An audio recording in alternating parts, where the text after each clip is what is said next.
Good morning, everyone. Welcome to the Monday edition of the Trade Ideas Live Trading Room for September the 28th. My name is Barry Anderson, moderator of your trading room. Can I get a quick sound check, please?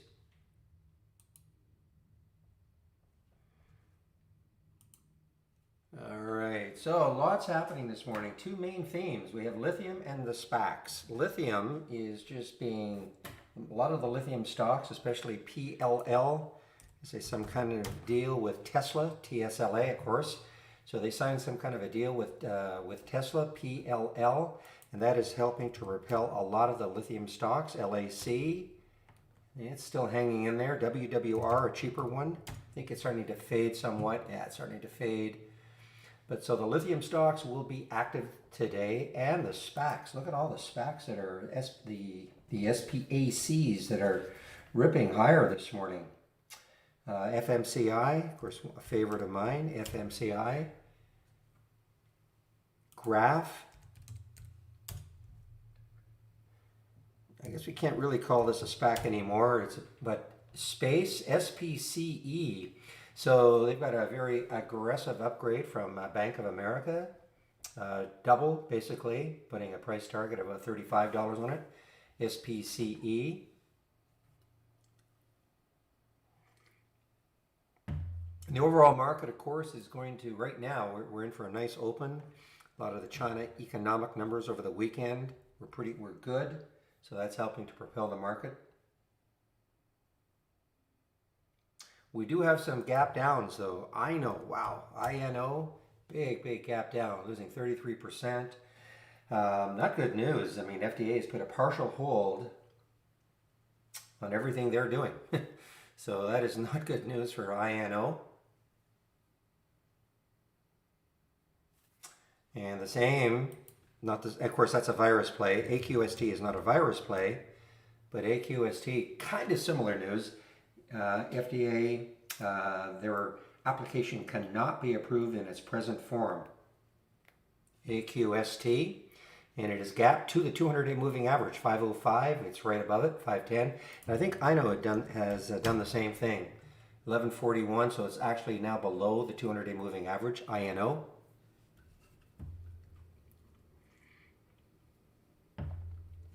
GNFT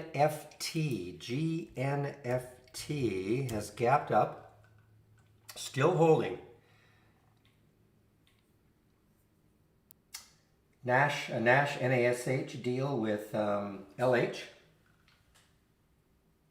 So it's a big gap up for this company. Look at it's not a super low float, but look at the room it's got. I mean, look at this gap, guys. What's the high in the monthly chart right there is 644. So, I mean, the next high looking left on that monthly chart is 644. But look at this gap, GNFT.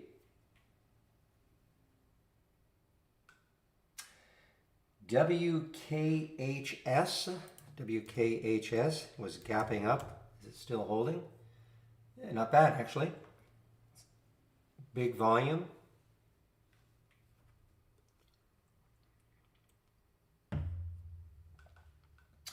I have to mention CCL. Maybe now it is going to break out. I mean, it actually held almost the high on Friday, CCL. So it's up here now. So maybe now is the start of a true breakout.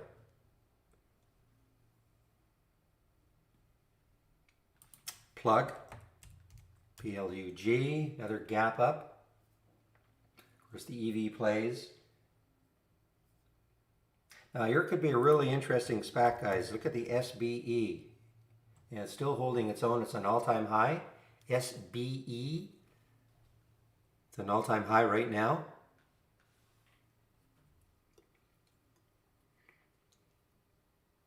Special purpose acquisition company. I got the purpose right now.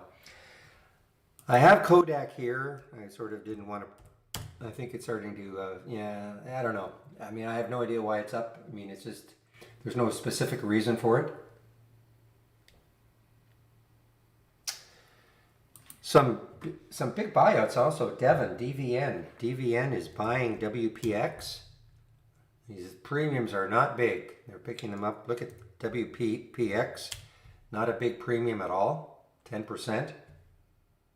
And another buyout, CLF, Cleveland Labs. CLF is buying MT.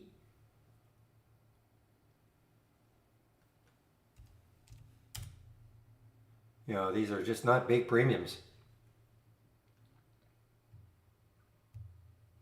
Another buyout, PRCP, the buyout's at $7. That's why you see it kind of flatlining right here. PRCP is a buyout at $7. Also notice XPEV. Of course, this was the, the quote-unquote Tesla of China, and they have gapped up. They have the IPO back here. Hasn't really done that well, but the news is government support. Okay, so that is the news for XPEV this morning. And the trade of the week did go out. I did get the email, and I also posted in Twitter. So for those of you who don't, for some reason, get the trade of the week, EMN is the trade of the week, and it is considered live at 77. I guess in theory, but you don't have. I mean, look, there's no volume, but it is considered live at 77.75.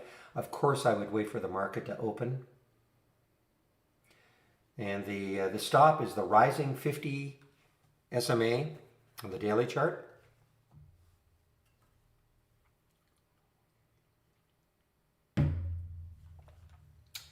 And what else do I see here? Just going down my list. Yeah, GMHI, another SPAC.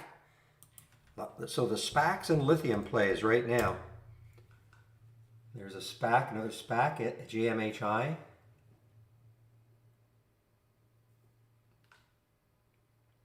All right, going to quickly look to see what sort of upgrades and downgrades we have this morning. Oh, the other one was CBAT. That's right. CBAT was just snuck in as I was just about finishing my pre-market. And then look at this.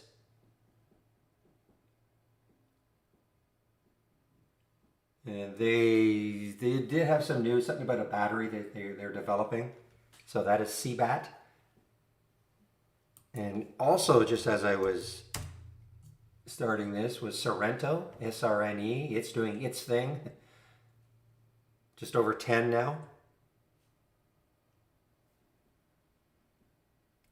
It releases results of phase 1B trial. So this is not a virus play.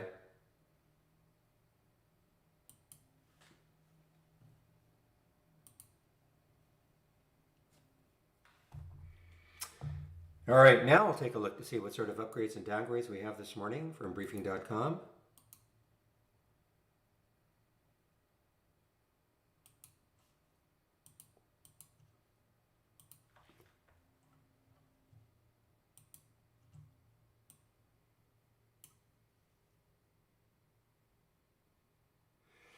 Yeah, same thing.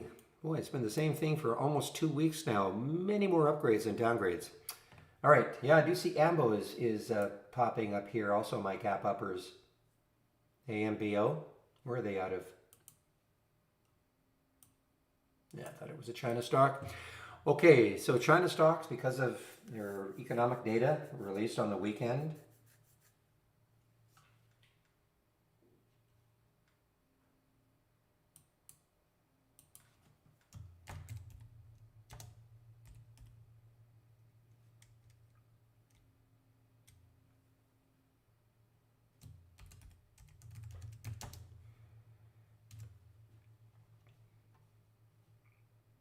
All right, just get some of these upgrades in.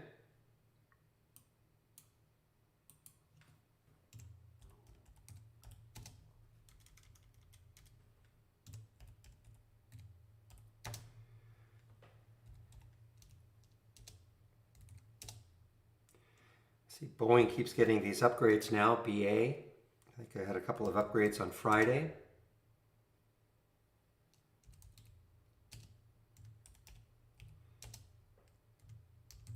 See, Snap's got an upgrade too. You know, I saw it was pretty active pre-market, Snap.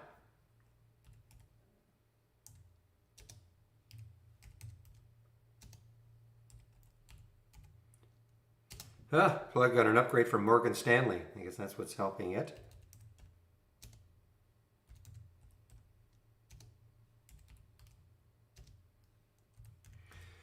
You see both FedEx and UPS with some upgrades. All right, there are some of the upgrades. Look at the downgrades in now.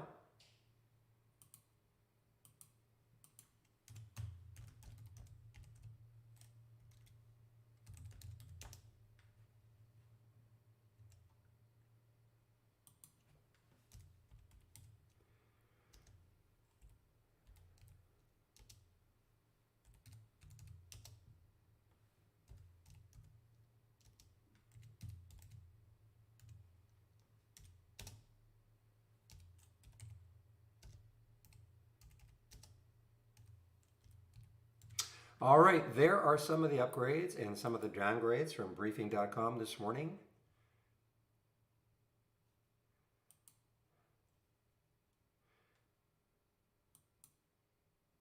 Yeah, I did see DraftKings up also. DraftKings, where are you? Look at all my gap ups this morning. Wow. Tons of gap ups, hardly any gap, well, a few gap downs, but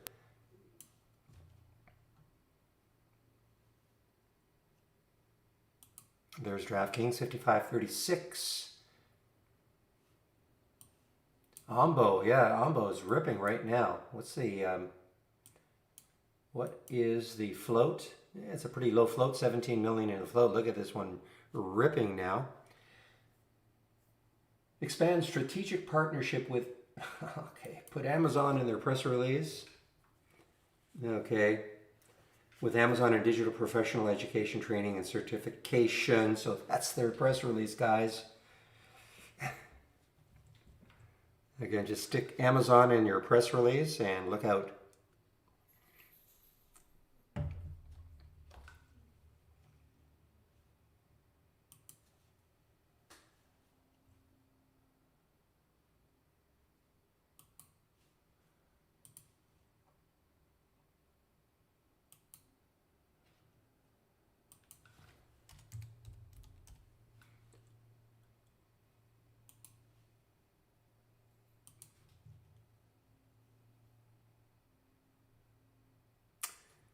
Just watching this Ambo. Well, it is shortable for me at Interactive Brokers anyway. Look at this, with a huge gap through the 200-day moving average. Let's see, the next high looking left on that monthly chart is 481, so it's getting very close to that high.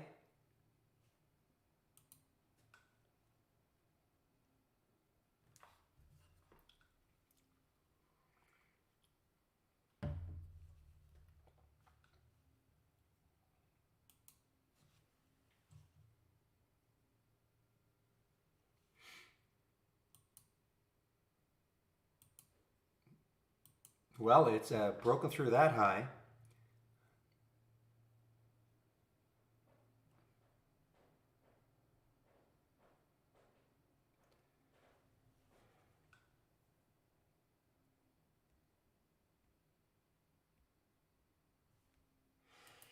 Yeah, Bradford, so it's EMN. That's the trade of the week. It's live at $77.75, $77.75. Of course, you know, I think it's over that in the pre-market, but I would certainly wait. No volume really yet. But $77.75, and the stop is the rising 50 SMA on the daily chart. Okay, that's basically it. I posted that on my Twitter feed, so for those of you, for whatever reason, are not getting the trade of the week, there's my Twitter feed, and I will be posting that Monday mornings, assuming I get it.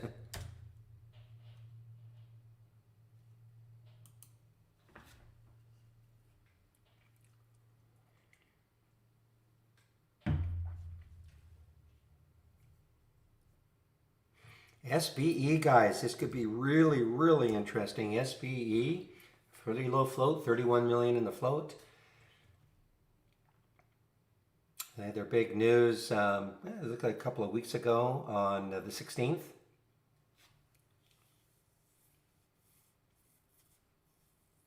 This is of course, this is SPAC, so they're merging with some. It's been kind of all over the place, but now we're at an all-time high right now, 1512.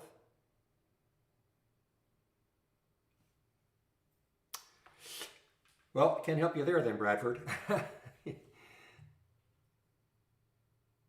But if you come in the room Monday morning, I'll certainly let everybody know what the trade of the week is for those of you not getting it.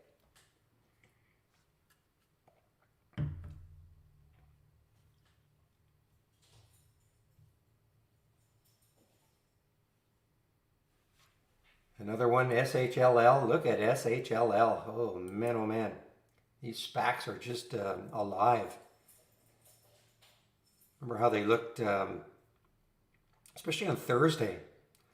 The bottom was falling out of them. I mean, look at this one. It was down to $33. It's basically tacked on $20 from the Thursday low now, SHLL.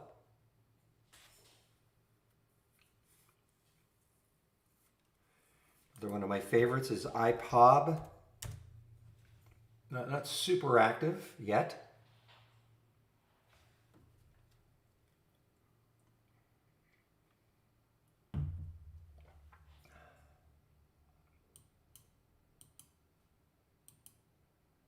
Yeah, I don't believe it. Well, all right, here's SPI. I suppose I do have to mention it. It is up 6%.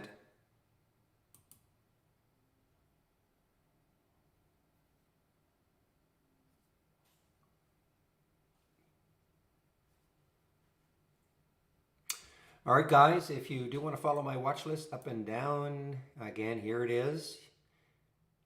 From the toolbar, click on New, Channel Bar, and then my watch list, Barry's watch list. All right, you get these three windows plus a couple of charts. Remember now, everything in here is a layout. So before you do that, make sure you save your layout to the cloud. You can only have one layout loaded at a time. So make sure you do save your layout to the cloud before you click on my channel or any other channel in the channel bar. Nothing will happen in these two windows until at least 9:45.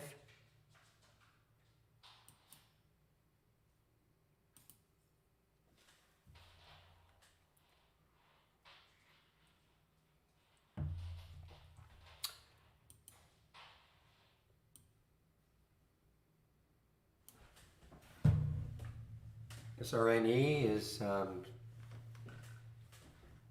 breaking out over the pre-market high now. So again, releases positive results. Big float.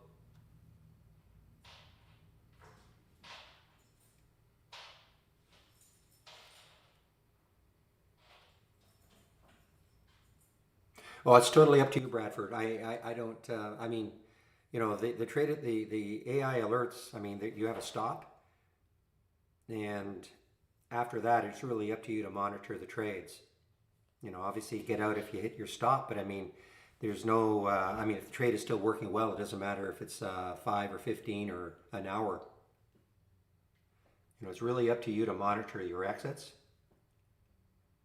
You know, I mean, if the trade was really working well, it doesn't really matter what time frame you're looking at.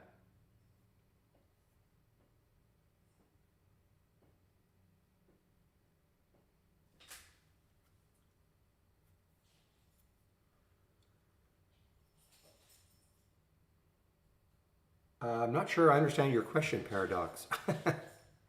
An age limit?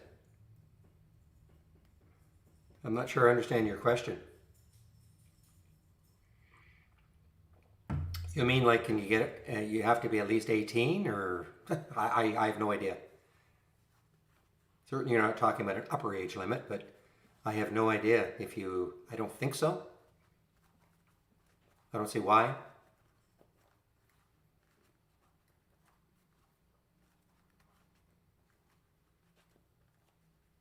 I don't see there's any, I don't see why there'd be any age limit. This is not like a lottery or the casino or something like that, you know, where I know there are laws where you have to be a certain age. This is not like that, so I don't see any restrictions on a minimum age. And certainly, yeah, absolutely, they'll be able to paper trade.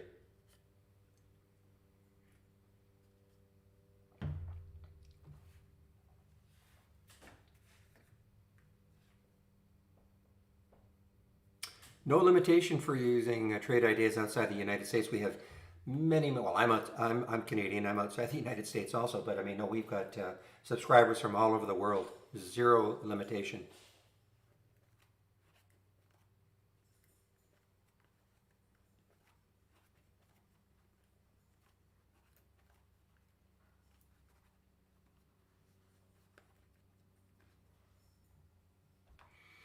That was a question I was asked in the YouTube feed.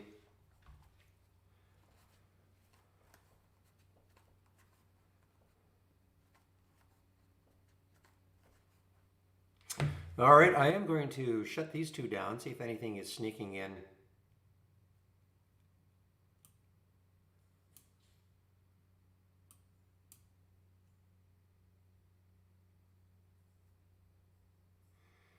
Is it considered a short position? Are you talking about the trade of the week, right back? No, they're always long. Always, always, always.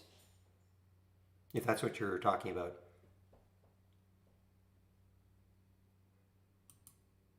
Reason being is that, this goes out to a very general audience, and a lot of people, A, will not short, and B, cannot short. So we never have short. The only time we'll have a short, in theory, is if, it's a short ETF that you can buy.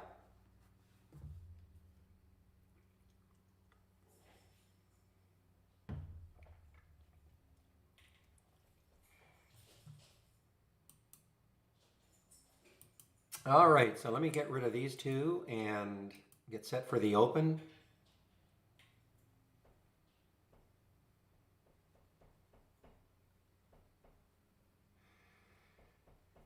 Is the previous trade of the week APT still in play? I'm not sure. I don't know if it hit it was the rising 20 SMA.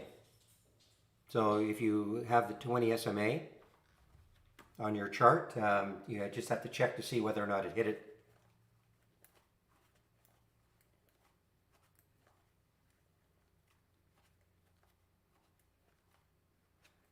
It was live at what, 15, I think. So I don't know if it hit the rising 20 SMA. You'd have to put that on your chart.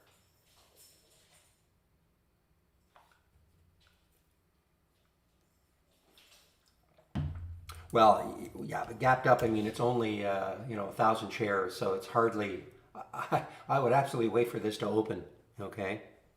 You don't have to take the trade of the week right, just because it says it's live at 77.75. If it hit 77.75 right off the bat on very few shares, I probably wouldn't be, so eager to take it. But you can see why it's the trade of the week. I mean, look at the room it potentially has. Trade of the week did go out, yep. Trade of the week, I'm gonna put it here. What time is it? 9:27. Okay, I have time. I'm gonna put it here.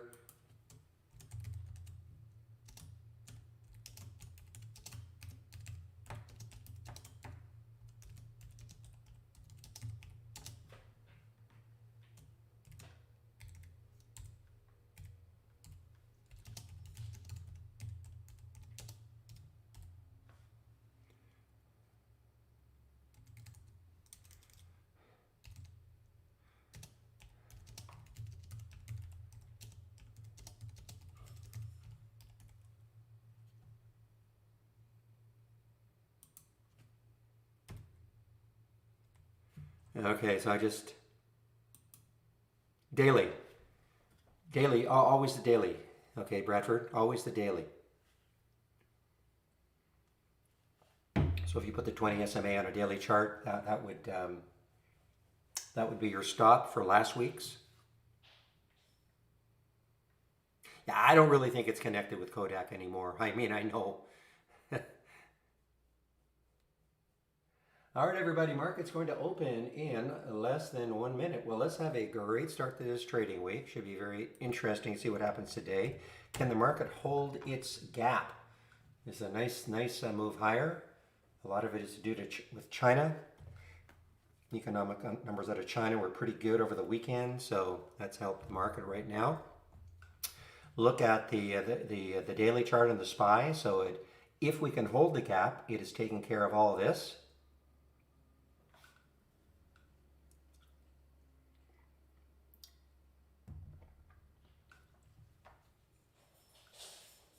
And typically I do not trade in the first 15 minutes. I let things try to settle down a little bit.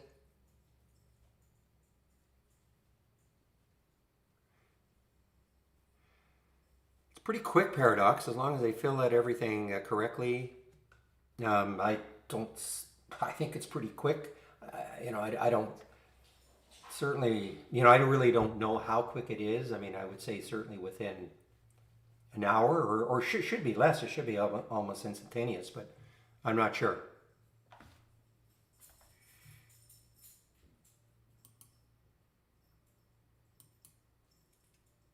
Okay, so we are now open. SPY's holding the gap so far.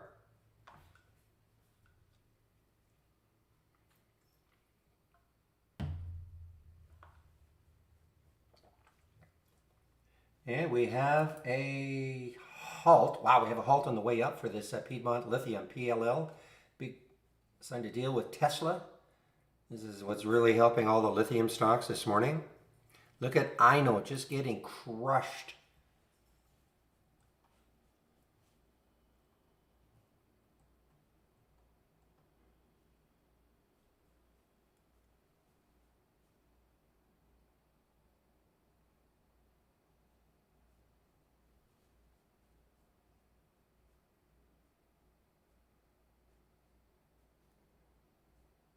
I mean, you know I can give you 15%. You know that. So,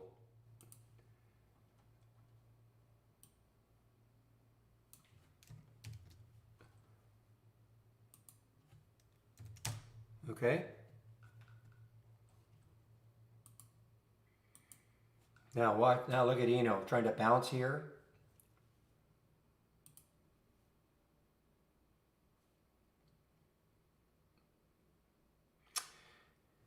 Yeah, I don't know if it'll hold. I mean, it's halted, so I don't know if it's going to hold.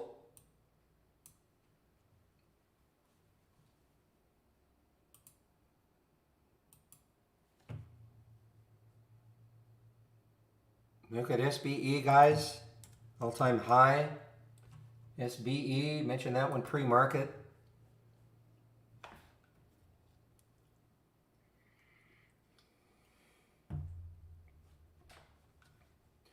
This should be a fade candidate also, maybe real, SBE.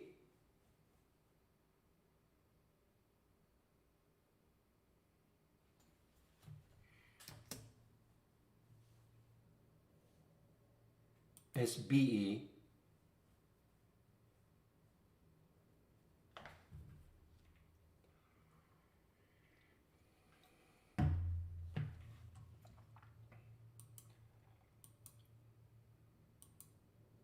Wow, look at SBE, just absolutely ripping. But interesting, FMCI is actually giving it up. Look at this fade for FMCI.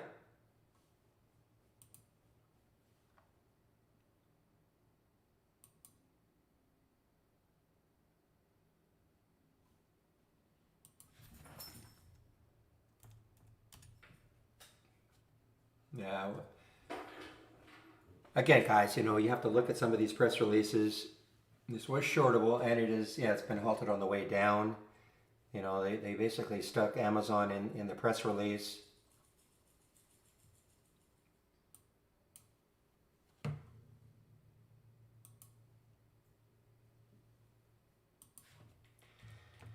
Barry Zito? Never gets old, sorry.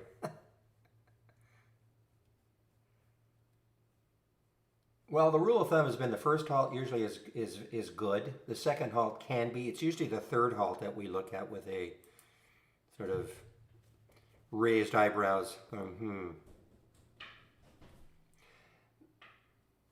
Okay, everybody, just one moment.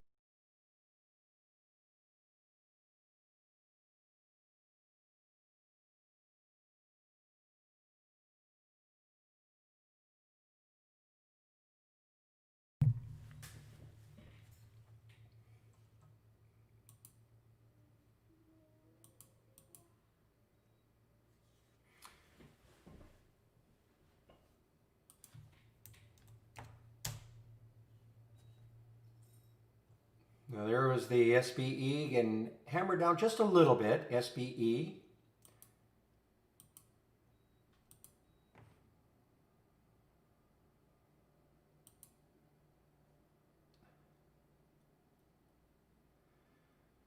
Well, CCL is not holding its gap. It looks like it's going to go negative now.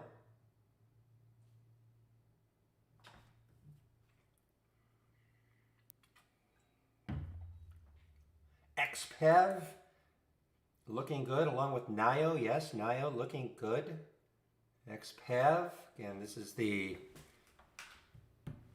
The Tesla of China, they had the IPO last month. Hasn't done that well. But the news this morning is some government support.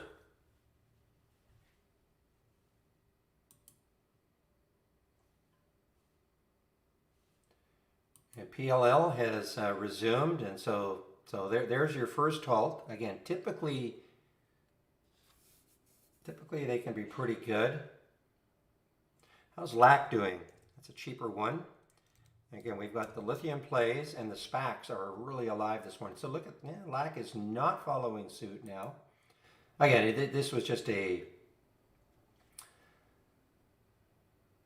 peer, basically, of PLL. No specific news for it, I don't think.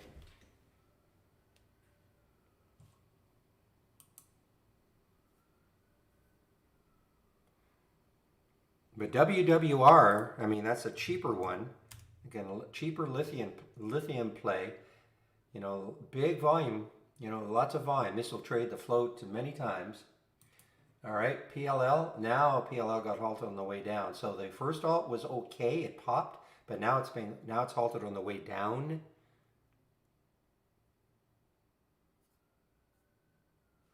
And GNFT not able to hold its GNFT not able to hold. Not shortable for me. Yeah, Space super active. Bank of America putting like not tomorrow, but you know, their $35 price tag on it.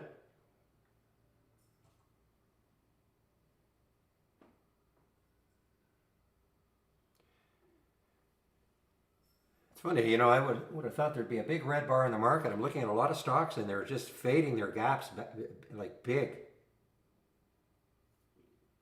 I was watching Bed Bath & Beyond, BBBY. Too many B's, BBBY. And it was up, you know, this is one that I was just looking at as a potential swing, but it just doesn't want to hold.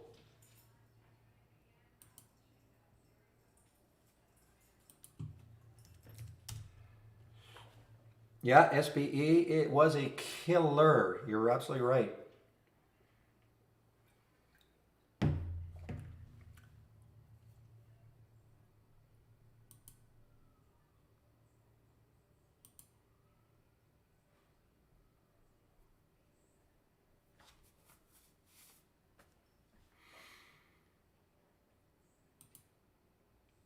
know, LAC, look at LAC. I mean, this is really giving it up. Not shortable for me.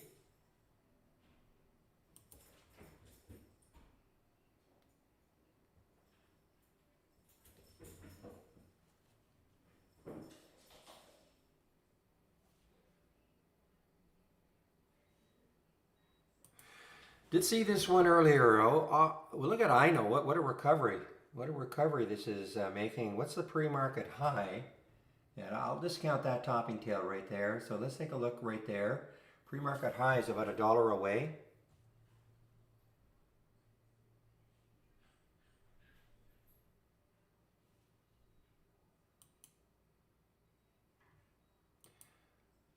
OXBR, low float. This is one of those, usually they trade with, I think this is the one that used to be super active along with the CARV, the U1, etc. You know, it really faded. I mean, it was up to 290 and it really faded, but it is trying to rebound somewhat. OXBR, very low float, 3 million in the float.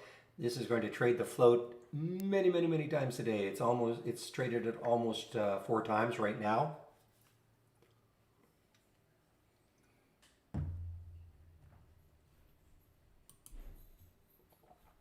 Okay, BE. Now, you know, BE has a history of running all day. You know, the days that BE runs, is active, it seems to have a history of running all day.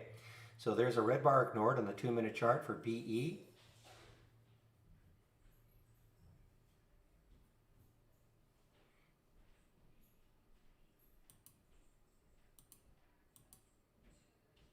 I'm not saying it's going to do it today, but we've seen this many, many times.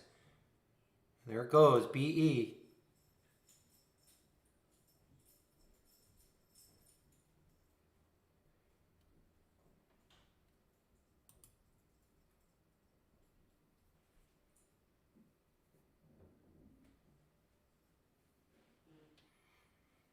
And we have no Holly AI alerts. Look at these. Here's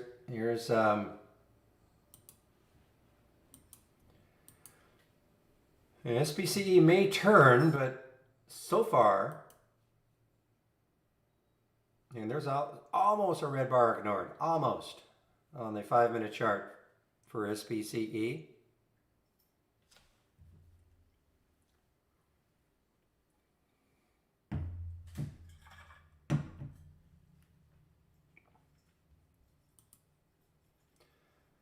Plug on the move on that Morgan Stanley upgrade.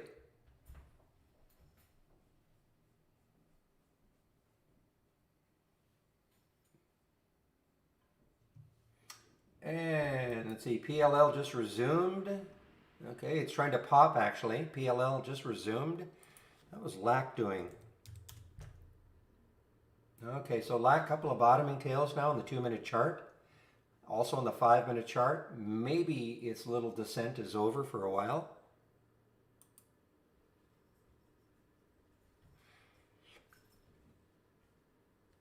Look at the volume coming into WWR. Oh man, 4 million shares. Low float. This is going to trade the float many times today also. I don't know if I saw any news for OXBR. No, I don't see any news.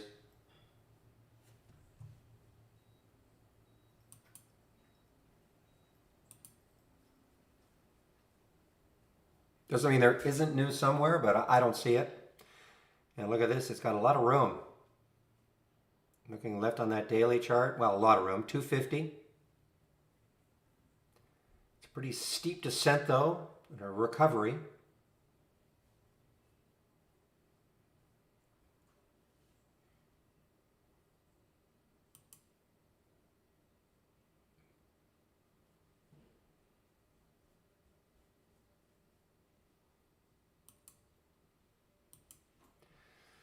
All right, so Devon, DVN, is starting to fade now. They are buying WPX, and they had a nice gap in the pre-market, but now it's giving it up.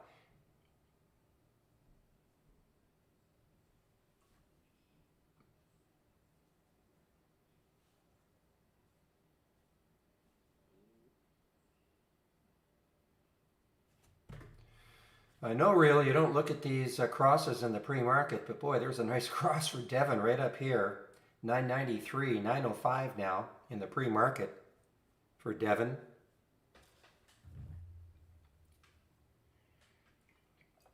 Yeah, WWR is a sympathy for PLL along with LAC, LAC, probably some other lithium plays.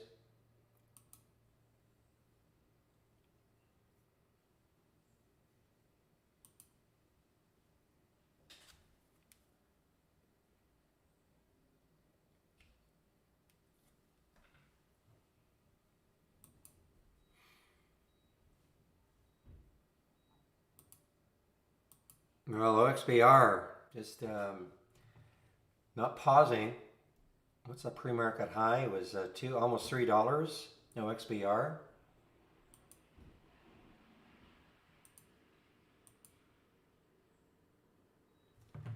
There it goes again. Big pop now for OXBR.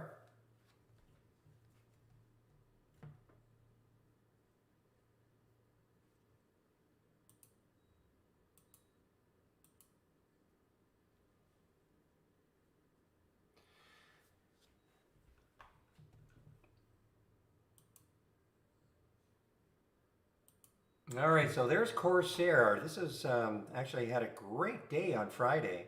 You know, this is the IPO on Wednesday. That's right, Wednesday, Thursday, Friday. Making a new high, all-time high. I mean, it's just 4 days old, but there it is, Corsair, CRSR.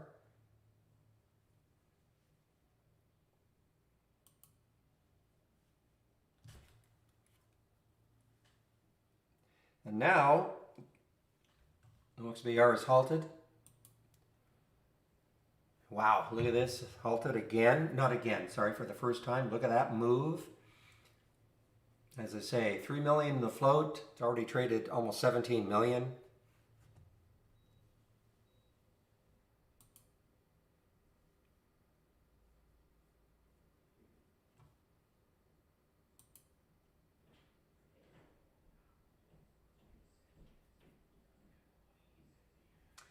Okay, so BE is just sort of settling a little bit here now. I have to always remember this is an EV play.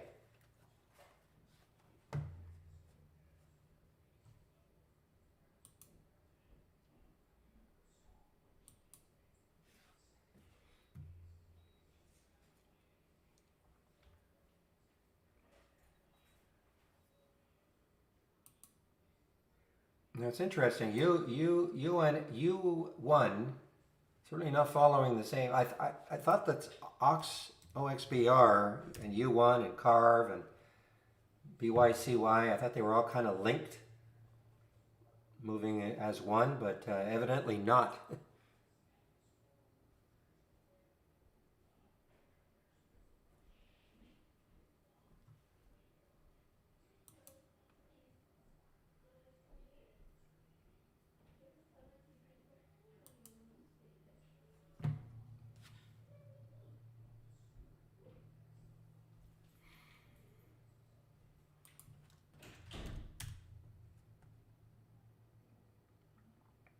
Okay, so this is, I guess this is considered live, 77.75. I mean, again, you don't have to take the trade right off the bat, but it is considered live. This is the trade of the week.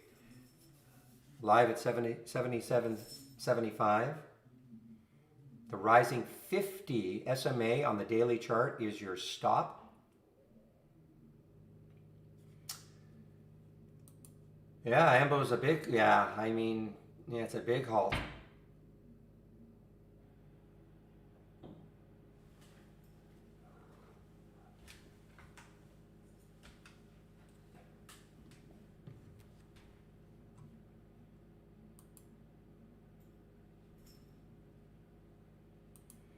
So Ballard, Plug, and what's Fuel Cell doing? FCEL. They usually all kind of run together.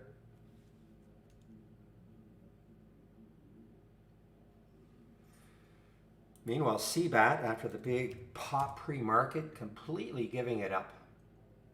Not shortable for me.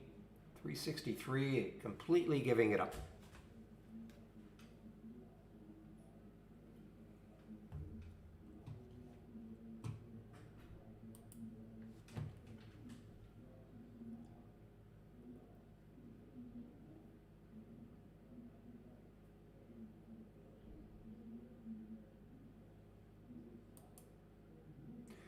Yeah, it did look good, but again, there's the BE guys. As I say, this has a history of when it's alive in a day, it seems to just have a nice steady run for the day.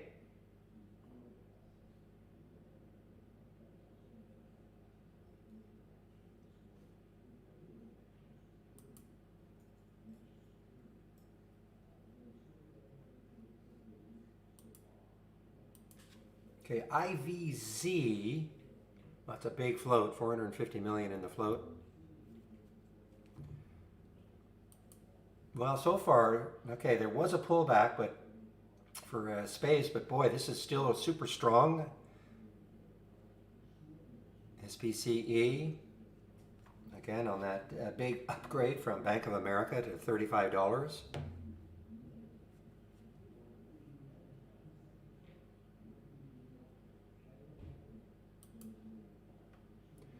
Nothing. I gotta make sure.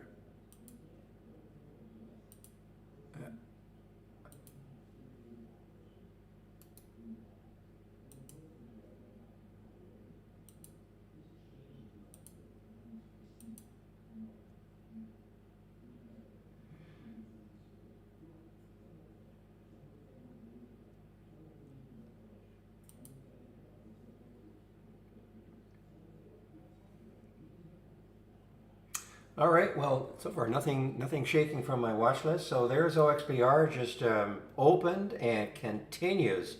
So that halt was okay for a while anyway. Let's see what happens. OXBR.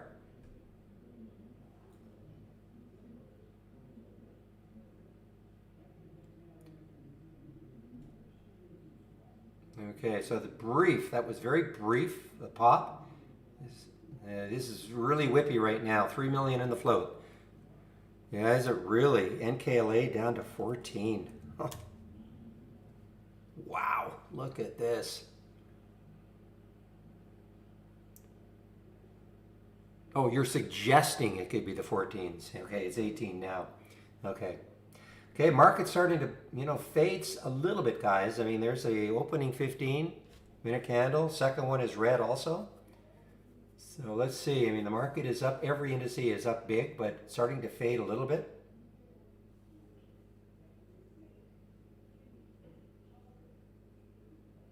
All right, just one moment, please.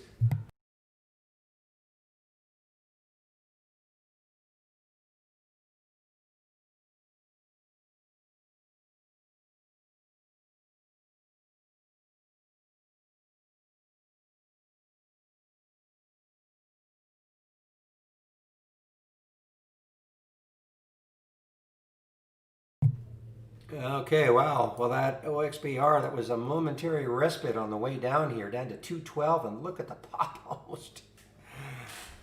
Oh, brother. Look at the 20 million, 21 million, 3 million in the float. I, I don't see any specific news for it. The news is that probably the you-know-whos are just all over it.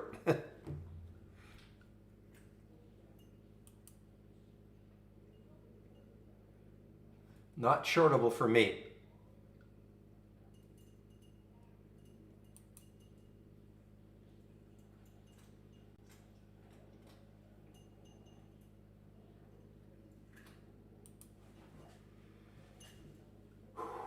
And halted again, yes.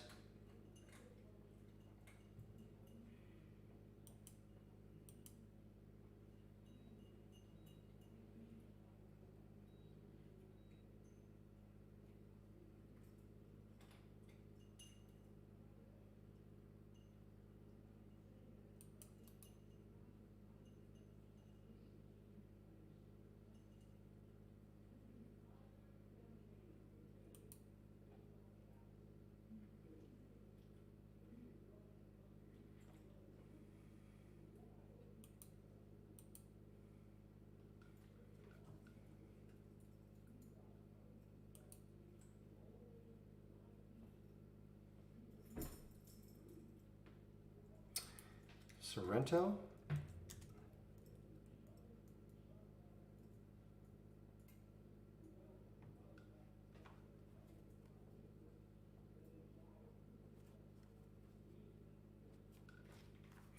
Yeah, Bradford, I don't know on that one. I mean, we look at, I never use the 20 EMA, so I can't tell you.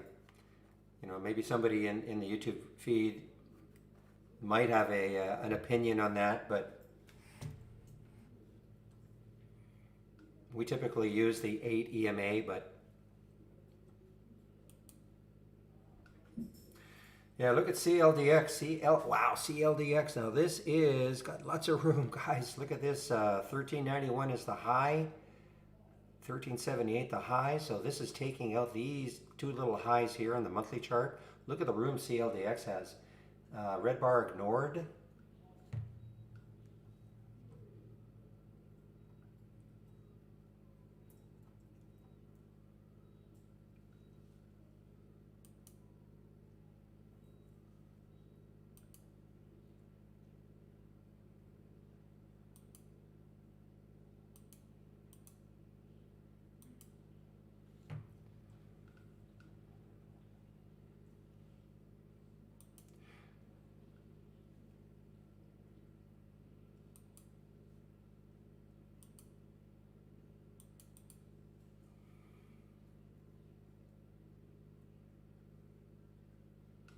CLDX guys ripping here.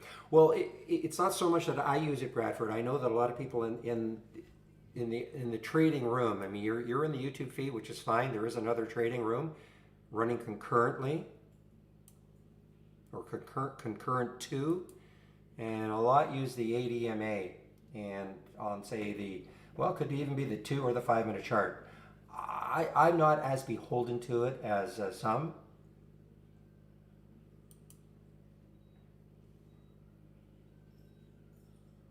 So that's not a recommendation, okay? I mean, you really have to develop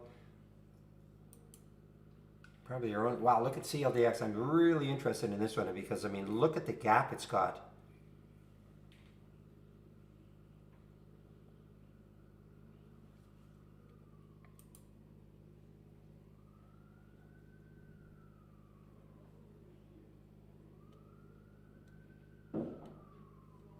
You know, I mean, if you talk to another trader, I don't really, Bradford. I'm sorry. I don't really. I look at what it's done. I look at what the market's doing. I look to see what sort of room it still has on a daily chart, a weekly chart, a monthly chart. I'm not as into technical indicators as a lot of others. Okay, so I really can't help you. But for instance, a guy like Steve Gomez, who's another one of our traders at Trade Ideas, he'll use the rising 10 SMA on the daily chart. So I mean, if a stock breaks down below that, then he gets out, as an example. You know, so I can't recommend it. That's just what he does. When I say I can't recommend it, I don't mean that he shouldn't do that. I'm just saying that there are all sorts of different styles. For me, I'm more, if I get into something and it has a very, very quick pop, I'll probably take some off immediately. I don't care what the technical indicators say.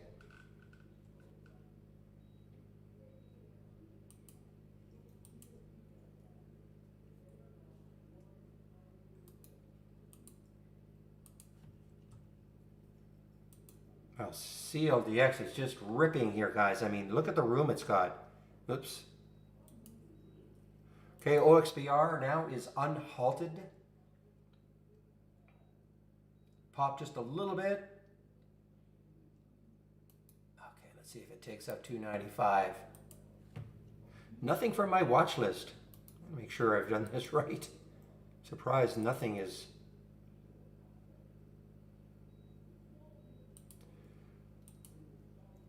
Oh, shoot. I was going to take this one on 3 break. It went too quickly for me. OXBR.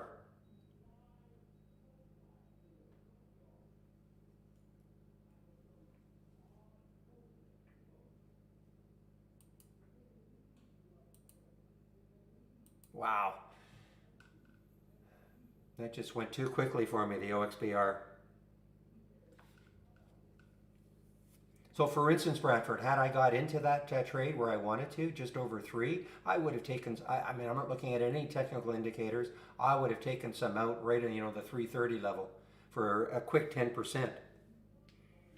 It's got nothing to do with indicators. It's just almost like a gut feeling. I mean, something like this with such a low float, it can drop just as quickly. So I'll always protect my profit in something like that.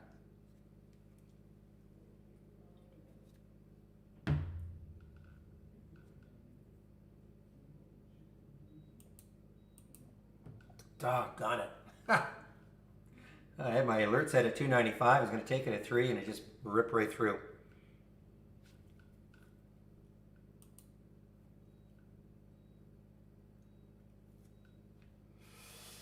Well, this is obviously the stock du jour right now. Obviously, I mean, look at this, 250%.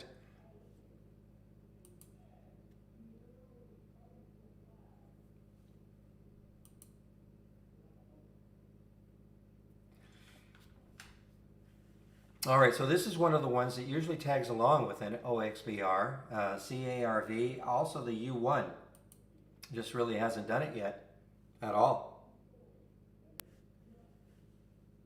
No AI alerts.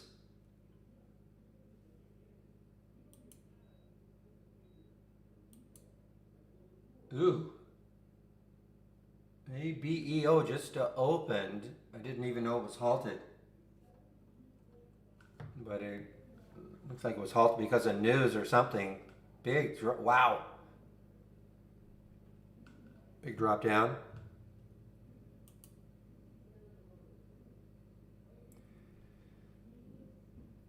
Yeah, I'm a little surprised to make sure this is working. Yeah, okay. So, this is on my watch list, but the volume isn't strong enough yet. I'm just checking to see some of the ones that are on the watch list that haven't triggered yet. Well, nothing is triggered yet. So IEA is on the watch list, but again, I need a minimum 150,000 shares in here for it to trigger.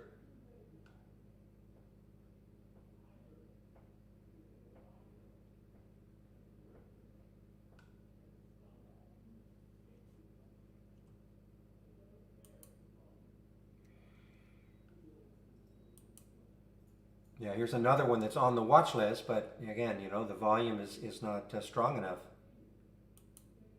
Okay, just wanted to make sure it is working.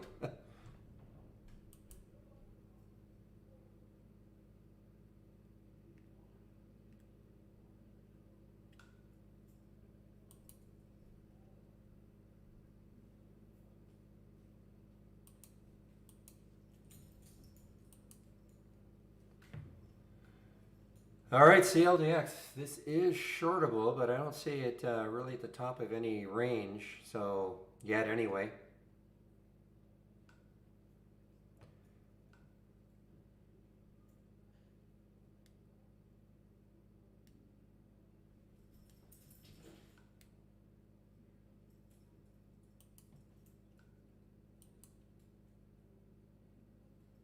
Not a super low float, certainly not excessive, 37 million in the float.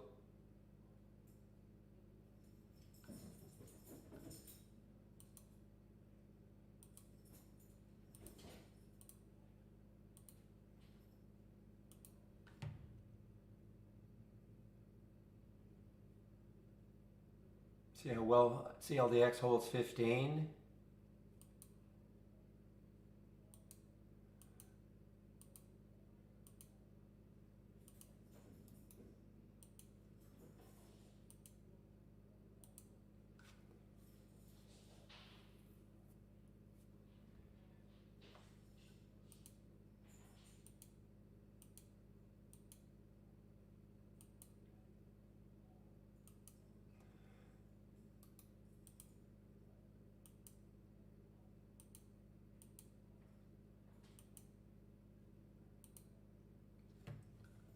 Okay, CLDX is, well, I was trying to hold 15, guys. CLDX, I mean, look at the room it's got.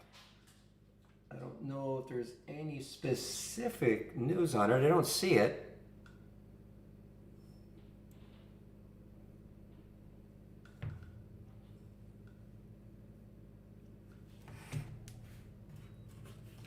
There it goes.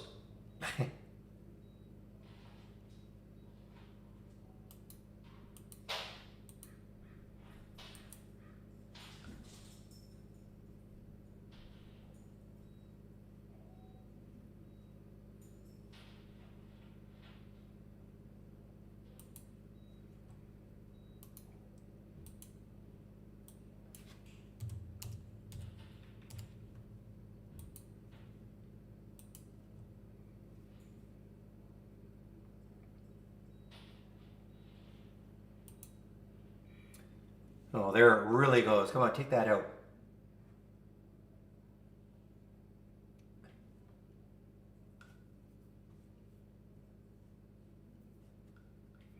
It's going to be really interesting to see what this one does tomorrow, because look at the gap it's got. I mean, on that monthly chart, we're talking $35 up here. Again, I'm not saying it's going to get there, but there was some reason for this move. I mean, it had it.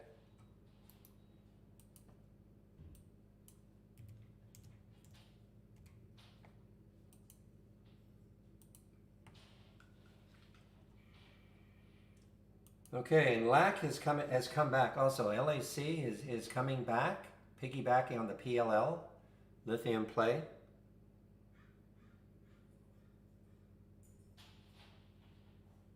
Ah, there we go. Finally, one in here.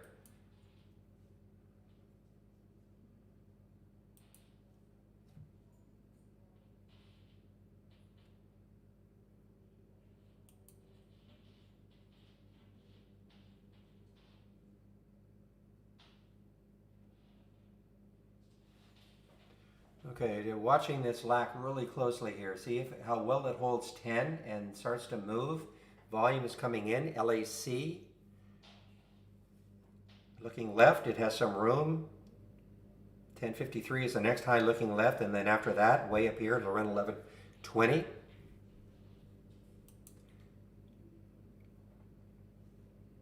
I see KLDO also triggered 977. Let's see if it holds. Let me see on the monthly chart, 970. So 982, 997. You know, for this to get really rocking, it's got to have to take out 10 KLDO. Meanwhile, GLNG weakening again. Had a very interesting day on Friday. There was a huge down day. Well, actually, 1, 2, 3, and then the huge down day on Thursday. It tried to recover somewhat on Friday, but then it sold right off, and now it's continuing down. GLNG.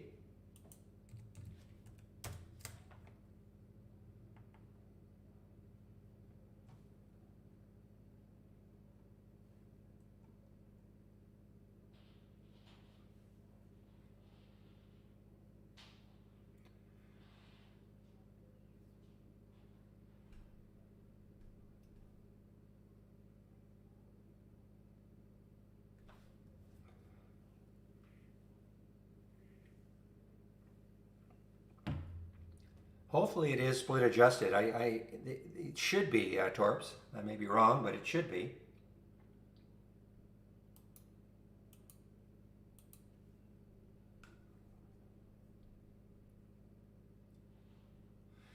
All right, real, I'll start watching this one, the Axle. Well, it just did. OXBR just broke out again. Look at this cross right there at $1.68.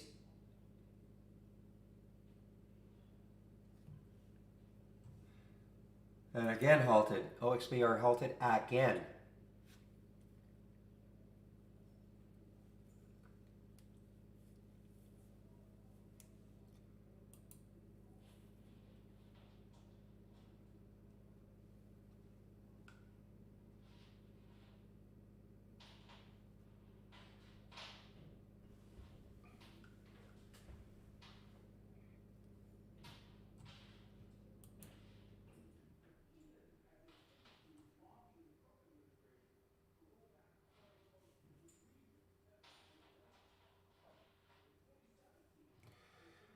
All right, EIGR has been, wow, look at this, all steadily down. Next low looking left on the monthly chart is ominous, 666. So it's about $1 away from that low.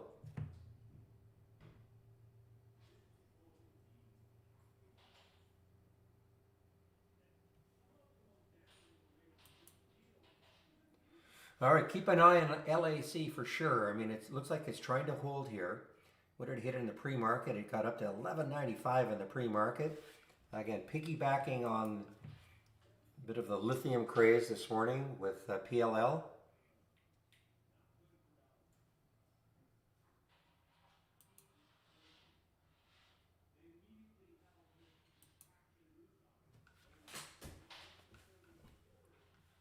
SBE coming back. SBE coming back.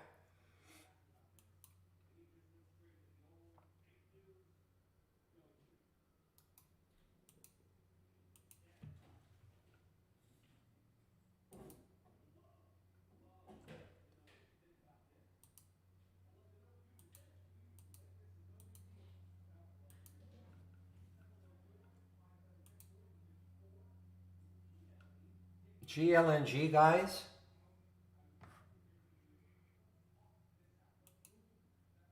Okay, BE now at the high. Well, not quite at the high. 1678 looks like the high.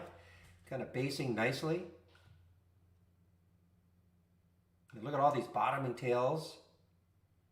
Sellers tried to knock it down, but the buyers are still in control.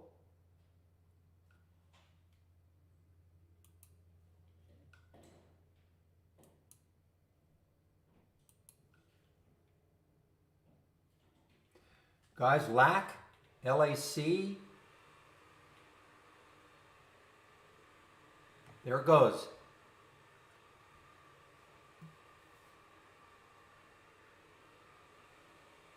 I can't tell you to take them, but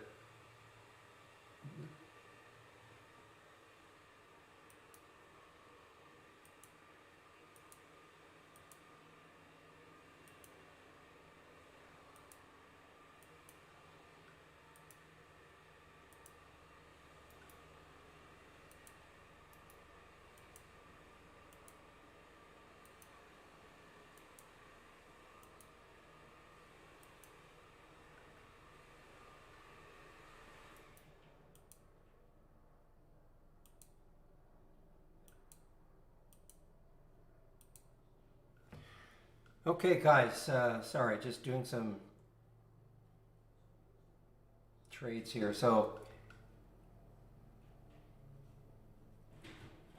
here's another one that is on my it's very, very low volume. Too bad. Two on very low volume.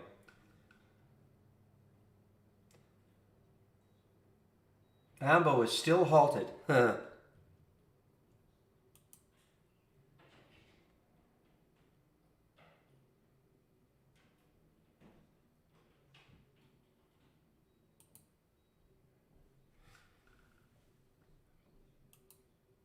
All right, GLNG continues its swoon here.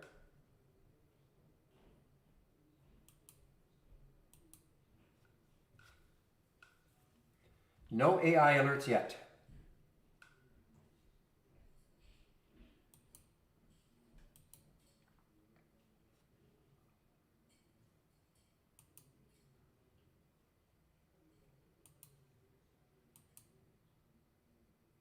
Okay, so GNFT has now come back.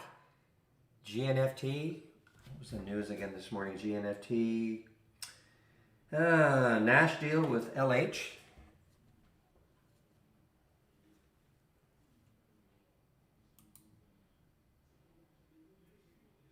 Okay, so Oxbridge OXBR resumed.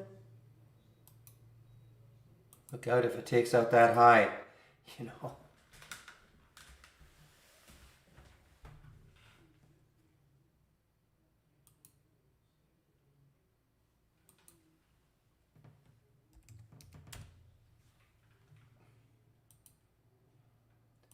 Like that, guys. Look at this. Look at that bottoming tail. Boom. OXBR.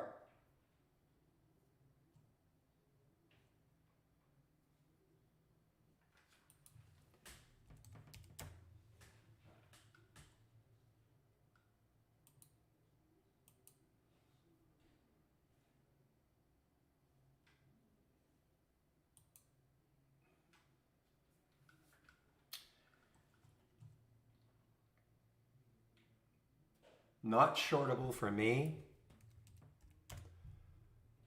Let's see. AXL has not moved yet. Real.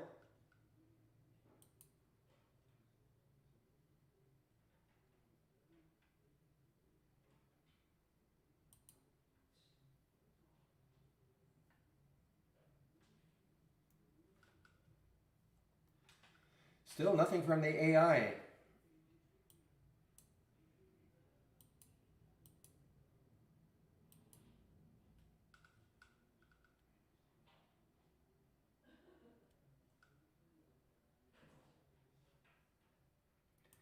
LAC. LAC.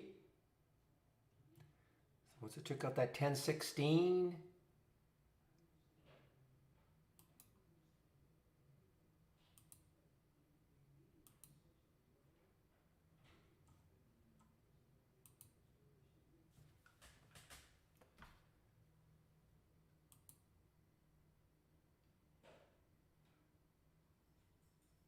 Yeah, I mean now it is above that the high of whatever it was that about the June in June.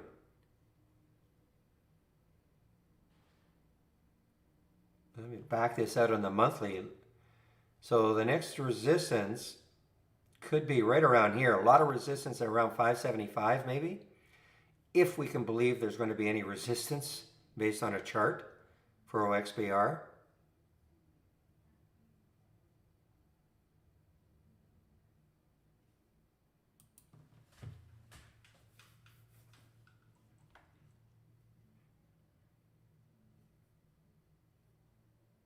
Lack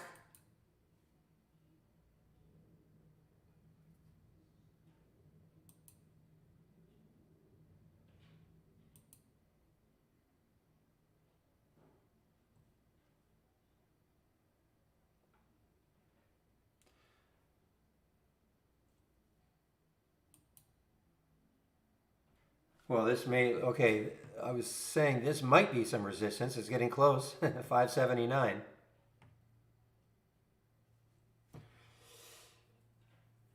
Nice you can trade for the first almost hour bio. Good for you.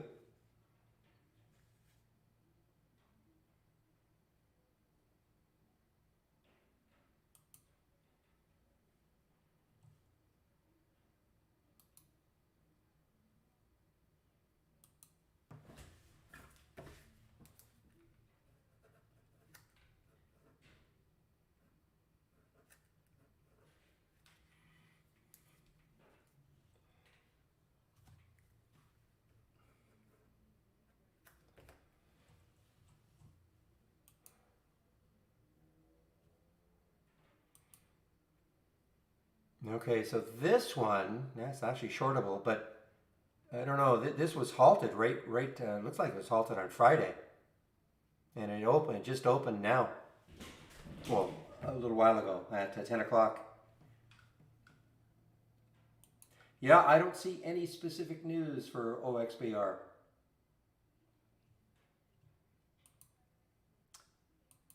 Just traders are into it. 3 million in the float.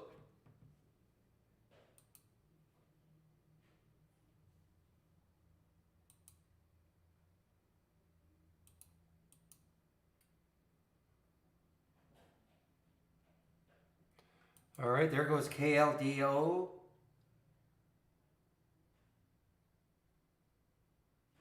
I say the big area for it to take out is 10. If it takes out 10, it has some room. KLDO.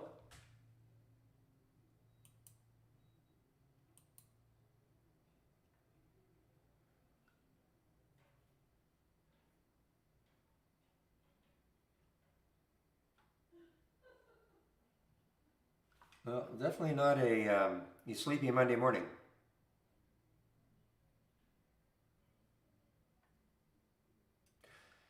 Well, that's what I was, they usually run in tandem. The U1s, the Carvers, the OXBR, BYC, whatever.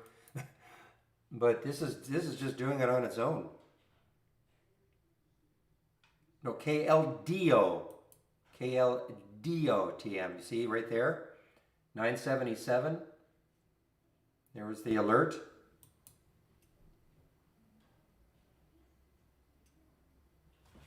All right, definitely. Let's see now. What's the high right there? Is 644, 582. I'm going to stick an alert just over 6 for GNFT.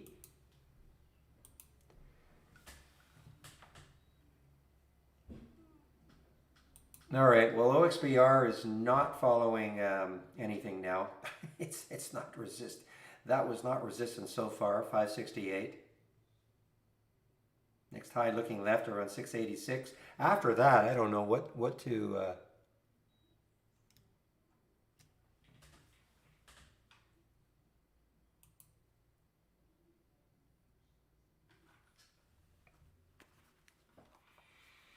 Oh, you're more than welcome, Minty.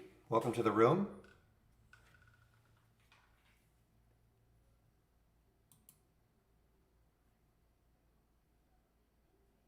I think this GPMT, I think, is tied into these, with the Carvers and the U1s and the Oxbridges and the... I believe, anyway. I may be wrong.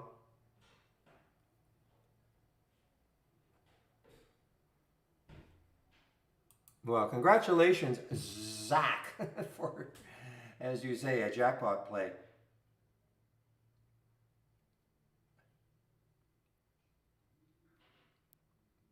It's funny, I saw this in the pre-market. I saw this pop, then I saw it dropping. Thought, okay, I didn't even mention it. I don't think I even mentioned it. I thought, okay, it's over. So it's a show.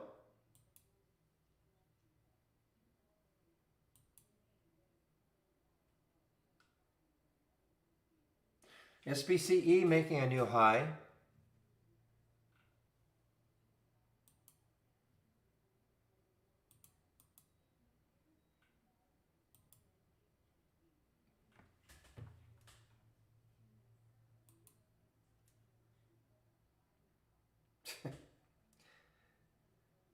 No entry on the 15s, straight up. Maybe an entry in the 5s around 4. Of course, this is where I wanted to get it. I had this, I wanted it to break that 295, and it popped too quickly. Yeah, it did come back, and I guess I could have taken it on the pullback, but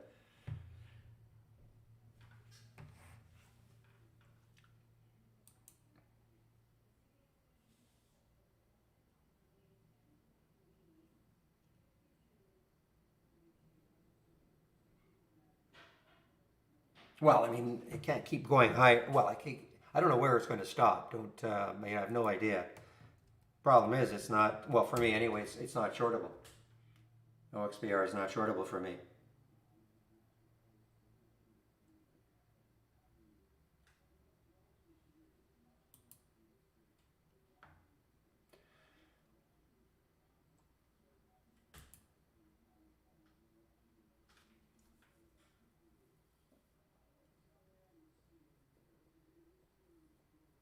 It is halted, yes.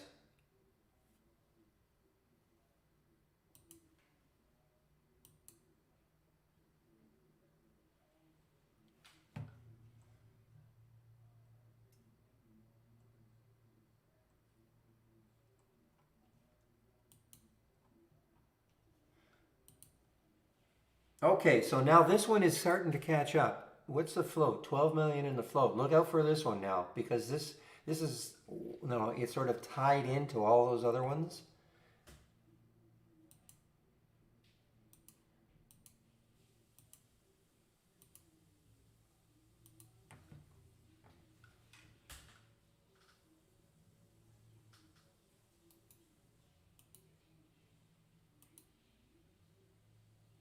So again, another low float, not quite as low as the Oxbridge, but certainly low. Keep an eye on the BYFC. This is one that could, they could start to pile into this one. Look at the high looking left on that monthly chart, 209.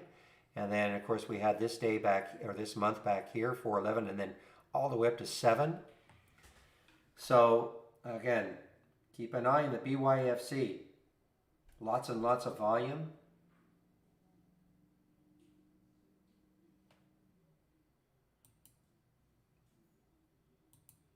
Nice recovery for Eno. Oh, in fact, it's a little bit of a break here on the 5-minute chart, on the 2-minute chart. Some volume coming into Eno. Really bad news for it this morning. FDA partial hold on what they're doing.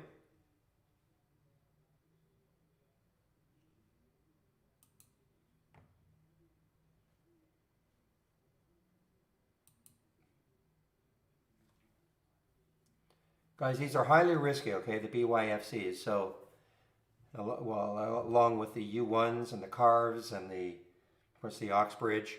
Anything with, very low float.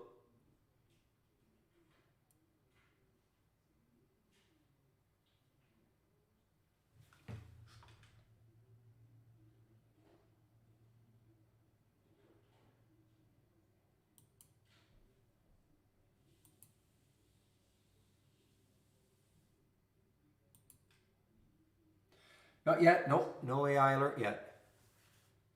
Happens.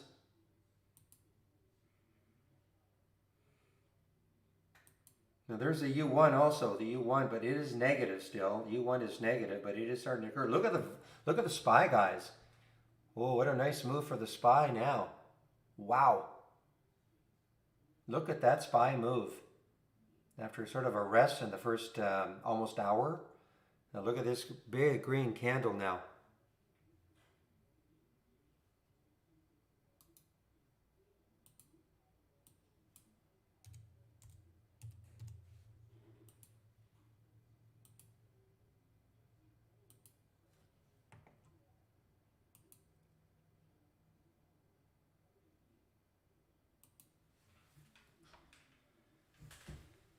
Well, look at the look at this move now for INO.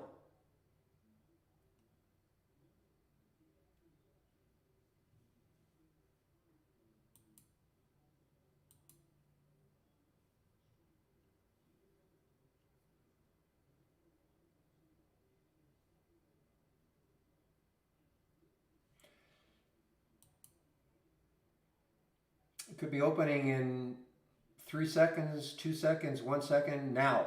There you go. It was a 5-minute halt.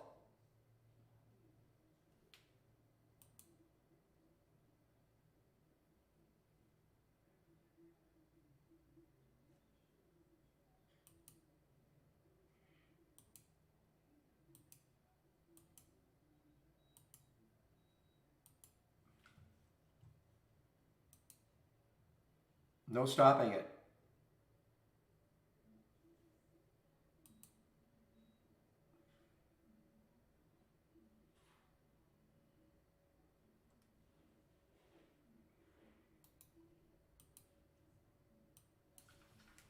Well, it's funny. I said this morning that it was the SPACs and the lithium plays, but it's these little financial instruments. We've had 3 of them this morning. But I mean, this is unbelievable. As somebody said, who knows? This might be 1,000% by the end of the day. Halted again.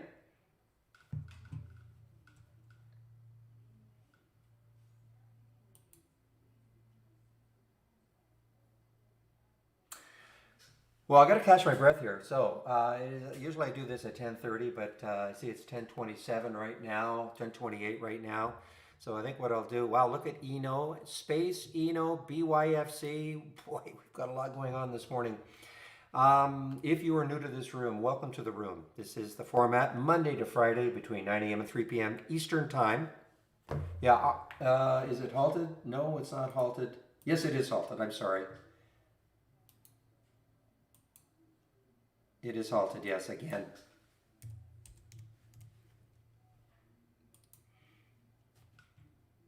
So again, I'm sorry if you're new to the room. This is the format Monday to Friday, 9 a.m. to 3 p.m. Eastern Time, sharing my screen, live on the mic. Okay, all I can say, guys, is carve, U1, BYCY, or BYCY, BYFC. And of course, the Oxbridge is leading them all, OXBR. If you have trade ideas, I am sharing a lot of scans. You can click on the scans tab right there. Here are all the scans that I am sharing, all right? Or you can click on the,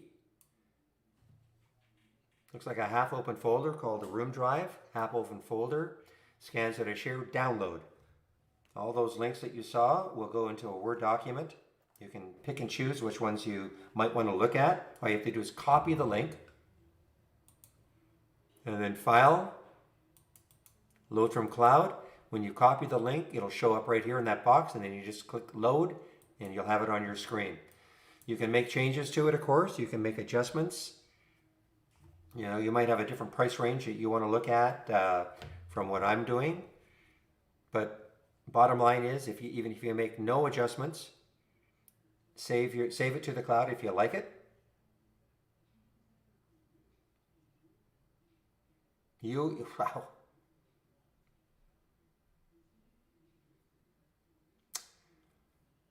All right, also the links that I'm going to talk about, you can download those links. A lot of training links are in there. If you're in the YouTube feed, all the scans, when you sign into when you logged in, You should see a lot of, you should see all those scans.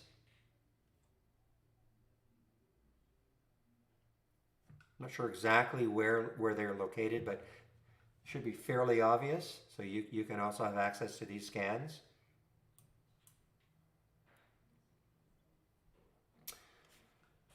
Now, taking out a subscription to Trade Ideas.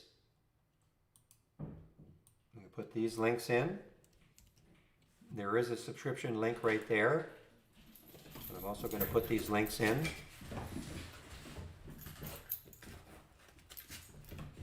In a moment here.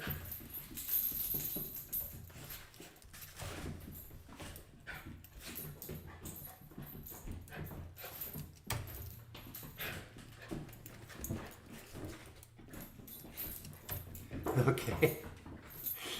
Very happy dog. Okay, so here is the promo code, Barry for Alpha 15% off the first month only or the entire year. You click on my homepage link though.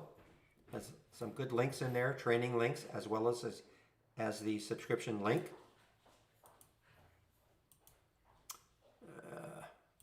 Do it again. Okay. So there is the promo code, Barry for Alpha, 15% off. If I click on the Get Trade Ideas, I can show you how much Trade Ideas will cost you.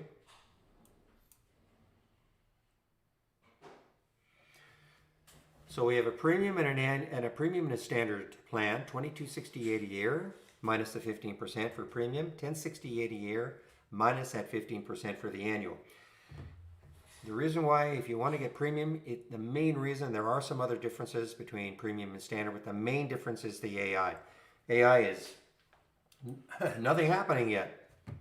OXBR guys, again. Zach, you're buying whatever for the room today.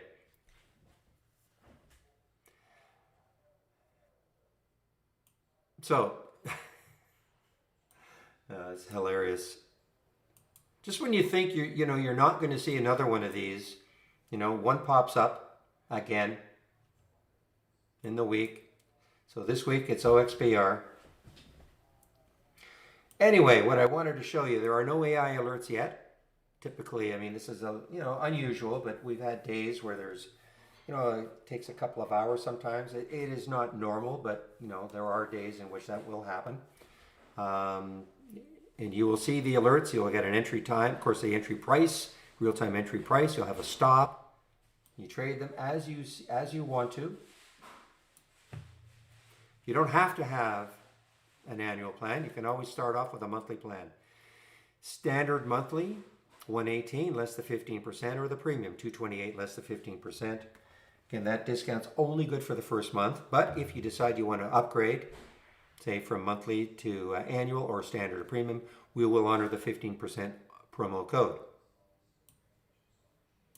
More links, more links in my room here, or my homepage. Trade of the week is sent to you before the market opens every Monday morning. Trade of the week this week is EMN. It's live at 77.75. I do a daily recap every day, what's happened in the room. Usually do it around 1:05. You can sign up for all of the daily webinars, lots of educational links on this link right there. I do want to put in the 20 short lessons on its own. I think it's a really valuable link for anybody who's new to Trade Ideas. 20 short lessons.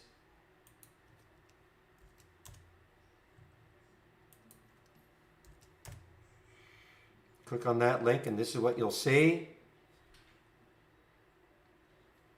What is a top list? Build a top list. What is an elect? Wow, look at Ambo now. Oh, Ambo just opened, yes. Even if you don't have Trade Ideas, you can click on that link and you can see some of the basic features that we have.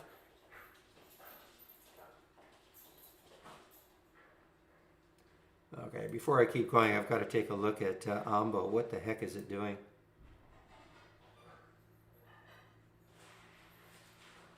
Yeah, so it got halted on the way down, unhalted. Kind of a real fluffy press release, just mentioning Amazon. They're,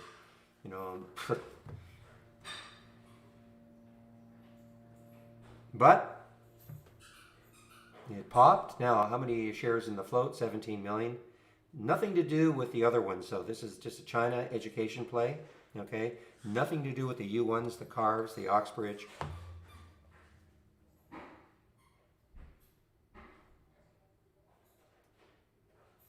Okay, let me just keep going here. So the 20 lessons in 20 days, the daily support lessons, what happens is I moderate the YouTube feed from 9 to 12 Eastern, and then from 12 to 1 of the other traders takes over. We have 5 traders, so 5 days a week. I'm not sure who's on today. I think it might be Sean, but I'm not 100% sure, but I'll find out. And of course, here's the free trading room. Daily webinars, Monday to Thursday at 5 o'clock Eastern time. You can sign up for them all right there. And a lot of educational videos, more educational videos right here. So, lots of training, lots of educational videos. Now, I do want to talk a little bit about the AI. Ah, there is one now.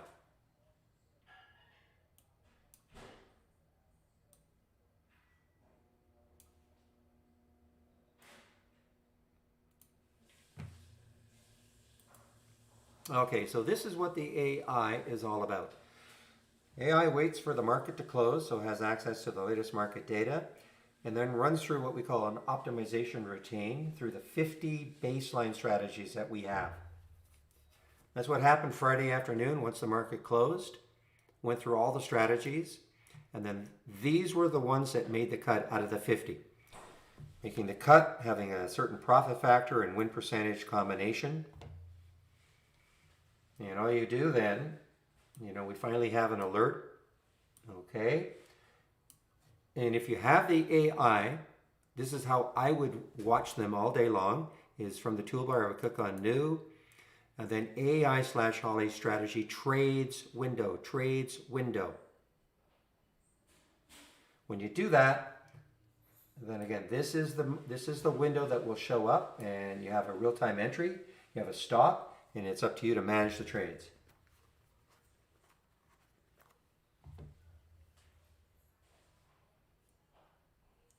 So when you say you signed up last night but don't know how to use it, specifically you're talking about the AI, Mojo?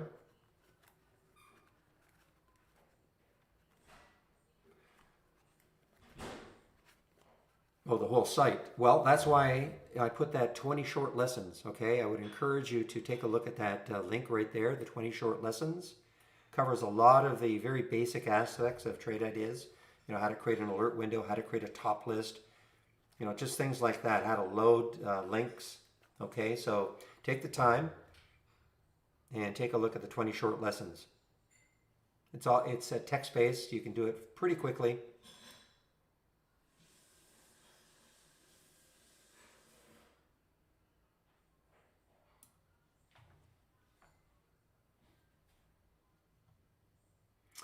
All right, now I do want to talk about Brokerage Plus. If you're new to trading, well, okay, first of all, to load Brokerage Plus, click on New, and it's only available in the app. If you're using our web-based version, Brokerage Plus is not available. But if you click on New Brokerage Plus, this is your Brokerage Plus window. You can use it in one of two ways. If you have an interactive broker's account, you can connect to it, and then you can trade from within Trade Ideas, your interactive broker's account. You can set up things like one-click trading, based on strategies that you create. I want to show you a video, or I'm not going to show it to you, but I give you a link. And this covers virtually every aspect of using Brokerage Plus and trading if you have an interactive broker's account.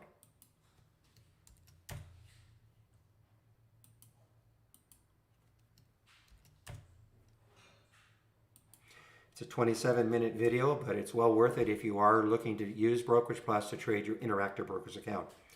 Otherwise, a lot of you, especially if you're new to trading, we have a great simulator. You just connect, simulated trading. I would heartily, absolutely recommend that if you're new to trading, before you commit money to the market, your real money to the market, practice trading.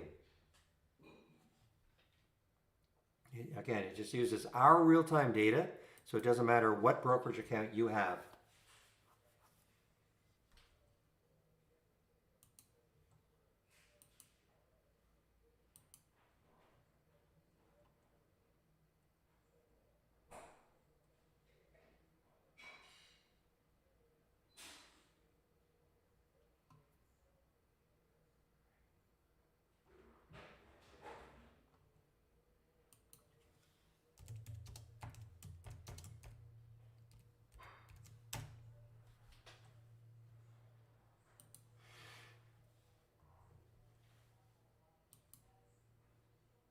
Okay, sorry about that. Just following another discussion. So, it's very, very simple to use the simulator. You know, when you click on an alert, you'll notice that the symbol will show up here, and then you can pick how many shares you want to trade. You can pick the price you want to go in at. If you're shorting, you sell, and if you're going long, you buy.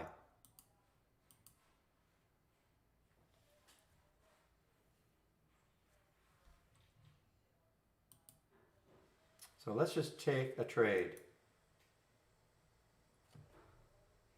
just to show you how easy it is to do. Now, this is chase mode, of course, but I'll just take the space trade. All right, I'll take a couple hundred shares.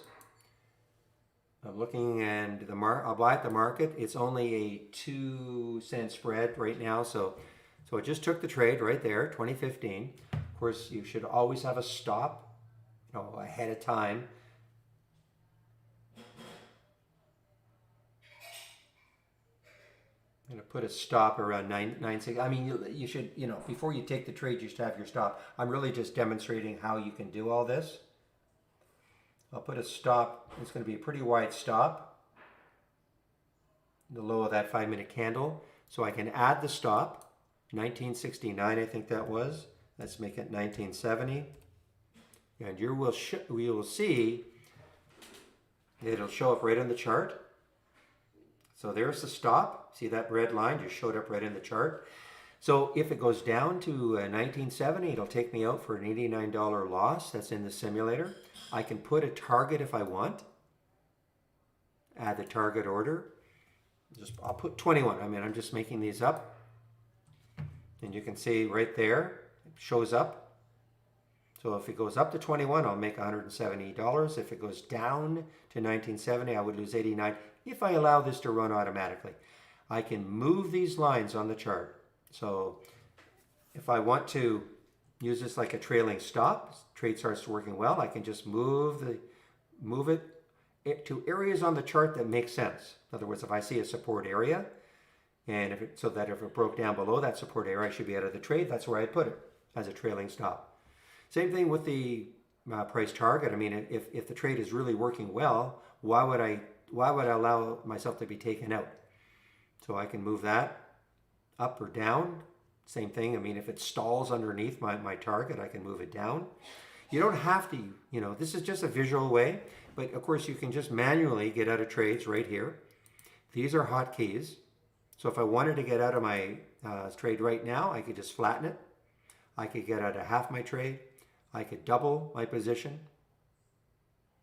I could pick how many shares I want to get out. I could, pick 100 shares, pick the price I want to get out. So it's a great simulator using our real-time data.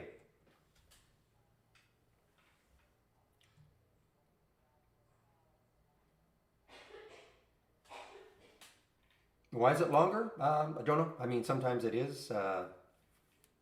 Usually it's always a multiple of 5. But I don't know why, I mean, specifically in this particular case, why it's more than 5 minutes. 95% of, or even higher, they're 5-minute halts, but I can't answer that. Why some are 10, some are 15, but usually always a multiple of 5.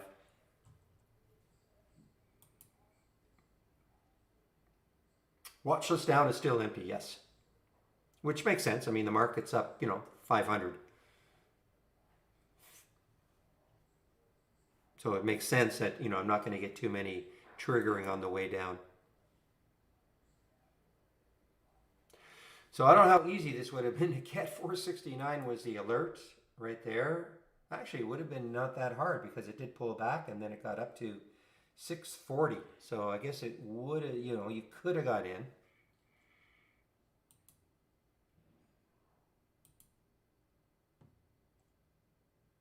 And this one actually worked out extremely well. KLDO, 977 got up to 1050. And this is the only one I took, actually, the LAC. I'm not in it anymore. Boy, coming back with a vengeance.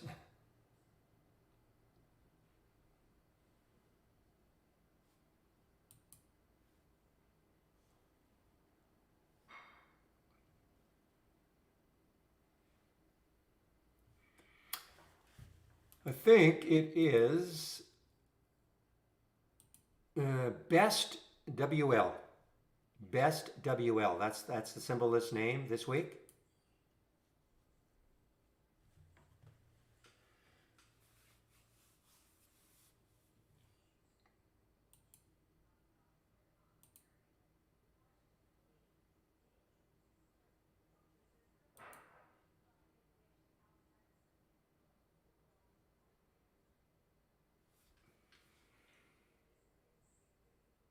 Okay, give me a moment, please.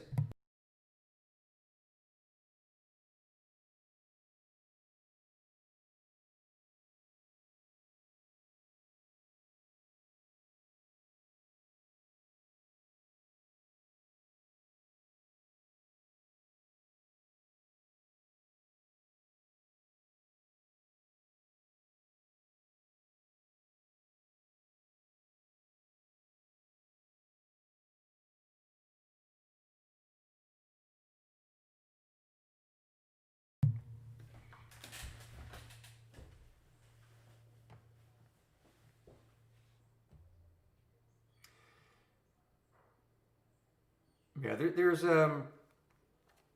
okay. The huge difference is, I mean, if you care, is not having the simulator. Okay, I'm going to give you a podcast link to a podcast that was done a while back.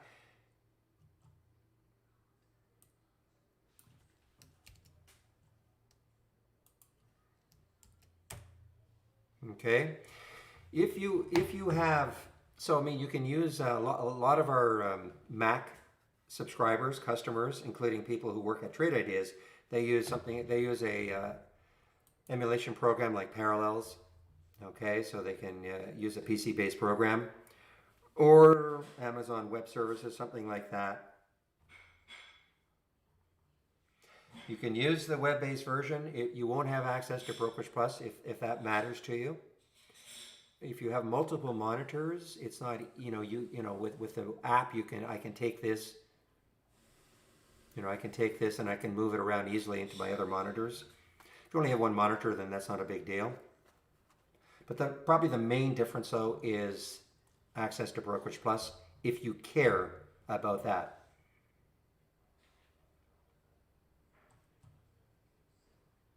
Otherwise, it's pretty similar.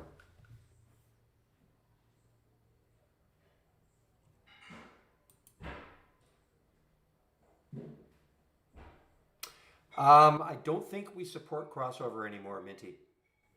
I think that we used to a while back. It used to be. You're right. It used to be looked like a really good solution, but I think that something happened about a year ago, and we don't support it anymore. EVGN, EVGN, guys. It's not shortable. Ah.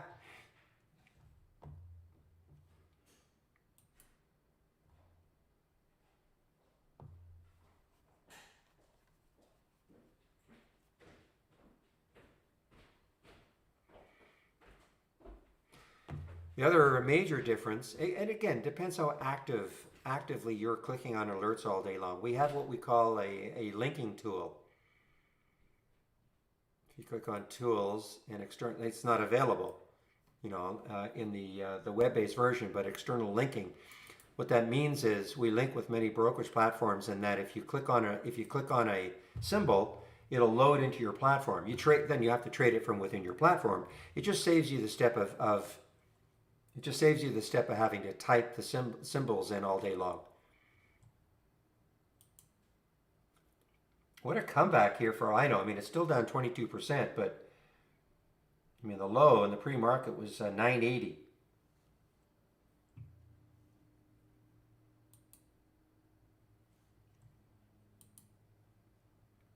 Yeah, PEC did get halted. Yeah, this was super active last week. You know, this was the Thursday action all the way up to almost 15, 14 something.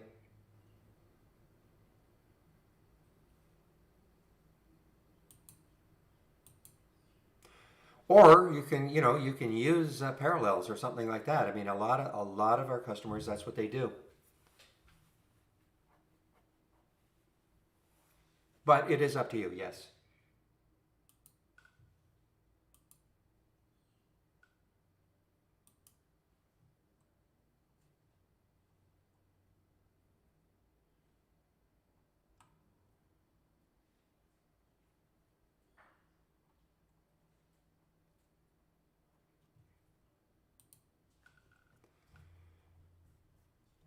Meanwhile, GLNG continues down here. What a disaster this one is. So funny, the action on Friday, it looked like it was going to completely recover.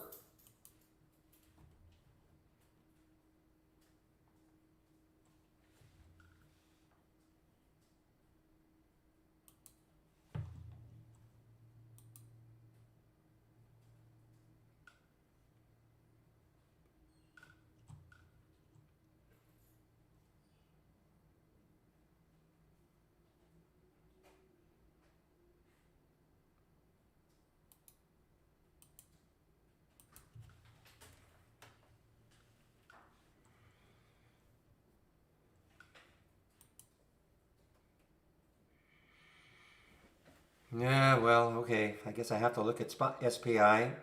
So the next high looking left is 12, is almost 13.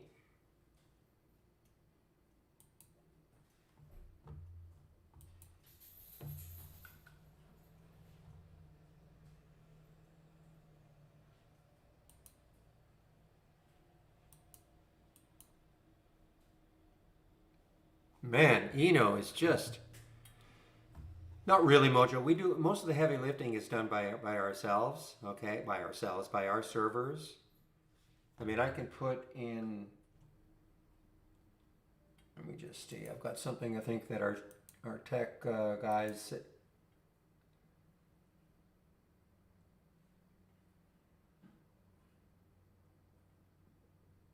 Just give me a moment here. I just have to find.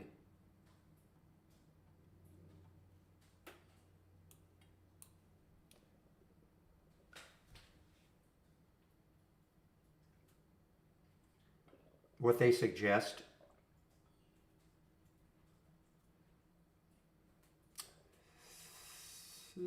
Can't seem to find it.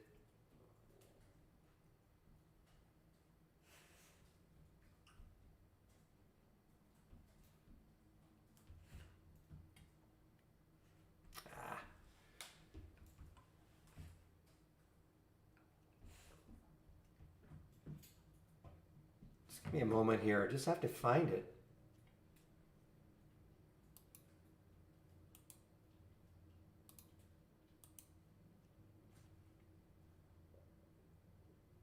I will find it.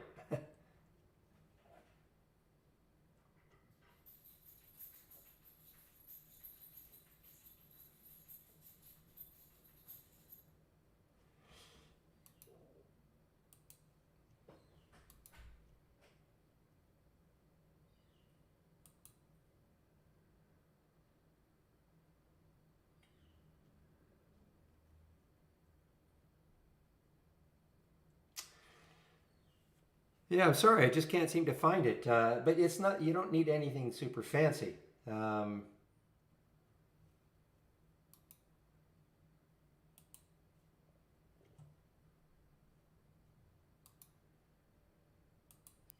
is open.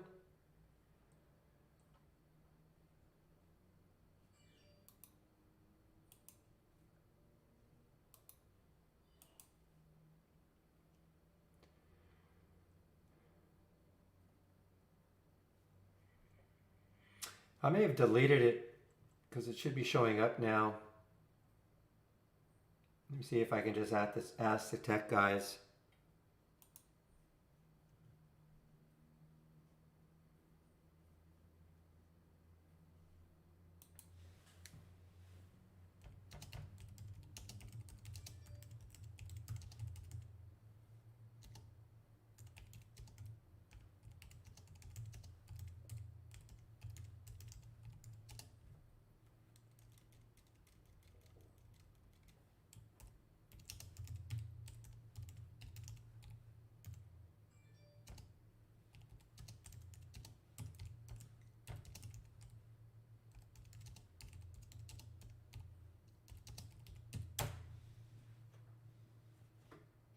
Okay, I'm just going to wait for it.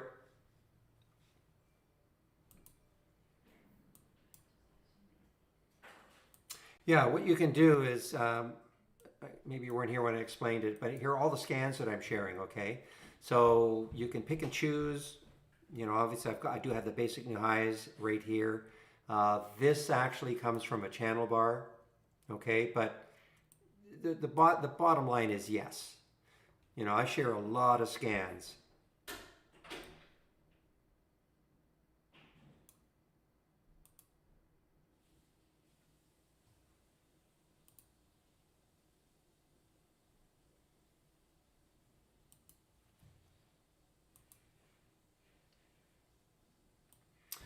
All right, things have settled down a little bit now for me.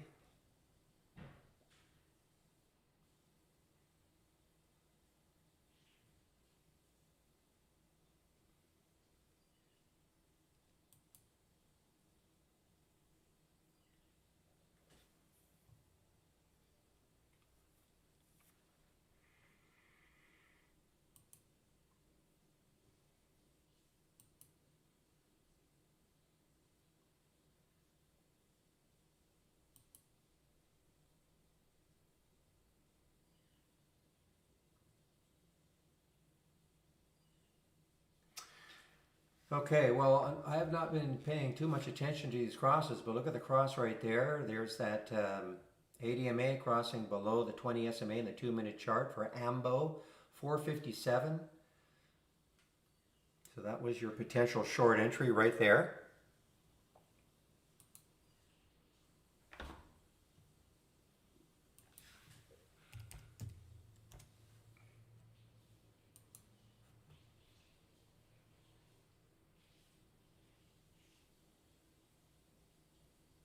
Okay, I have the requirements. Let me just have to do a screenshot and then I can give it to you.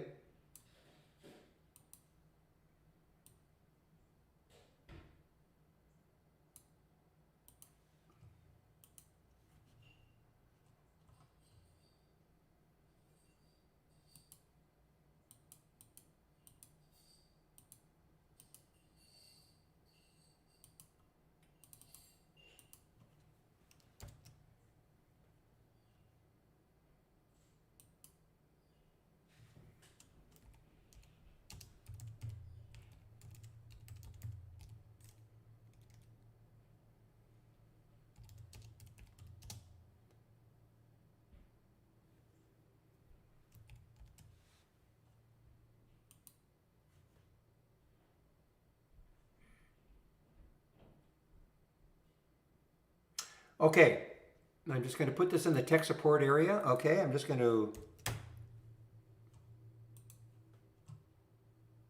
it's pretty... okay, I think you can click on it. All right, there it is. Minimum, preferred, ideal. Okay, put that in the tech support area. So I think all you have to do is just, it's very hard to see, but I think you just have to click on it and it'll expand. If it can't, then just let me know. And I'll just keep this on the screen for a bit so you can take a screenshot.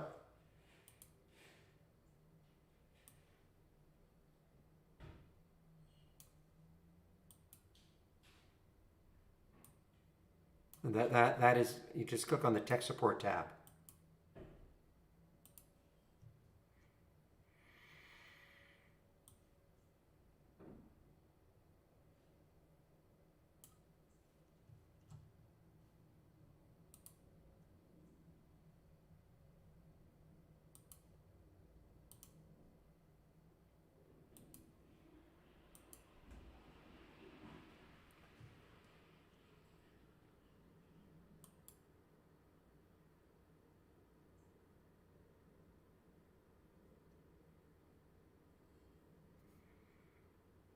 Oh, is it actually there now too? Okay, let's see.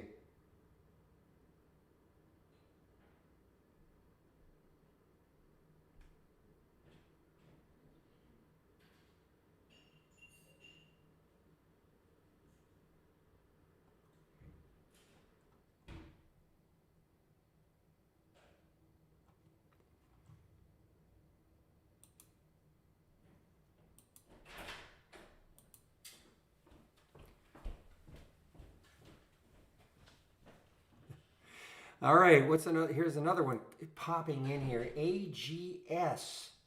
What do you do? And where are you out of? AGS, but it's straight up on the 15, straight up. Pretty low float, 26 million in the float. Looking left, the next high looking left is 437 on that daily chart.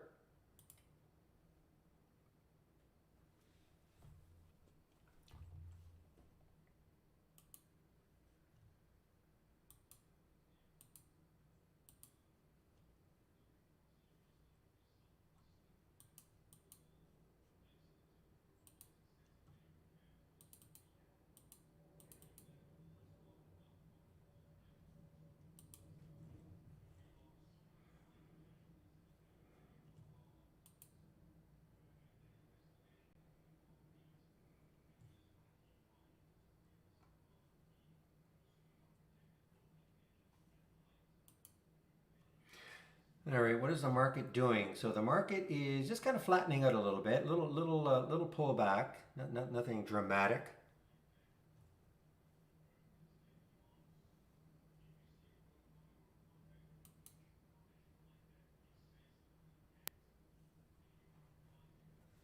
So far the one AI alert, I would be putting a price alert where that entry was and see if it takes it out later on in the day.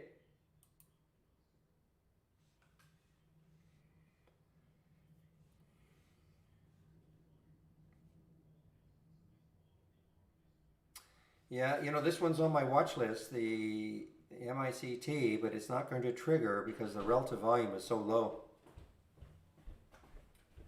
So you understand what I'm talking about is what you see here are the symbols that have been extracted from my watch list. My watch list probably has, I don't know, 25, 30 symbols in it. But they don't, you know, we don't want them all to be alerted to way too many. So I put some filters in, like a minimum volume, a minimum relative volume, things like that. So these are the ones you can see right off the bat, and they have to make a new high for the day.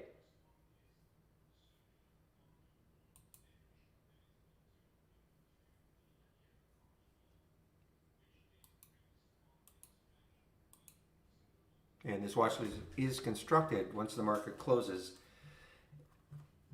Excuse me, every day. That's what I do. I then look at a bunch of several scans, probably about 10 of them. I take a look at the symbols on today's watch list, and I make a determination whether I think they should be, any one of them should be carried over to tomorrow's watch list. Typically, like the CLDO, I mean, you can see that if it holds this area, this will be on the watch list again tomorrow because look at the room it has. You know, if you look at the monthly chart, it still has some room that could possibly fill in. Now, if it, you know, at 982, but if it collapsed all the way down to 7 later on today, it won't be on the watch list. So that's kind of what I go, well, not kind of, that's exactly what I do. I'm always looking at the higher time frames, daily, monthly, and weekly charts. And how do I see them in the first place? They've had to perform a certain way during today. Typically, probably closing near the high of the day. And then I click on them, and then again I just look to see, well, how much more room do they have? So they're designed. You know, you can intraday trade them. You can hold them. And another word about the simulator: if you don't close out a position at the end of the day, then it becomes a swing trade. So you can also use the simulator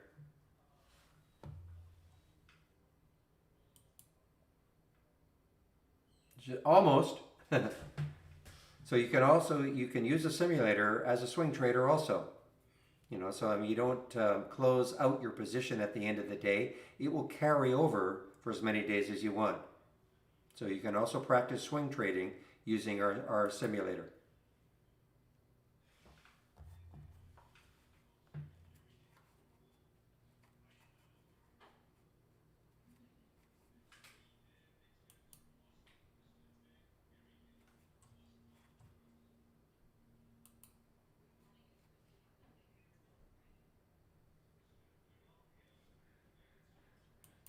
I was just going to say, WKHS is just making a new high, and now it is showing up in my watch list. Now it's pretty, it's a pretty choppy one, but what to get in the pre-market? Just check out the pre-market high. Boom. So 2640. Look at the volume, 2683. What's the spread like? It's a good spread, only 3 cents.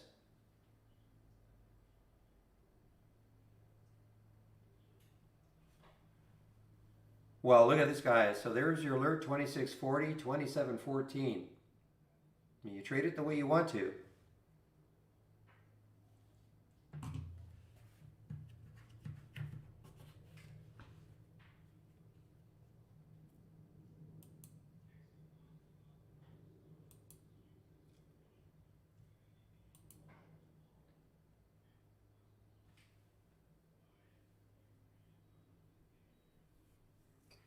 Another thing you may have noticed pop up on my screen is our price alerts window. So if you're new, we have a price alerts window. You just load it from new and then price alerts. Where are you? Price alerts window. And it's so simple to create a price alert, and you will not miss any. You minimize the window, and then you sort on the triggered column, so you'll see the last one right at the top. You can put a sound alert. Right click, actions, just follow these instructions. You can create a sound alert. So when you get a price alert, this window will pop up on your screen. You'll hear it. You'll see it right at the top. It'll actually change colors. It'll fade. And here's how you create a price alert. So if I want to put my price alert, 10, say right at the high there, I just have to go on the screen, then right click, create the price alert. It says 1032. I can of course change it to whatever number I want. I don't have to. If I want to put a note in, I can. I typically don't. Save it, done. And you'll notice, if you look at the price alerts window, see it's right at the bottom there. So if it hit 1032, this window will pop up on my screen. I'd hear it. I would not be able to miss it.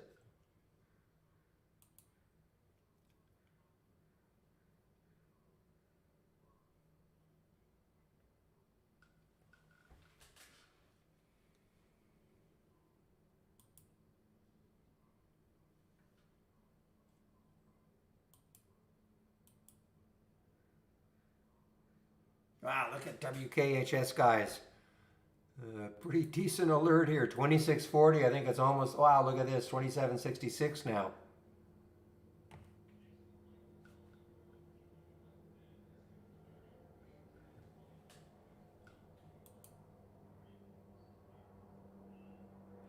Now, keep an eye on OMI for sure. Look at OMI, OMI, okay? Keep an eye on it. It's not a low float. They don't all have to be super low, but look at the monthly chart.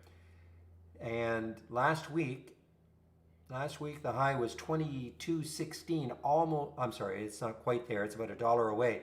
But this, this has the look about it. I mean, start to fill in this area here.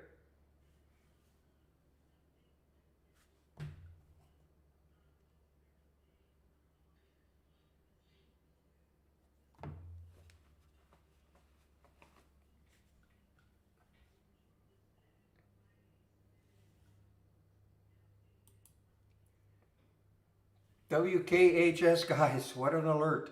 2640.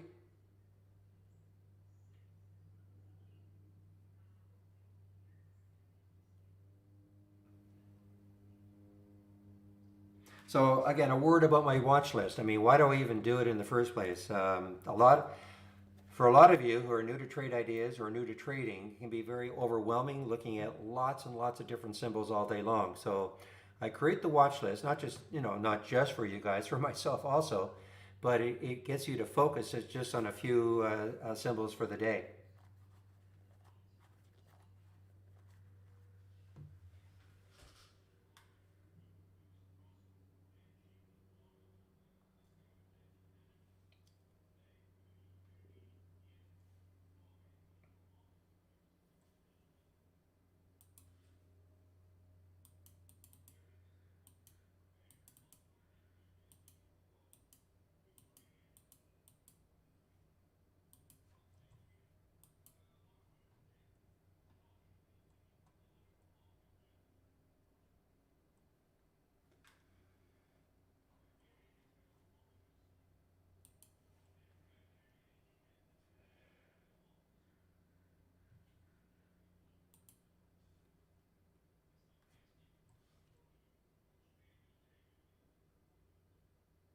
See, this one could make my watch list for tomorrow. If it holds this area, especially if it gets close to this 450, because then it would have room maybe up here. And then if it could ever break through this area, I mean, look at the room AGS has got.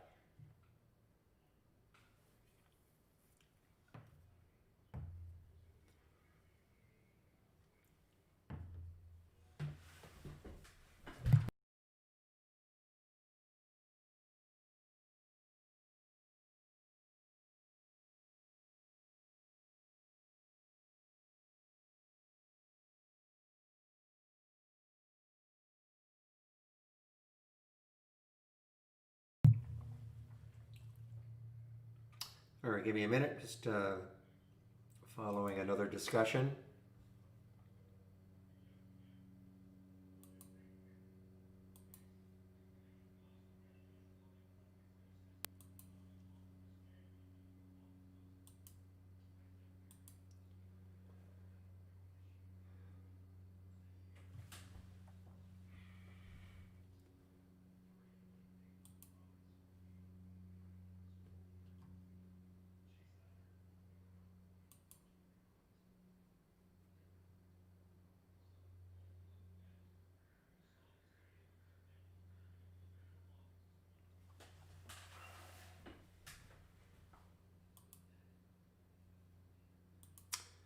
All right.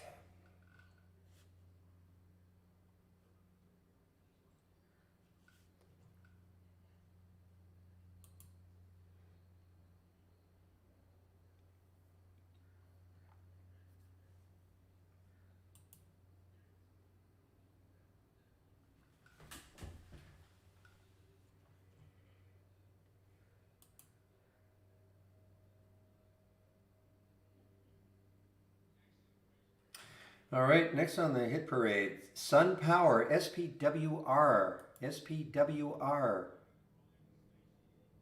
Not too shabby. It's not as electric as some of the other ones, but the iPod is not doing too badly.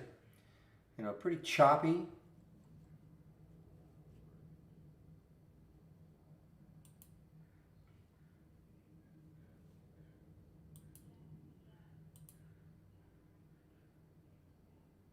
Look at PCG. Yeet.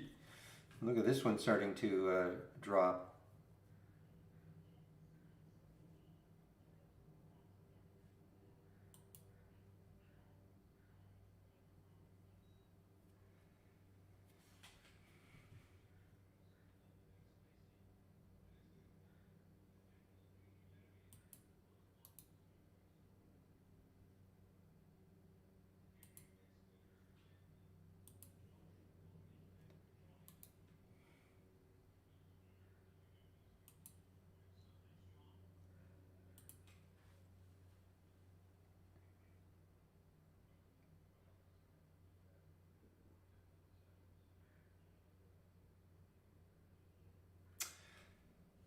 So see how that worked, guys? You see how I had set that alert for 10:32 for lack?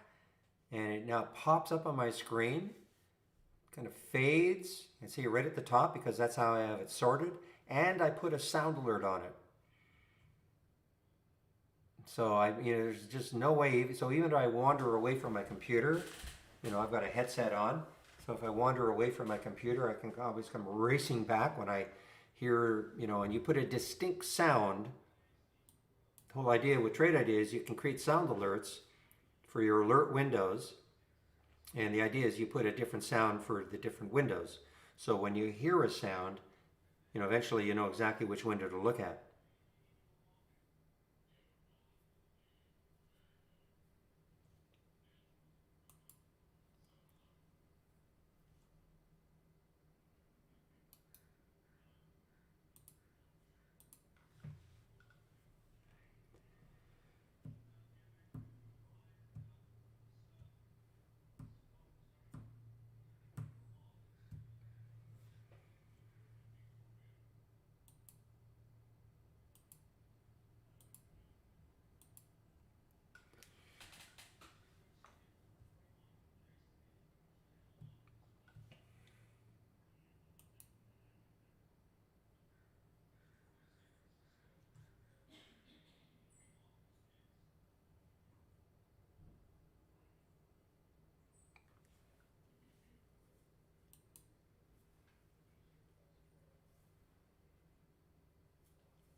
All right, so I see we do have another AI alert. Now, you notice I do not display the AI alerts. Not fair for those who pay for our premium service. I will talk about them afterwards.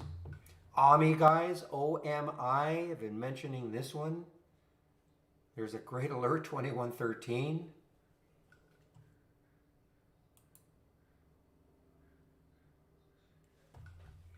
He was this morning. I don't know if he is in now.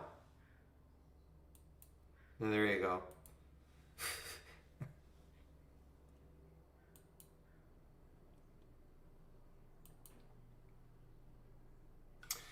So you may notice I have this one called the repeating. So what that means is, why I like to organize it like this is I can see the very first time that we had the alert for OMI. It was at 11:07. The price was 21.13. You notice here that if the price, keeps making a new high, you're going to see it over and over again. In other words, repeating. This allows you to kind of say, okay, we had the alert at 10:04 for LAC. What did it do since then? So it's at 10:30 now. The KLDO 977. What did it do since that first alert? You can see the blue arrow right there is the candle. It's just designating the candle in which the alert happened, depending on what time frame you're looking at. So on the 5-minute chart, there's the candle that happened on. 2-minute, it's before. There's the 15-minute right there. So you can see very quickly, okay, there was the alert. Did it do anything good afterwards? Well, got up to 1051 before it came back down. So from 977, up to 1051 or so. The AMBO was pretty crazy, 469, and it got up to 647. This one, of course, was incredible, 2640 right there on that one candle. The next candle up to 2811. And the OMI is, steady. 2113 got as high as 2143. So, and it's the same idea here, the no repeat. So AGS, the first alert was 406. What has it done since then? Hasn't really moved. So it's kind of a good way to, you can kind of go back in time and say, okay, what did it do since the first alert?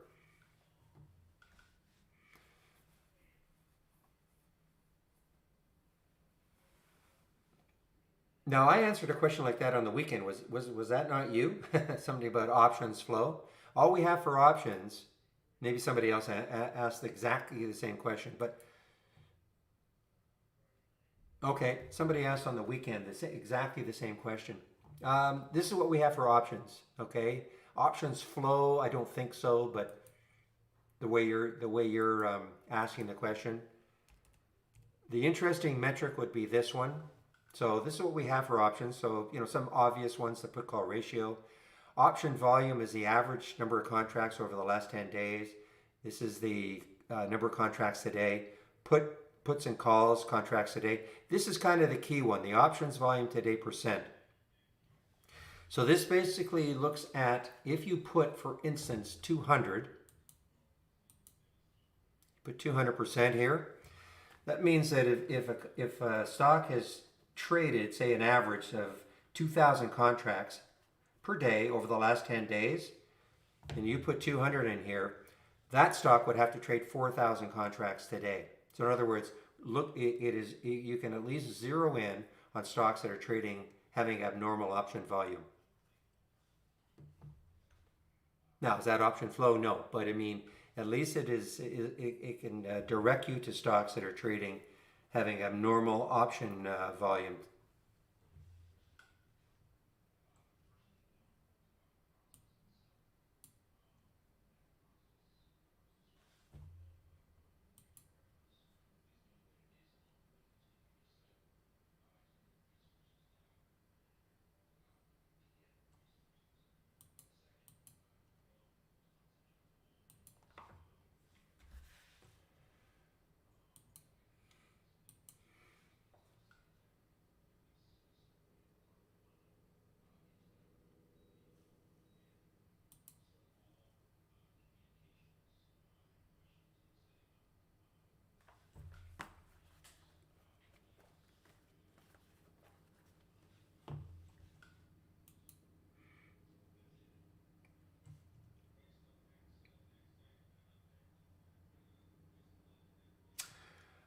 All right.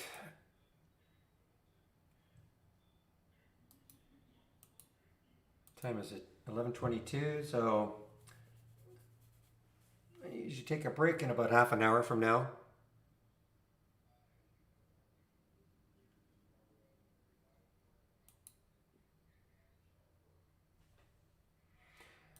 Here's another SPAC, guys, on the move here. KCAC. Look at this one go. I mean, it's got lots of volume coming in. KCAC, the next high looking left on the daily chart is 1940. So this one is on the move.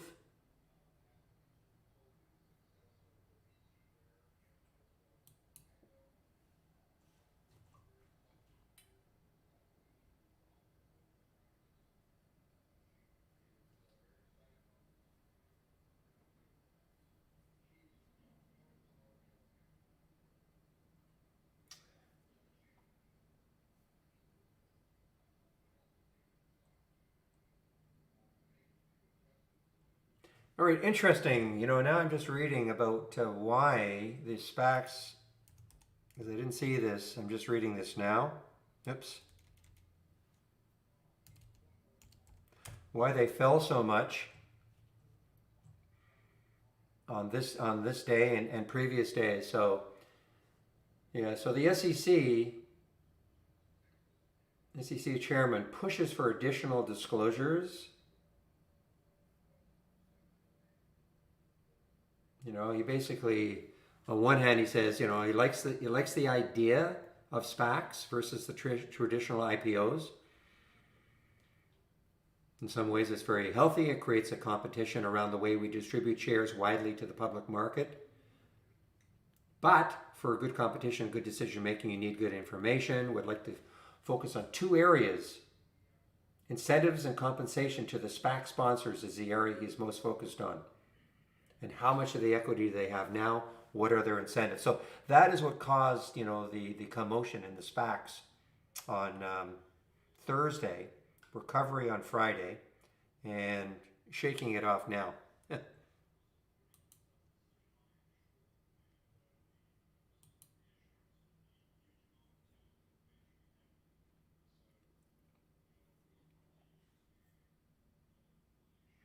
Boy, this is looks like it's almost a lifetime low for RDUS. May not be quite.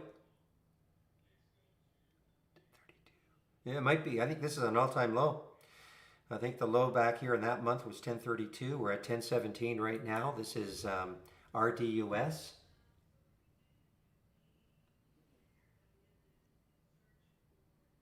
Where are they out of?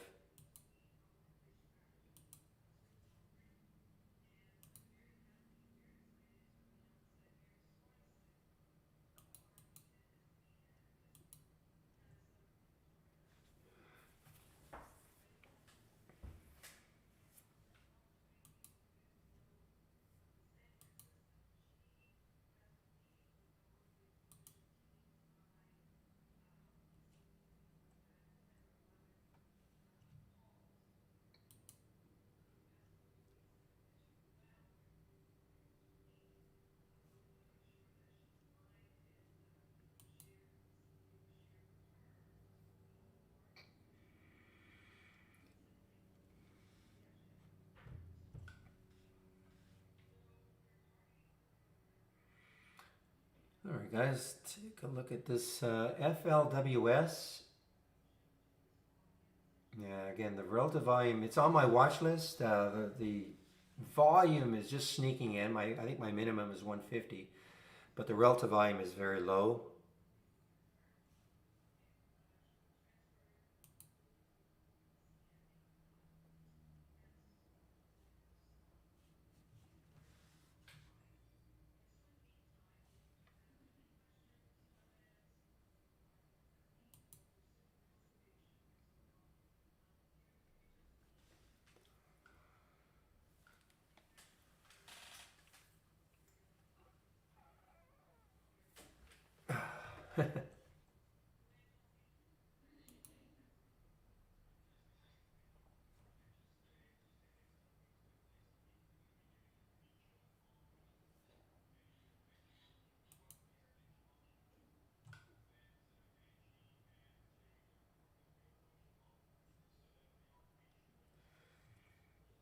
Well, guys, we actually have a cross down here on the 2-minute chart for AGS, right at 405 or so. There's the 8 EMA crossing down below the 20 SMA.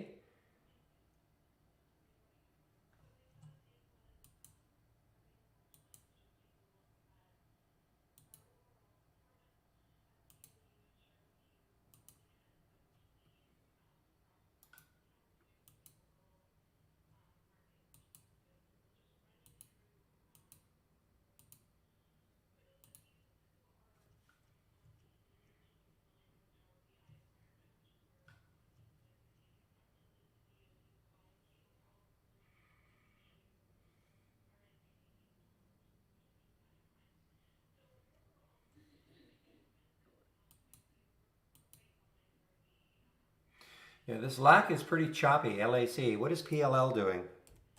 I'll be tied in a little too much to this PLL. PLL is to the big, what did it get up to? 44? Wow. Holy man. That was not shortable for me. What a drop. Didn't realize it had dropped so much. 43 down to 25. Wow. No shorts available for me on that one.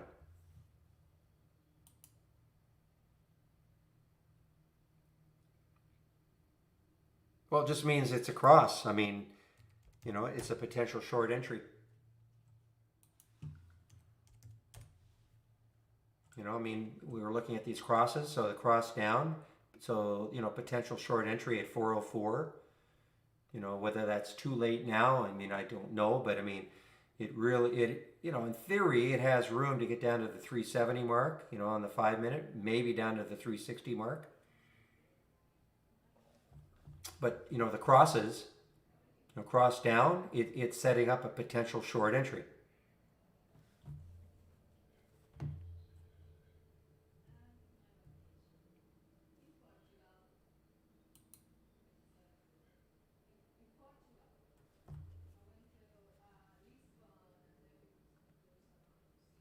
Now, you were probably looking on the long side.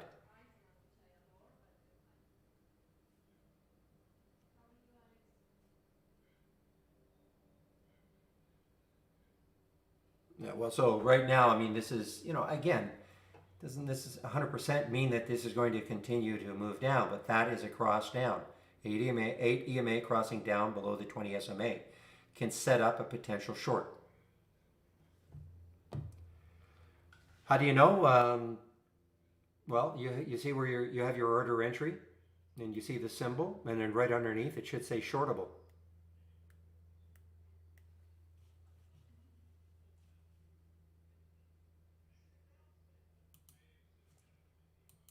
Just give me a moment.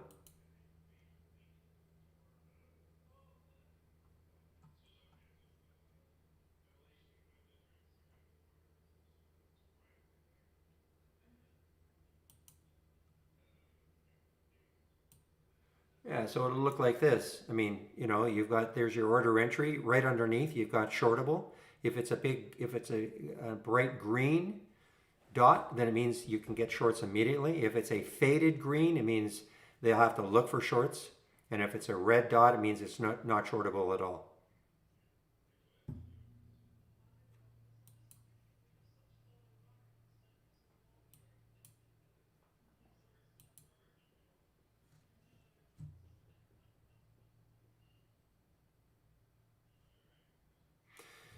And then if it is shortable, typically if you just kind of hover over the shortable, where it says shortable, box will pop up and it'll tell you how many shorts are available.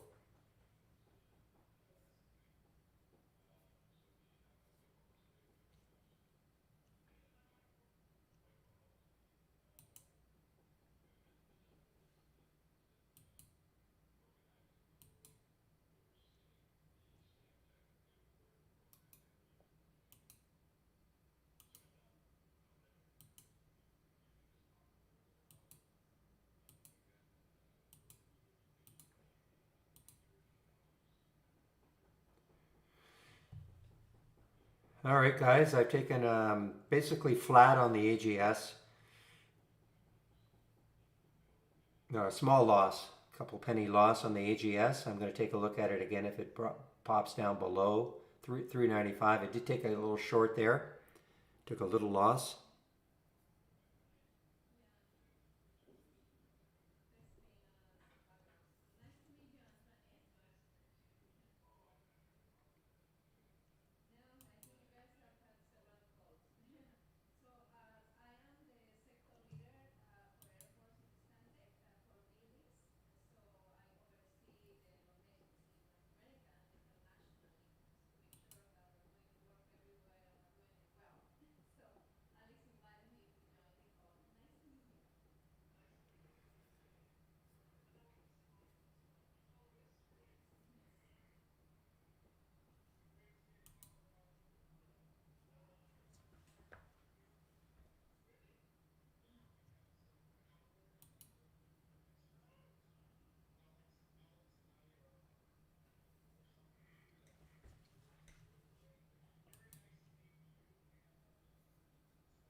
All right, guys, my alerts have started to dry up.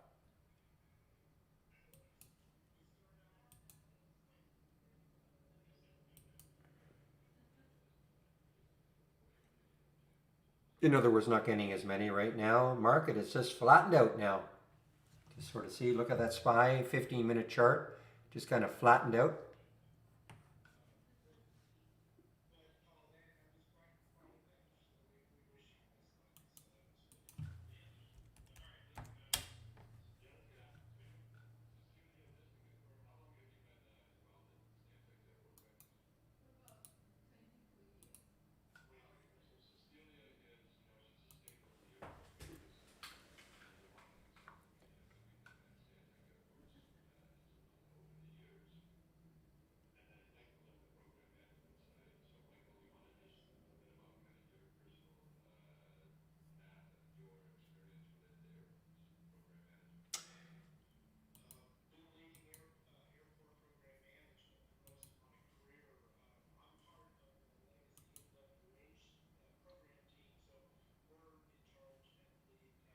All right, I think this might be part of that group, FSP. FSP, it's not a low float, 96 million in the float, but FSP, Franklin Street Properties Core.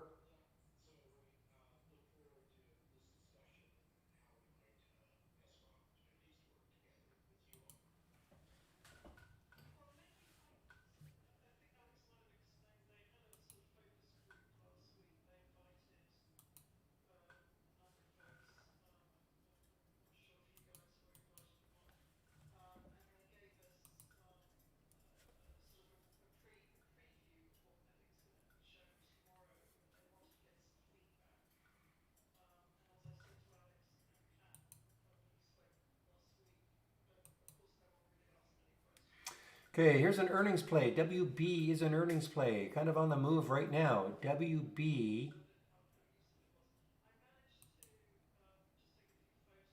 and there's OMI.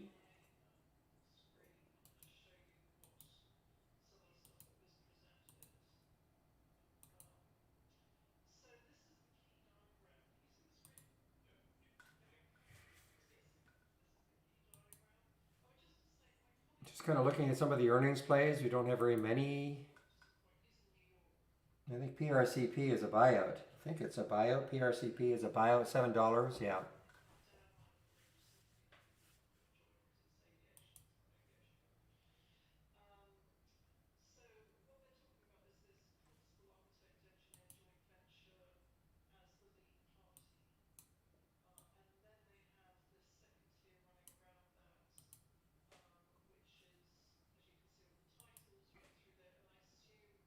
Wow, look at this. It's flatlining. Sina. Sina.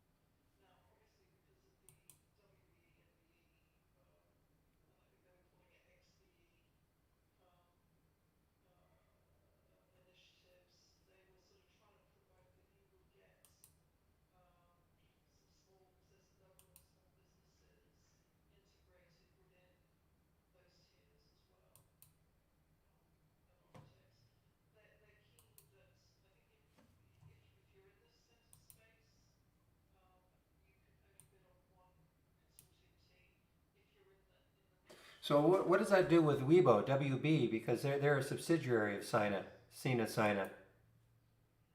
They both have earnings today.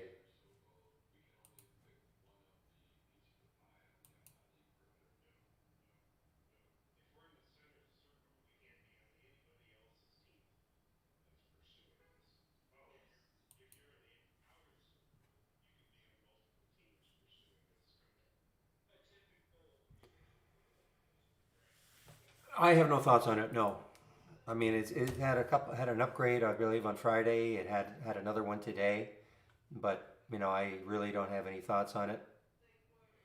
I mean, to me, it's still pretty choppy.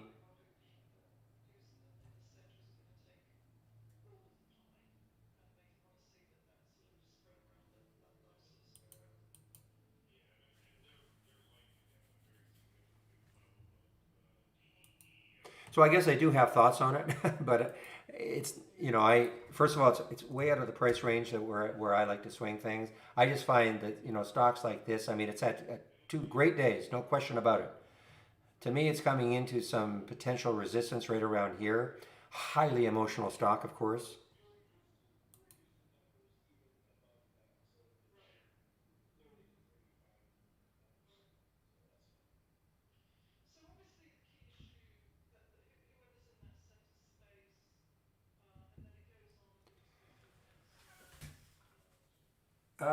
I'm using,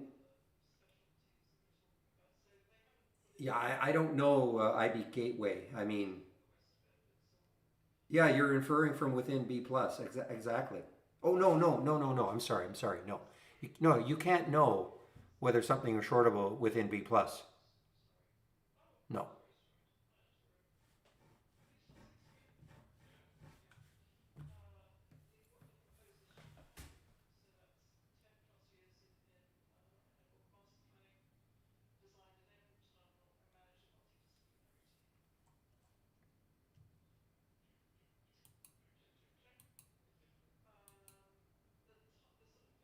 But I mean, obviously you're going to have your IB window open somewhere. It's really simple just to take a quick glance, and you'll tell us in half a second if it's shortable or not. And if you're wondering about using B plus to trade using your IB account, if you try to short something and they don't have shorts available, the trade won't go through, obviously.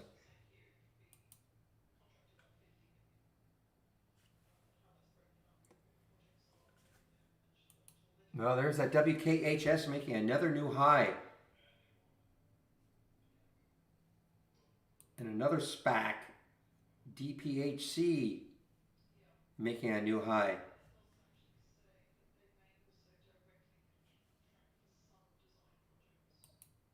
and EVGN making new highs. What do they do? This is an Israeli stock, EVGN.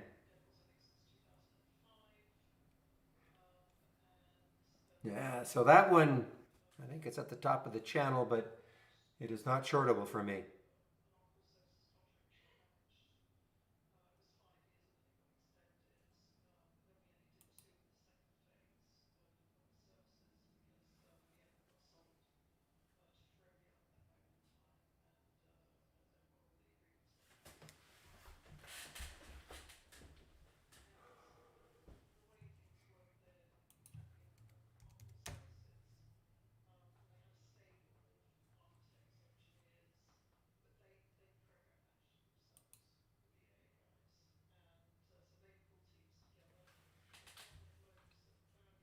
Okay, guys, I'm getting closer to my break. Let's see who's on. I think it's Sean today, YouTube feed.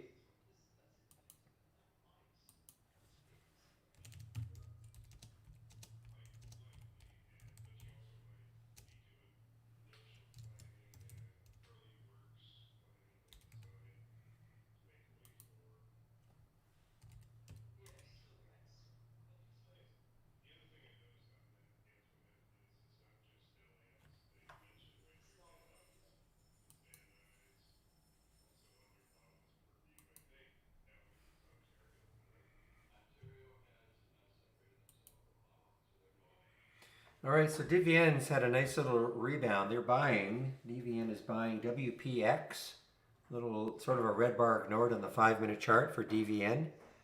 Close to 10 though. It's psychological number to get through probably.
Oh, it's a low float, isn't it? For an $81 stock, 22 million in the float for Jack.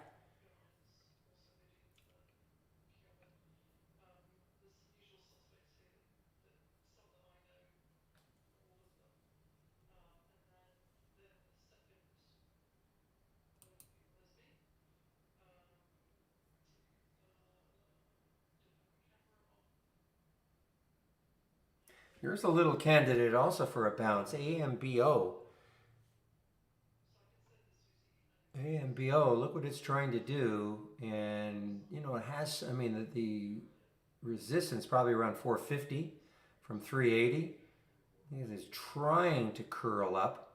See if it takes out 4 AMBO.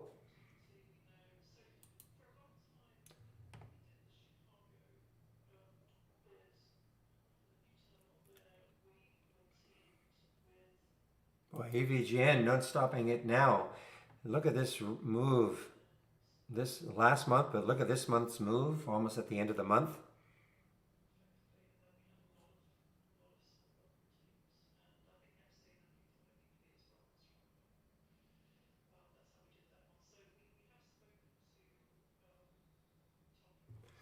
So real again, are you talking 6 standard deviations for Jack?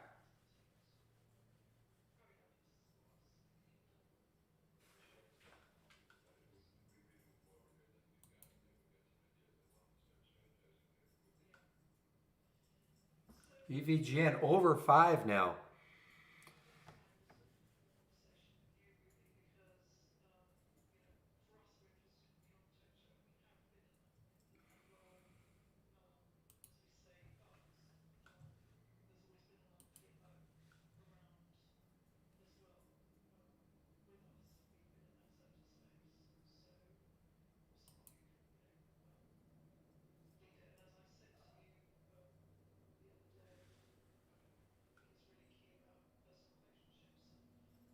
Okay, good.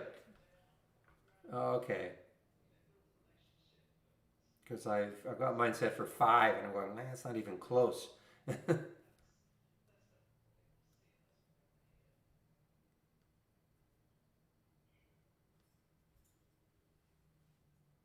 I thought you were kind of waiting for the 6, you know, just to get fewer alerts. But for instance, where do you see EVGN on the 2-minute? It looked like to me it was just touching 5. EVGN, EVGN.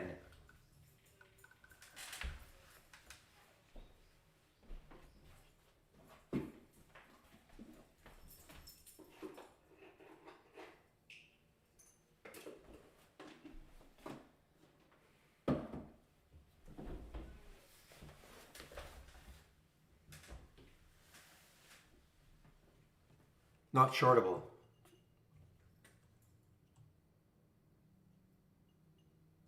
Yeah, okay, then we're really got some differences. Not maybe like maybe it is now, but 2 minutes ago.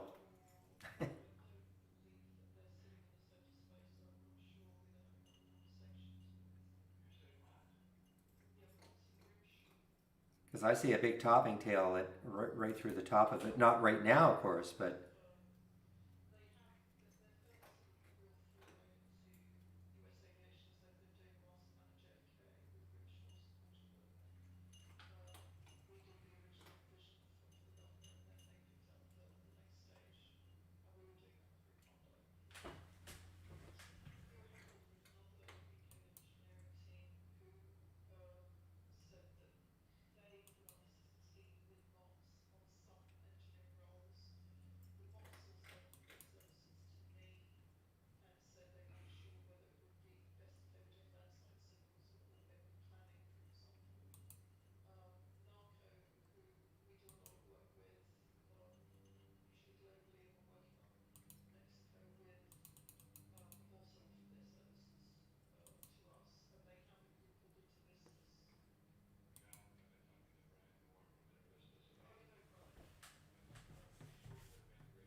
all right, so GOSS, you notice it is appearing here. It will not appear, even though this is on a low for the day, and so is GNFD. It will not appear here because it is not below the low, and it's probably never get there. Well, not today anyway. Not below the low of Friday. So that's one of the filters also. So for a stock to appear here, it has to be above the previous day's high, and in here it has to be below the previous day's low. So even though GOS is making a new low, just not going to appear.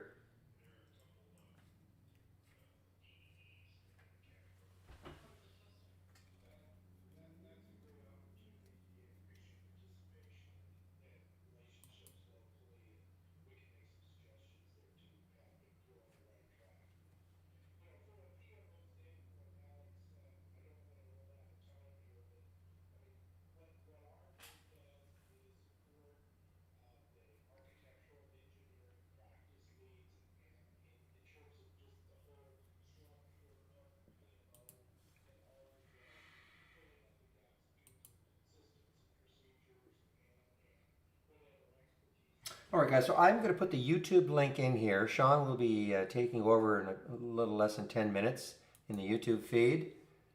And I'll just put that link in here. I'll be taking a break between 12 and 12:30 in this room. So if you wanted to pop over to the YouTube feed for an hour or half an hour, whatever you like.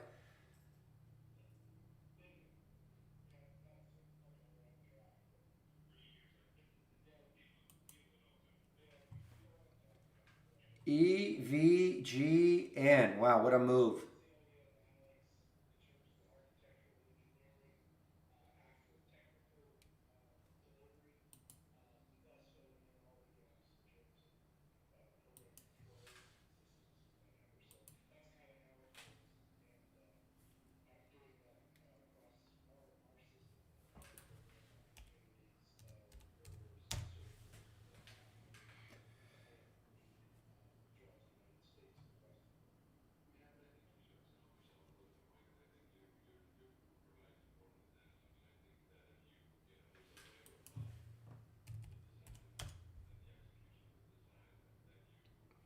I don't know if we have that one. RTP, I don't know, /U?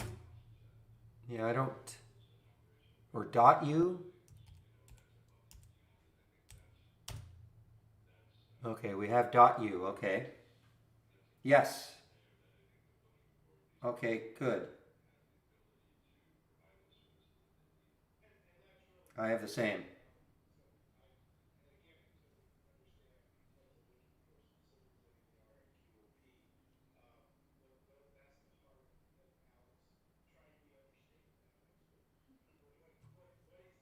Okay, so we're getting closer.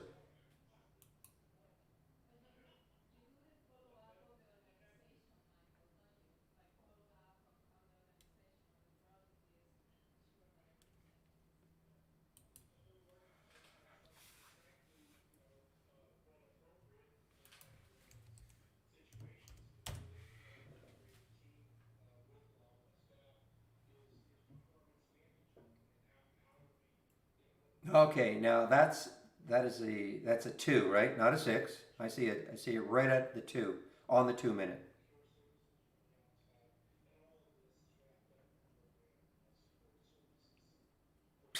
Okay, well, uh,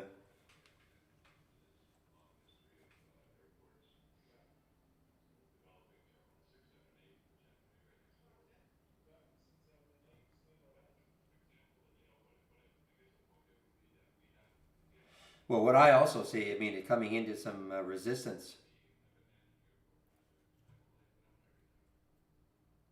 for APDN.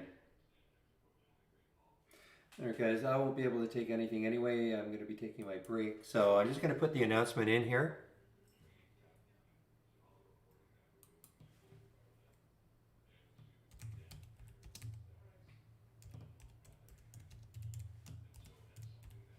Okay, so I did want to demonstrate. Now, if I had been in this trade for real, I would not have let it get down to the exit price, okay? I just wanted to demonstrate though, with the space, SPCE. So you put your stop in and it'll take you out if it hits. Now, the way it was trading, I would have been raising my stop out. I would have got out sooner, okay? But I just wanted to show you that if you leave it in here, that's where it'll take you out if it hits that price.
Yeah, fly. Saw this one on. Look at this one on Friday. Had a big comeback, and boy, I mean, look at this 2 days, and it's basically trying to wipe out all of this.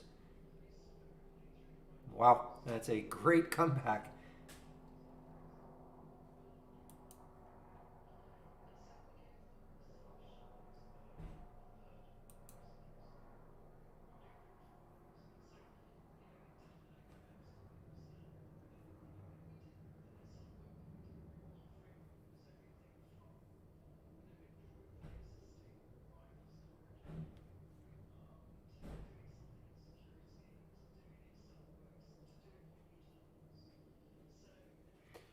This is getting close to a channel, upper channel, also for me anyway.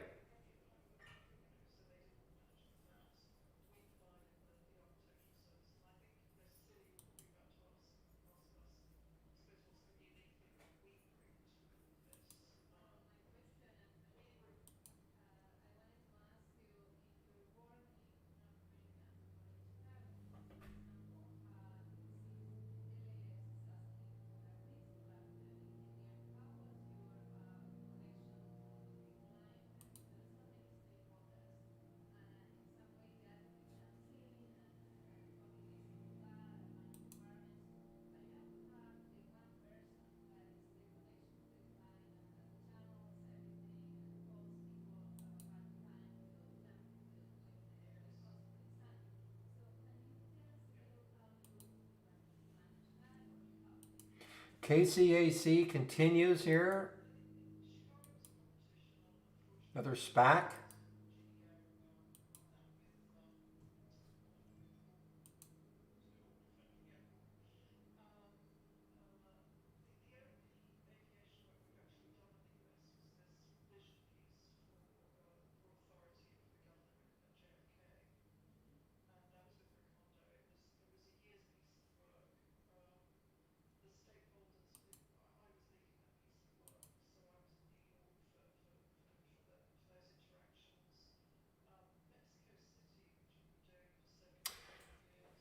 All right, guys, I'm really just waiting for Sean to show up in the YouTube feed, and then I'll be taking off.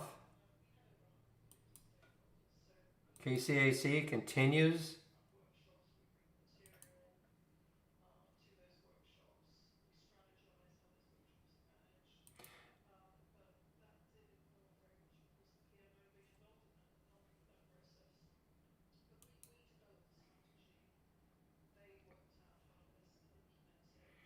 Okay, guys, if you have the AI, I can show you now. I don't mind showing you now. 2327, 2361 for the ATKR.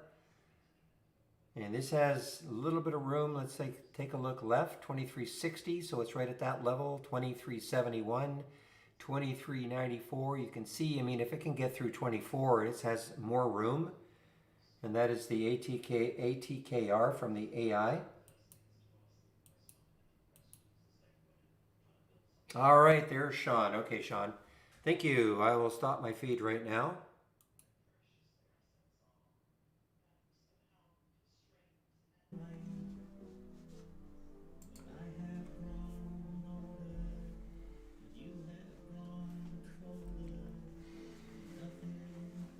Hello everybody. Thanks Barry for passing the mic.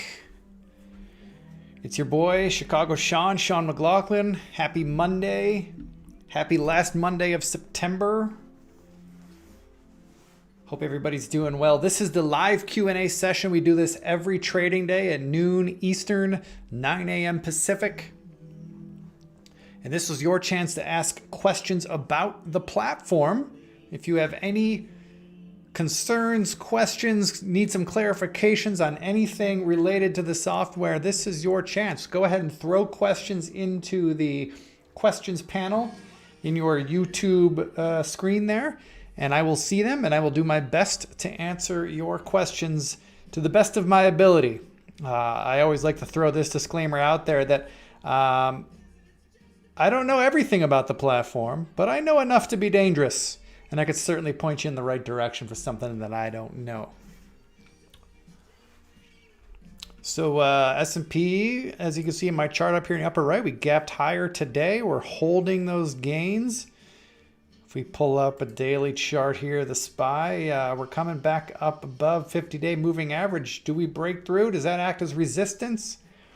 Who knows? Who knows? My gut feeling tells me that I feel like we're going to have some lower prices again. Nothing dramatic, nothing crazy, but me personally, the trader in me would love to see this 200-day moving average tested. I don't think we break through it meaningfully, at least not until the election. After the election, all bets are off. Who knows what'll happen, but between now and the election, I don't see the 200-day moving average being broken unless something unforeseen happens. But I would expect to see the market come down and test that level just a little bit. These are just my opinions, of course, folks. You are entitled to your own opinions. I don't have a monopoly on great ideas, but that's just kind of what I'm thinking right now. So this hour, this next 58 minutes will be driven by you. I see that there are 53 people logged into this room right now. Hello. I'm relying on you to ask me questions about the software so that we can have some stuff to talk about. Otherwise, this is going to be a pretty quiet session. I guess while I wait for questions to come in, I'll do an exercise that I like to do every Monday in these calls. Is I'm going to look at my stop loss levels on my existing open positions here in Brokerage Plus. These are all swing trades that I'm in. Many of these trades I've been in for several weeks or several months. mostly because they're working. And most in particular, this pen, PENN, has been one of the trades of the year for me. Biggest winner of the year. I don't know if it's the biggest winner. It probably is. It's up there for sure. But I'm going to adjust my stop. We had a little sell-off last week that was a little juicy. I'm going to drag my stop loss order up just below Friday's low and lock in a little bit more gains. I'm inching the gains up. I entered this trade back here back on July 27th. I've been long this thing ever since. I've been dragging my stop loss level higher all along the way. So here's my level now. 61.43 is where my existing stop loss order is. If I get taken out at that price, this is the profit I'll approximately walk away with, $3,500 in change. I'm currently sitting in $4,800 of open profit. I should point out, Penn, as well as every one of these other trades, these all started out risking just $200 per trade. So I risked $200 when I put this trade on, and now I'm sitting in open profits, basically 24 to 1. 24 times my original risk. That is how money is made, folks. If you're a swing trader like me, you kind of come to the game expecting that if you do 100 trades in a year, 45 of them are going to be small losers, 45 of them are going to be small winners. They're going to offset each other. And then as many as 10 trades, likely no more, will be where all your profits come from. And those will be the big winners. And of course, this only works if you don't allow yourself to take the big losers. And how do we not take big losers? Make sure we have stop losses in place and make sure we stand by those stop losses no matter what.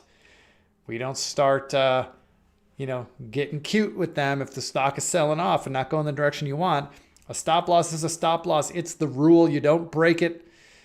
You never take a large loss. If you never take a large loss, then your small wins and small losers will offset each other, and the occasional big win will make all the difference of your day, your week, and your year. Trust me. And this pen trade that I'm in right now is a perfect example of that.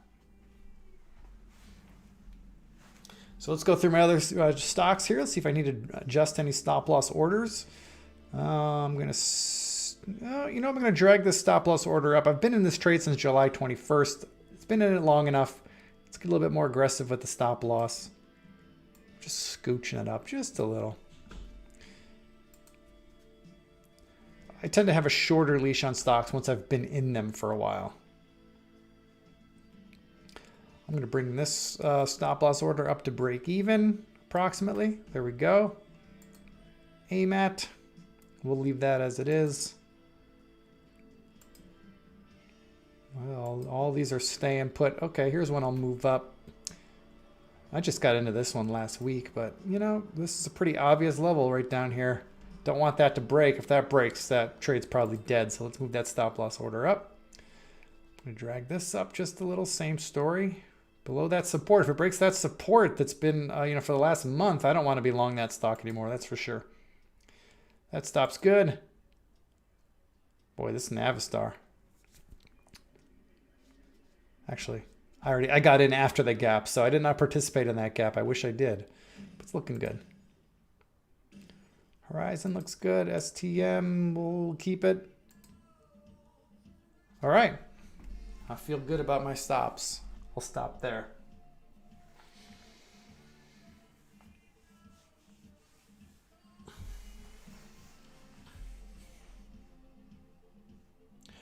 Ryan, you're saying you dragged your stop loss up on the chart and then the stock traded through your level and the position did not exit?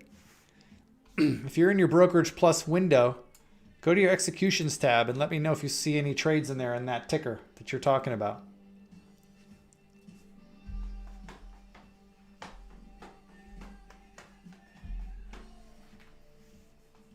So you're not seeing any executions there. And the stock is below. It says you have for your stop loss you see in your chart, it says closing order stop at a price and the stock is now below that price. Is that correct?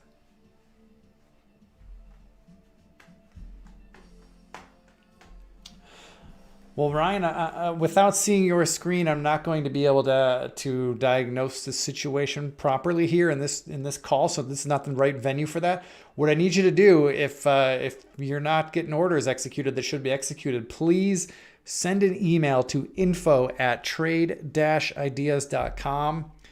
Screenshots always help. But just send an email there to let them know what's going on, be as detailed as possible, because that's a serious issue if your stop orders aren't getting executed. So please send us an email. We'll get that fixed for you. Well, even if the stock did gap through your stop loss order in the pre-market, like if it stock opened below your stop loss order, it'll still get executed, assuming it's a market order. Which I guess brings up a good question, Ryan. Are your stop loss orders, are they stop limit orders? Because if they're stop limit orders, unless your limit price trades, you might not get filled. And I don't recommend anybody use a stop limit order to get out of trades. That's just asking to get hurt. Make sure you have a stop order, that gets you out at market price. But yeah, if you have a normal stop loss order and the stock gaps lower below your stop loss level at the open, you'll still get out. You'll just get out with a market order at whatever the price is. Hopefully it's not too far away from where your stop loss is, but it's happened to all of us if you've been doing this long enough.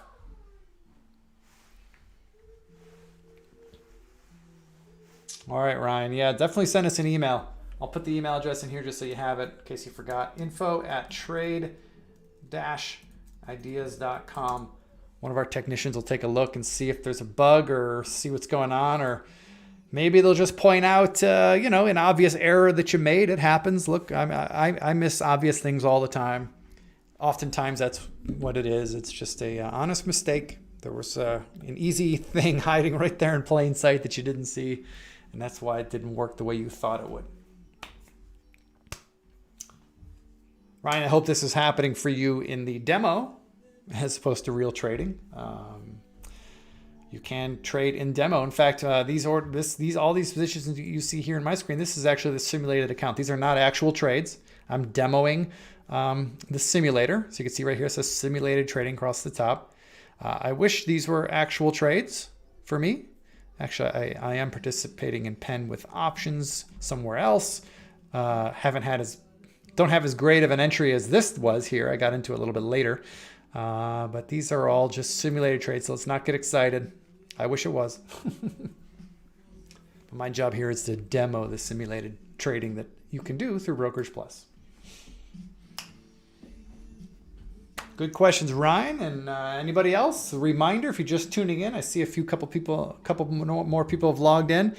This is the live Q&A powered by you, the watcher/listener. If you have questions, help me throw in some questions and let's talk about what you need talked about.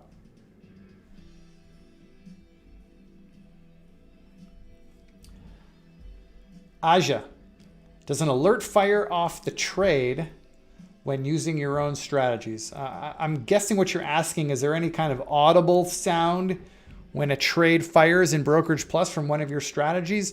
No, it does not happen. I wish it would. I don't know why we don't have an audio alert for a trade execution. That really seems like an obvious thing that we should have. I'll throw that at the developers. I don't know if that's in the pipeline. It might already be in the pipeline. I'm pretty sure that's a common request. But no, if you want to get audio alerts, they'll have to happen from an alert window. So like one of these right here, right? Any window with an A in it. Anytime an alert fires here, you can have an audio alert fire. To turn those on, you just, in any alert window, you right click, go to Properties, choose Actions, and then you want to make sure you got a check in the box next to Play Sound. Then you can go into the Setup Sound and customize it if you'd like. I don't have sounds turned on for these alerts, but you can turn them on if you'd like, just by clicking that box.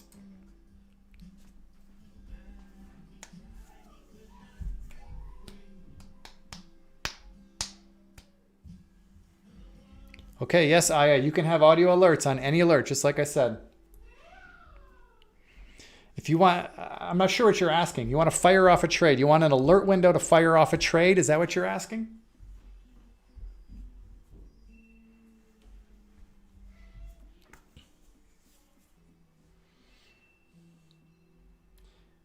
if you want to have one of your alerts, let's say this window right here, I got this smalls tracker. Let's say I want to auto trade this strategy. If I want to do that with Brokerage Plus, what I need to do is first make sure I've saved this strategy to the cloud. Okay, so I'm going to right click in this window. I'm going to hit save or share to cloud. It's called Smalls Tracker, and it's going to hit save. And now that alert window is in my cloud. Now I go to my Brokerage Plus window and go to the Strategies tab right here. And if I want to bring this Smalls Tracker strategy into my Brokerage Plus window, I now right click, hit load from cloud, and it's going to be right there at the top. Smalls Tracker, that's the one I just saved. Just highlight it, hit load, and just in this menu here, just hit add to existing. Don't ever hit replace all existing. I don't know why that exists there. It's a dumb button. Our developers need to get rid of that because it causes too many problems. Just hit add to existing and adds this strategy to your existing list of strategies. Go ahead, hit that. And there it is. There's the Smalls Tracker strategy in your Brokerage Plus window. Now, before you turn it on and trade it, you're going to want to right click in here and go to edit trading strategy. And you're going to want to go through these tabs to make sure the strategy is set up to work all day or whatever time frame you think is most important. You want to go in here and set your position sizing. You know, are you risking fixed dollars per trade? So if this is, I'm risking $10,000, so that means I'm going to invest $10,000, however many shares that buys, it'll do that. I could change this to fixed shares.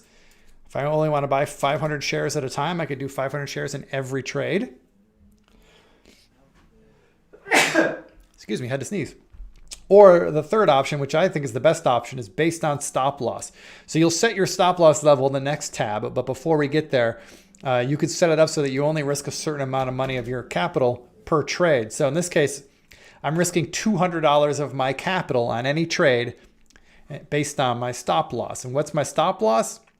If I go to the risk management tab here, I got a stop loss set at a percent. I can set that to say 5%. So that, but what that means is any stop loss order will be set 5% away from the current entry price. So whatever price you're going to enter at, the stop loss will be 5% away. And it's going to use that information to size your position properly. Okay. So once you go through all those steps, remember, right click, edit trading strategy to bring up that window to make sure you got it all the way you want. And once it's good to go, then the last step is, see this column here where it says off? Maybe if I stretch this out here, strategy status off means it's not currently auto trading. If I want to auto trade it, I just right click in this on this strategy again and go to, see where it says strategy disabled, click to enable. If I click that, it'll turn it on. And now that strategy is on, and any new trades that happen from that window will get traded. But I'm going to close that because I don't want that. I don't want it on. That's how you do that, Aya. It does not matter what type of alerts you have. Any alert window, we use the terms alert window and strategy kind of interchangeably because they're really the same thing. An alert window is a strategy. Based on whatever alerts you are using in this alert window, you can auto trade any alert window. Okay, so I could auto trade this Smalls tracker. I could auto trade this Smalls intraday high lows. I can auto trade this all-time highs strategy down here. Any alert window can be imported into your Brokerage Plus Strategies tab just by going right click and loading it from clouds. Just make sure you save that alert window to your cloud so you know to put a trade on.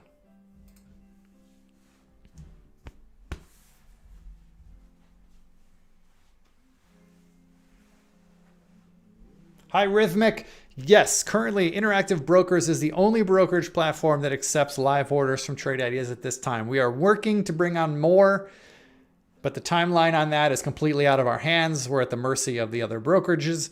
I do not have an ETA to offer you. I can't even offer you a bogus ETA because it's really fluid, and I just know that it's working on, where it's being worked on. We're hoping to bring TD Ameritrade / Thinkorswim on the platform soon, as well as E-Trade, and down the road possibly Tastyworks as well. But it could be next month, or it could be next year, or it could be 5 years from now. I really can't tell you right now. I'm sorry. But right now, Interactive Brokers is your only option. Correct, Aya. That is correct. It will fire any alert window. You can have it auto trade. Yes, we agree. TD would be stellar. We know that out of the thousands of trade ideas customers that we have, we know that the majority of them have accounts with TD Ameritrade and Thinkorswim. So believe me, we know. We would like to get Brokerage Plus available for you guys, and it's being worked on. Trust me. We have meetings about it. I hear about it in meetings every week. It's coming along. I just don't have an ETA for you.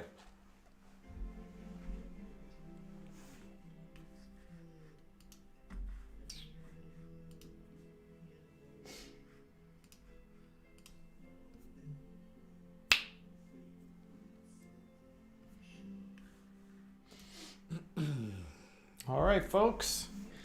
We've hit a lull in the action. If you got some questions, go ahead and throw them at me.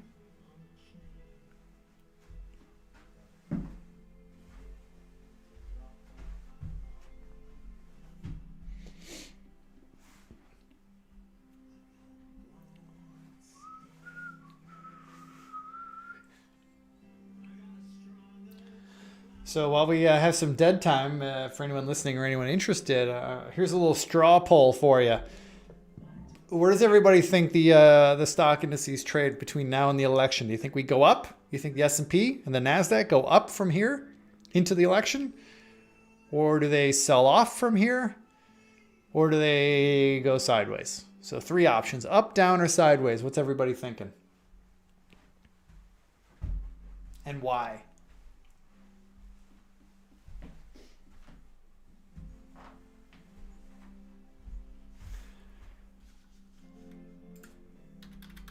You feel the UVXY goes up. So you're bearish then.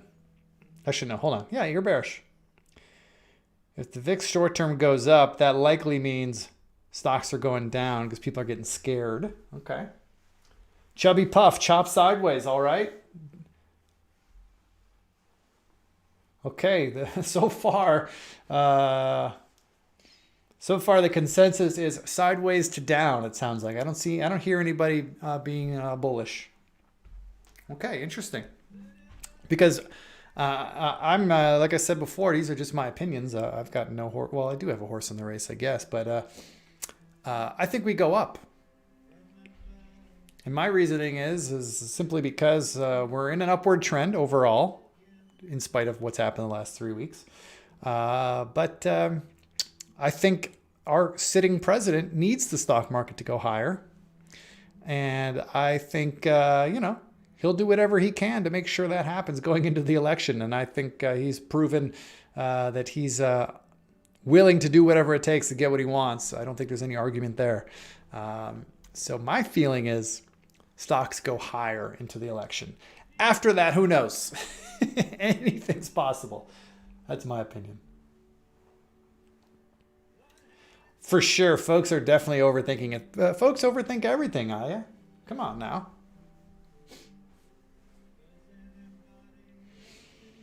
All right. Well, interesting. You guys, as a whole, are sideways to down. So, okay. We'll check back after the election, see who was right. Yeah, earnings. I think I agree with you, Hal. Overall, I think we're going to see some downward pressure in earnings for sure. Whether that translates to lower prices in stocks, who knows? But I agree with you overall. Outside of some tech darlings, of course, I think earnings across the board should be generally lower.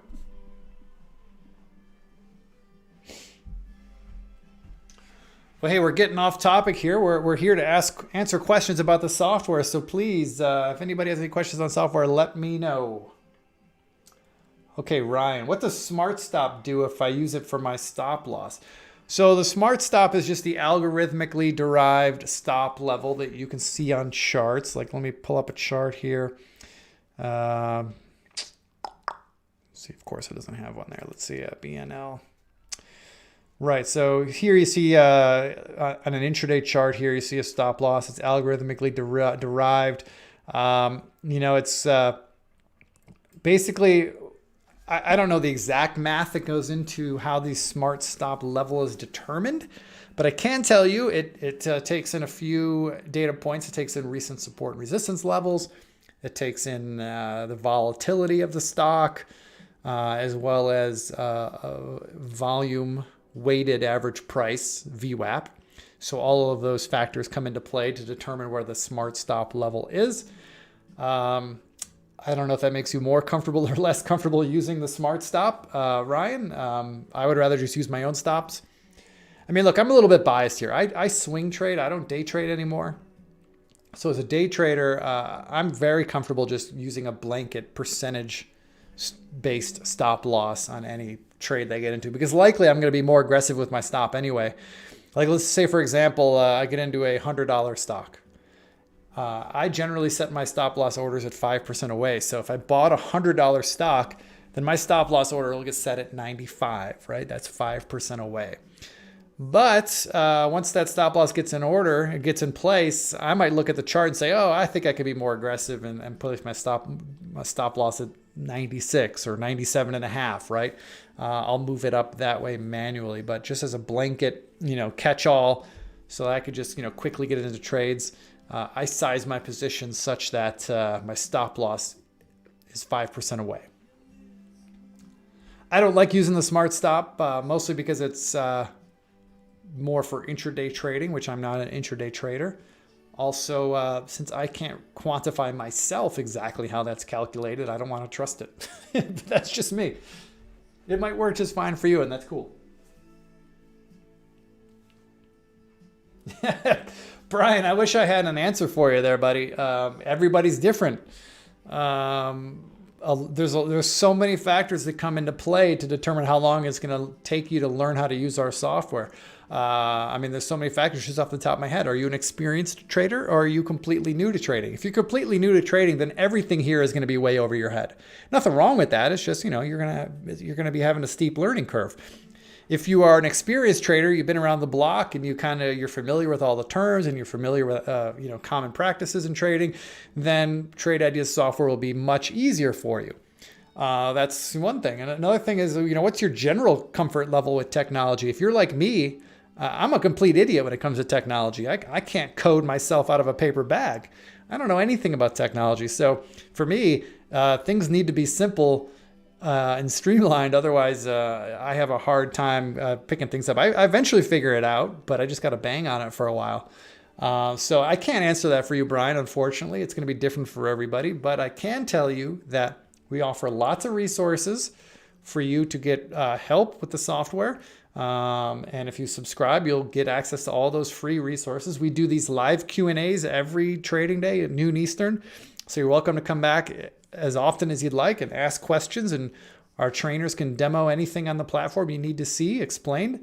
We also have a YouTube channel which has hundreds of hours of videos, both short videos and long videos that cover every feature of the platform. So plenty of opportunities for you to learn, but it's just going to take time. Like anything else with any software, just got to spend time clicking buttons and moving things and making mistakes and going on, just like with trading as well. Well, Brian, sorry to hear that options are your weakness, but good news, Trade Ideas is not really geared towards options. Trade Ideas software is only pulling in data from stocks, for stocks.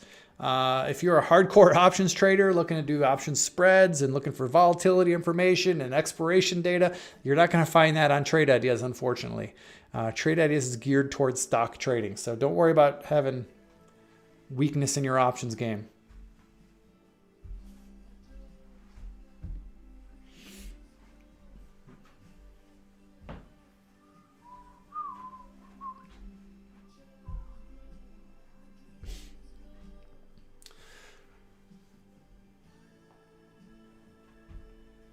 Yeah, Ryan, that's true. Watch the newer videos. The old ones have changed too much, mostly because our software changes, and YouTube is not very good at letting us easily delete old videos that are out there. Trade Ideas has been around since 2003, folks.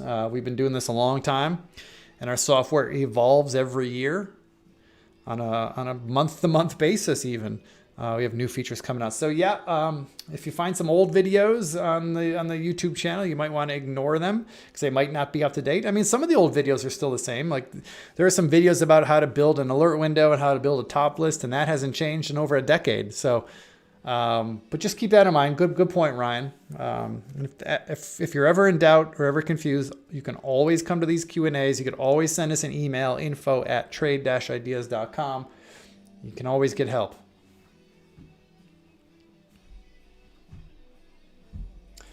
All right, Ryan, you want me to go over the columns in the positions tab. So you're talking about in my Brokerage Plus window, you want me to describe what each of these columns is telling us, or do you want me to show you how to change the columns? I'm not sure exactly what you're asking there. I mean, I think all these columns are pretty self-explanatory. These L's are telling me if I'm either long or short. All of my trades are long. This is the symbol column. This is how many shares I have of each stock. This is my entry price. This is my stop loss level. This is what I'm making in the trade today. This is what my P&L is overall since trade inception. And here's the last trading price for each symbol. And here's when I got in. Closed P&L doesn't really show anything because these are still open trades. If I closed any one of these trades today, then you would see the closed P&L show up in this column. If you want to see any additional columns, or if you want to remove some of these columns, very easy. Just anywhere in this window, just right click and hit columns. And then these are all the columns that I'm showing right now on the left-hand side. If I want to remove something, like say, let's see, since I don't have, I can't do that. If I wanted to get rid of, say, stop price, right? I just highlight it and just hit the right arrow and it'll move it over here. Or if I want to add anything new, like say, change in the last 15 minutes, I got to highlight this, hit the left arrow, and it'll bring it there. There it is showing up. And if I hit OK, now you can see I got a new column for change in the last 15 minutes right there. But I don't want that. I'm going to close that up. Right click columns, change the last 15 minutes, get that out of there.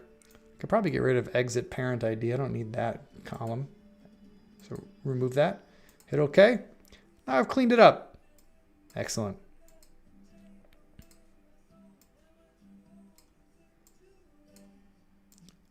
Hope that answered your question, Ryan.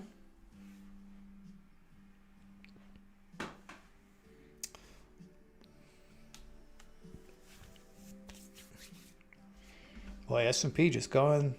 Gapped higher, looked like it wanted to, gap and go, but now it's just kind of hanging sideways. A little uninteresting trading action at this point in the day.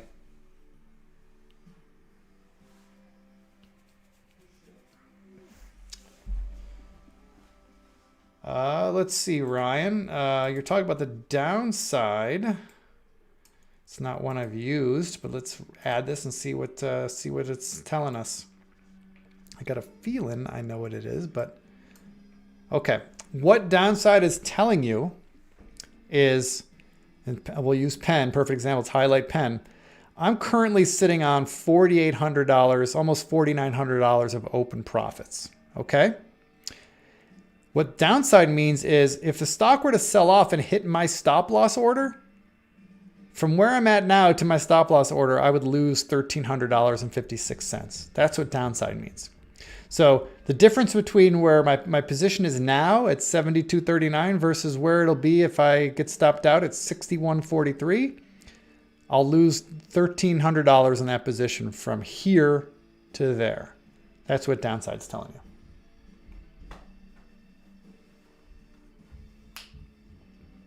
I've never actually used that column, but that's a good one. It's a good way for you to kind of manage your, or get a good view of your open risks, right? Like if I sorted by this column, if I double click on this column to sort by it, I could see all my positions that have the most open risk to my, from here to the stop loss. So Penn obviously has the most open risk, and then CRNC is my next highest open risk. Now, this doesn't mean that if the stock goes down that I will lose $502. It'll just mean I lose $502 from where I'm at right now. I'm sitting on an open profit of $309, right? So if I lose 502 from here, it means in total I'll be a net loser of about $200, which is what my original risk was on the trade to begin with. Because all my trades, I only risk $200. All right. Good question. I'm going to get rid of that one, though, as I don't need it on my chart. It's not something I pay attention to. I mean, I pay attention to it, but in a different way. Oops. Columns, downside. Where are you at? There you are. Remove. Okay. Cool. Glad that was clear for you, Ryan. So, folks, I got about 25 minutes left for you. If the questions continue at this slow pace, we might close early, and I'll send you back to Barry in the trading room. Which, by the way, if you're a first-timer here at the Q&A, bookmark this link, this URL that you're at right now. Bookmark it, and you could click on it any day at noon Eastern to come into the live Q&A, or at any time during the trading day when we're not doing the Q&A. This channel will live stream the live chat room hosted by Barry Einerson. Barry is an actual trader using Trade Ideas software to trade all day long. You're basically getting to watch over his shoulder as he trades using the software. You get to hear him, talk you through the trades he's getting into and getting out of and why. You get to see the different features of the platform that he uses to make his decisions. It's a great way to learn by osmosis. He also will answer questions in the questions panel when he has time. He's got lots of people in his trading room, so he can't answer everybody's question, but he does the best he can. He's tremendously patient answering questions. So come on back, bookmark this link, and you can click it and enter with one click anytime throughout the trading day.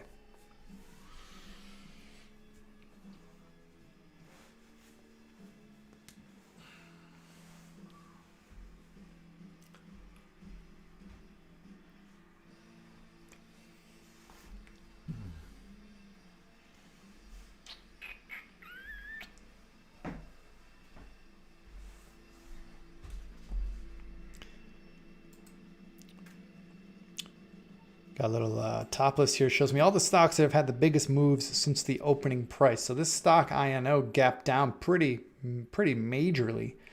But since the open, it's up 16%. Not bad.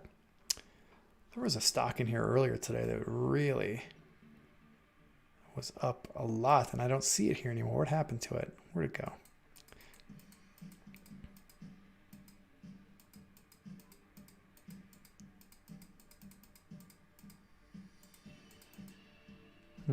Let me look at my other channel here. What happened to that? There was a stock that just was screaming at the open today. OXBR, that's the one. Let's see what happened to that thing. Yeah, this stock, I mean, penny stock, of course, but this thing was up 400% from the opening price, opening print. So it opened around $1.45. The thing was up 400% at one point. It's come back significantly, but still up pretty dramatically. It's not showing anymore because I think it's not satisfying a price filter. Let's check it out. Yep, it's got to be above $5 a share. Stock is now below $5 a share. That's why I'm not seeing it in this screen anymore. I don't like looking at stocks under $5 a share. It's not my cup of tea.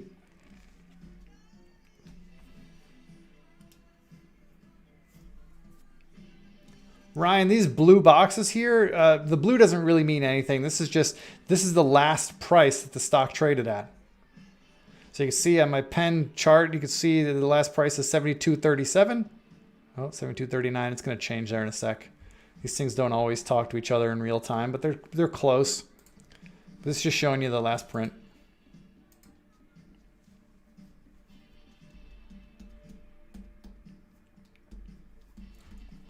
Rhythmic, yes. Trade Ideas does offer a news stream. This is actually pretty new. We didn't have news for the longest time. We added news this year. So if I click on any ticker, let's say we're come back to Penn. See, I got a single stock window up here. The single stock window's got a little S. Let's stretch this out a little bit. You'll notice we have a news tab right here. If you click news, you will see all the news related to this particular ticker. You're not going to get alerts on news. There's no way to trade off of the news directly. But you can click in here pretty easily and see any headlines about this stock. I mean, look, we're not going to win any awards for breaking news. That's not what our platform is designed to do. But if there is some major news on a stock, it will show up in here for sure.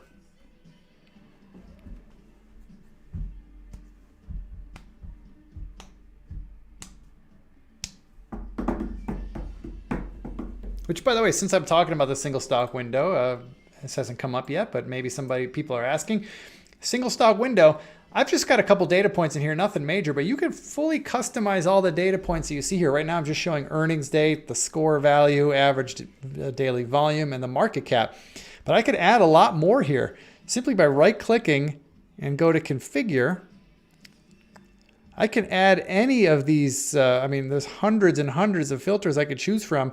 I wouldn't scroll through here looking for what I need. I just type in keywords like, I don't know, short float. I could find, I can add the short float percentage. I just highlight it and click show column. And here's all my columns right here. Just hit OK. And now I've added short float to my data point. I can have, 75 data points here if I want. But yeah, this is a fully customizable window. Recommend you check it out or customize it to your liking. I just have a few data points here. For me, less is more. That's the way I like it. And you could organize like the order of these. You could have like move short float to the bottom, right? If you want to do that. These are all movable.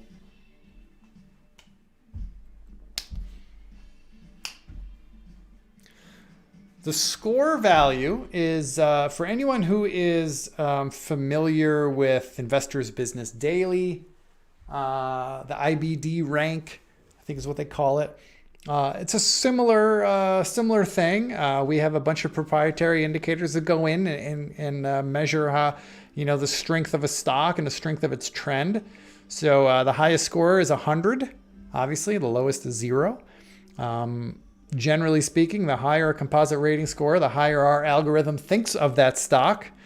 If you're a swing trader or investor, these values have been pretty spot on. Have been working some wonders.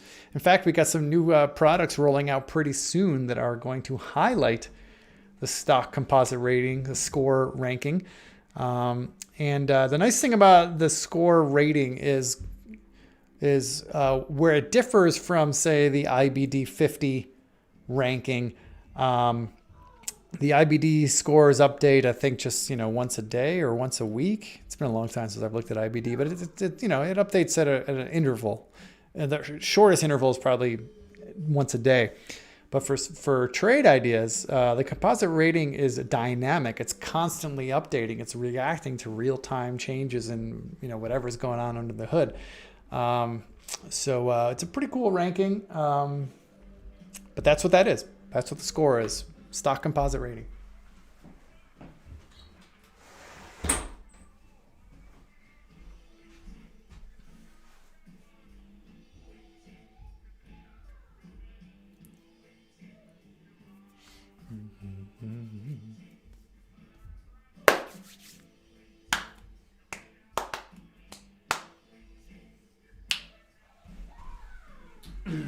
If you guys hear a noise in the background, that's my 6-year-old son taking a break from homeschooling at the moment. Running around making all kinds of noise.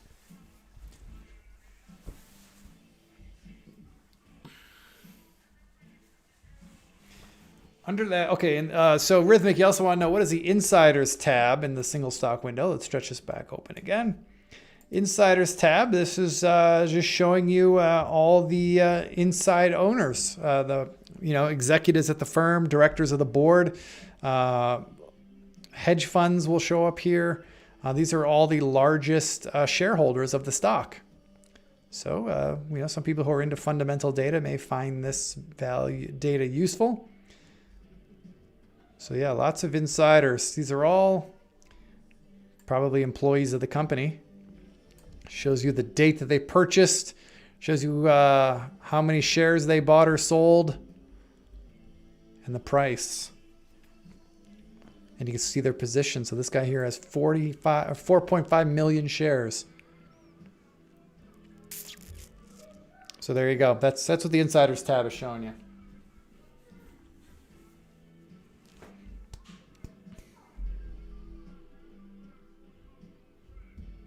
So you can see with Penn, up here it says total shares transacted, 259,000 were bought, 306,000 were sold over the last 12 months. So more people selling, more of the insiders are selling than buying. Is that useful information? Can be, might be.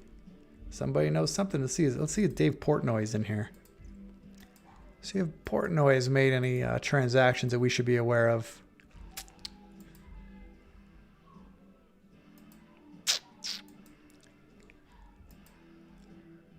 He might be transacting under a company name.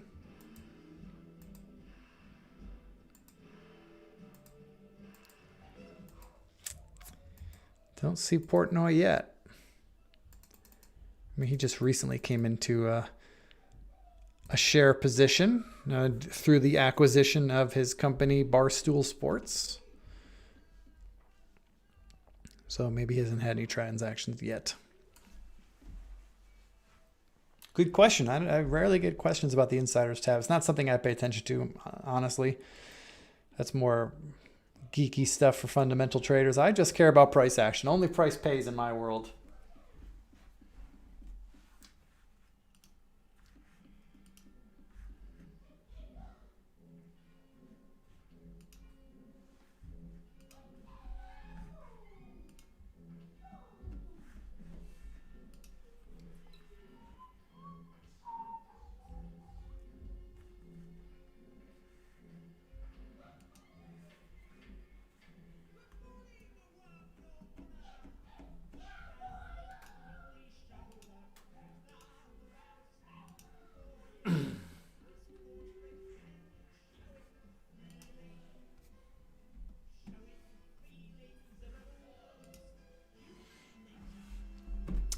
What is my trading style? I want to give us a quick rundown of how you trade. Well, Rhythmic, primarily, well, when it comes to stocks, I'm a swing trader, absolutely. I like to hold positions for several days or several weeks, if I'm lucky. And these positions in my Brokerage Plus window that you see, these are all swing trades. Again, this is the simulated trading account. These are not my actual trades. I'm actually currently not holding any long stock swing trades. That's because primarily I'm an options trader these days. Most of my, I'd say 95% of my trading, personal trading, is in options. So I don't do a whole lot of stocks anymore. Although I've traded lots and lots of stocks in my day. I've been trading since 1998. Started out as a very active, highly active day trader for the first 4 years or so of my career, doing hundreds of thousands of shares a day in volume. But in the last decade or so of my career, decade plus, I've been primarily options trading.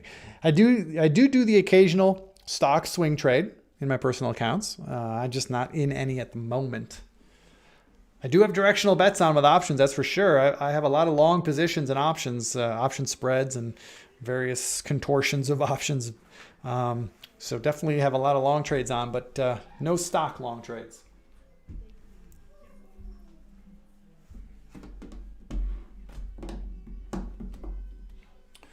But I will say, Trade Ideas is still very useful to me as a options trader because I do take directional bets in stocks using options, and so these windows that I have up on my screen kind of keep me up to date on what's going on, especially this all-time highs window down here.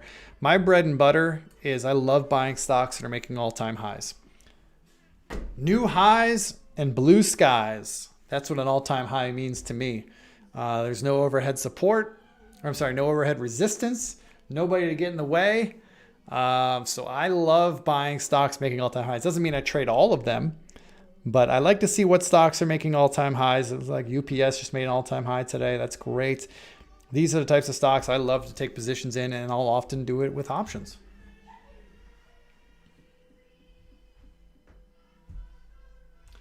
So yeah, Rhythmic, definitely, if you're taking directional bets with options, you can certainly use Trade Ideas, like I said, to build your own alerts, to get alerted on stocks making moves.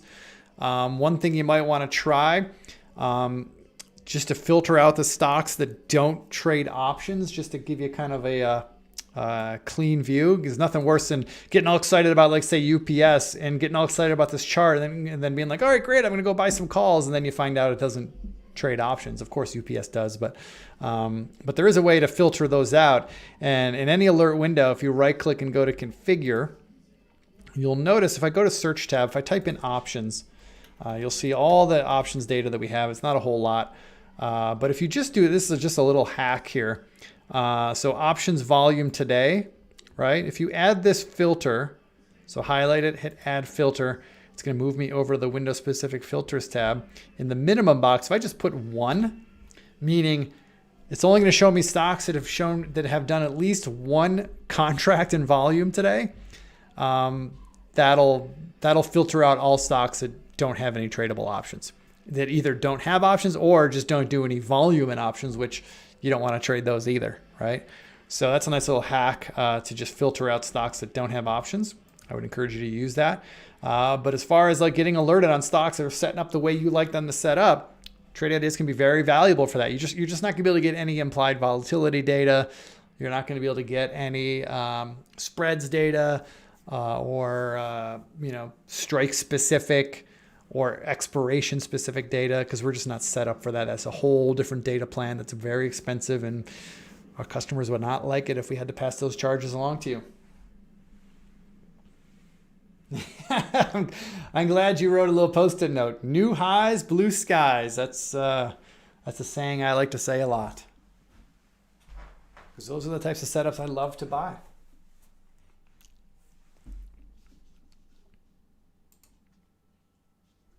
I mean, this pen trade, I hate to keep coming back and highlight a big winner I've been in, but look, when I bought it back here, it wasn't at a new high at that point, but it was just below all-time highs.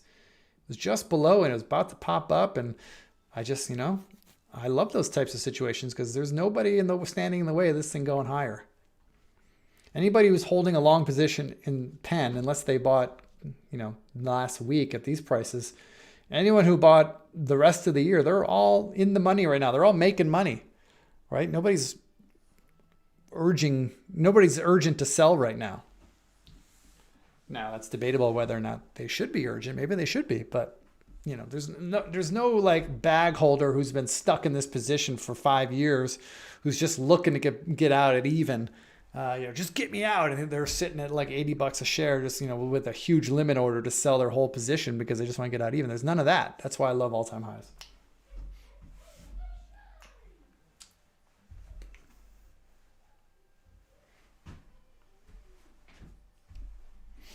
All right, folks, I got about 5 minutes left, a little bit more. I could stay for 10 minutes if there's questions, but if we dry it up here, we'll probably pull the plug a little early and send you back to Barry in the live trading room. So I'm issuing my last call for questions. Anything about the software, if there's any feature you're not sure of, you need additional help with, let me know, and we'll try to cover it. I'm just changing my channel here to the Omni AI channel, which just shows you all the AI trades across all 3 Hollies, all in one place. Every trade has been a long trade today so far. Makes sense. Market gapped higher, and now it's starting to go higher. Holly's having a pretty good day today. A lot of green across the board. That's good to see.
All right, folks. Last call for questions. If I don't get a question here in the next minute, then we're gonna pull the plug, and we'll see you back here again tomorrow.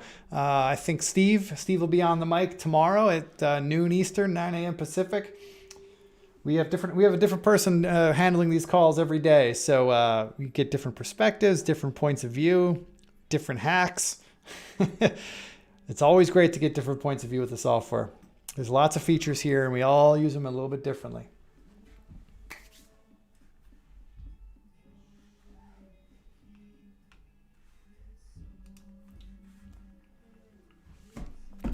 All right, folks, I think the writing's on the wall. We're going to pull the plug here. Thanks for tuning in, everybody. We'll be back again tomorrow, noon Eastern, 9 a.m. Pacific with Steve. So if you have any new questions, come on back. In the meantime, stay here on the channel, and you'll see Barry in the live trading. All right, what's the market doing? Market is, well, a couple of little green bars there, but nothing. You see, we like to see like a big wide body of a green bar. I think the market was up at one point about 500 and something.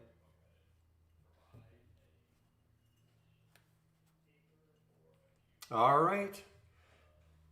Thank you, Sean.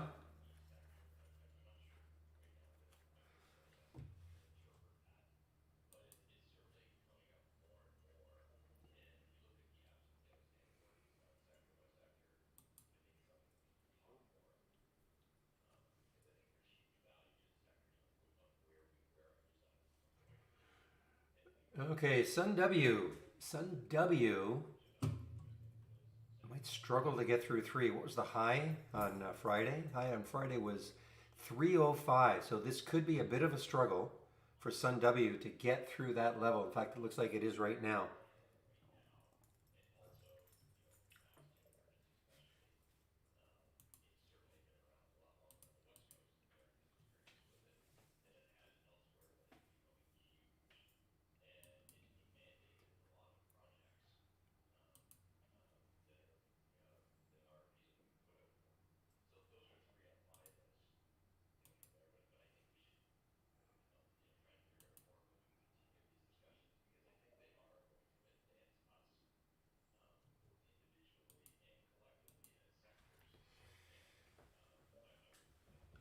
Okay, now CLF looking left, 673 is the next high looking left. I mean, I suppose if it gets through that, it might have a shot to get to 7.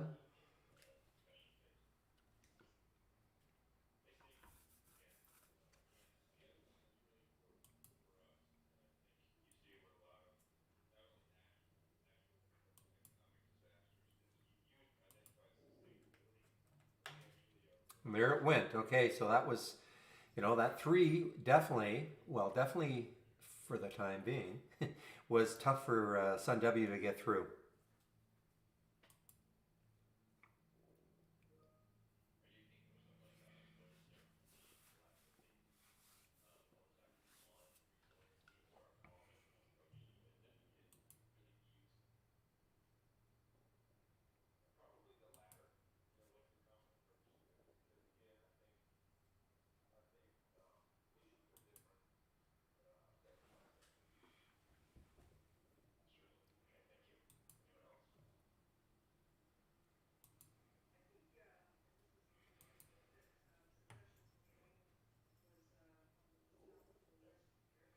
FSP. Yeah, I just wish this weren't here. I wish that whole number weren't close.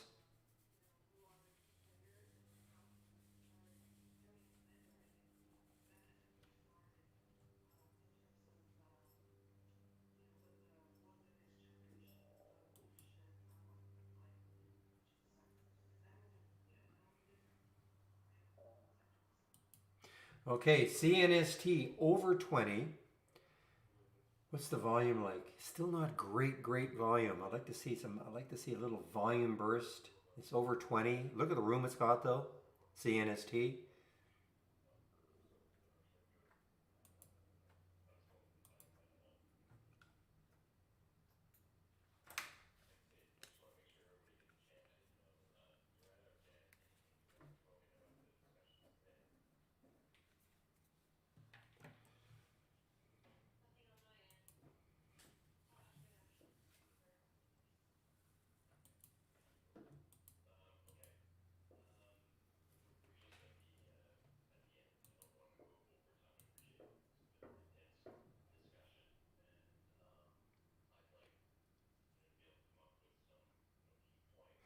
Okay, so this one, IEA will trigger if it gets over 6. I think the high right there is 6. It has the right relative volume now is okay. Before, I think that was the problem, or the overall volume. Can't really remember. But IEA will trigger.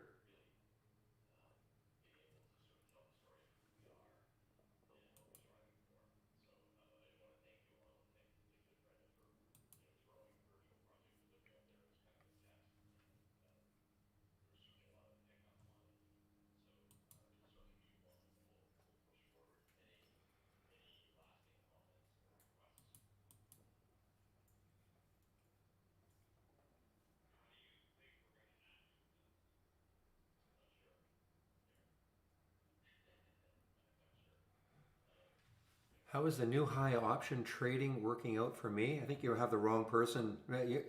Like that's nothing to do with me, NN.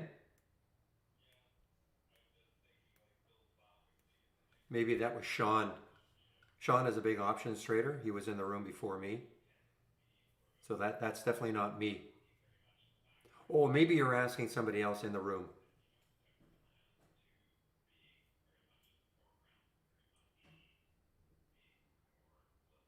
I'm talking to somebody in the YouTube feed, by the way.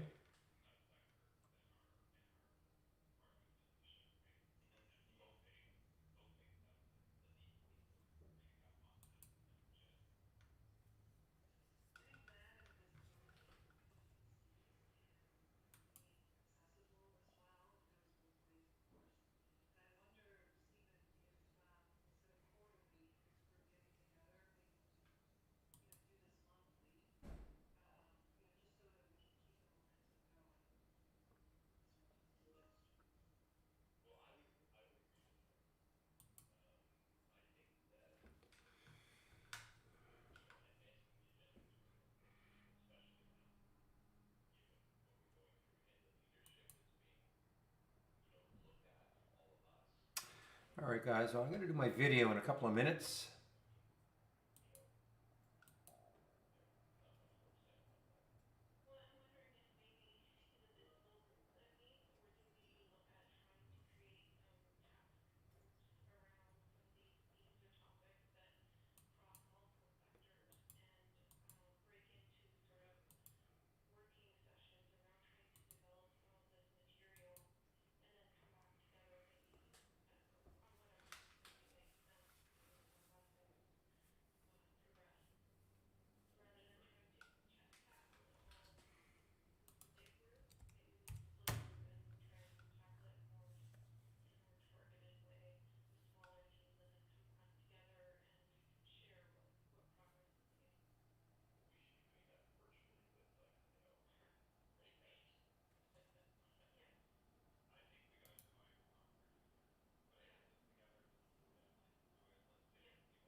Oh, wow. Look at this base here for AGS doing absolutely nothing.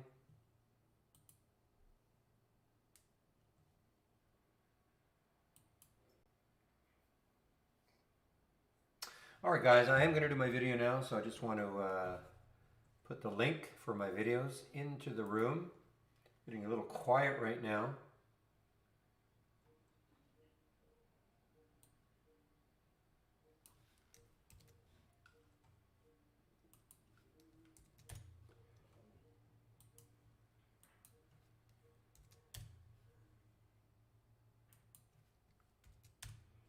Okay, so if you do want to follow along my videos, I have to click on my homepage link, and right here, daily market recap videos. Okay, you can sign up for them.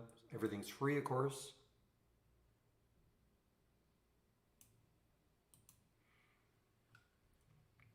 All right, so I'm going to put myself on mute in both rooms.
All right, guys, I'm back. And as I was doing the video, I was saying how kind of sleepy LAC was, but man, look at it now, LAC.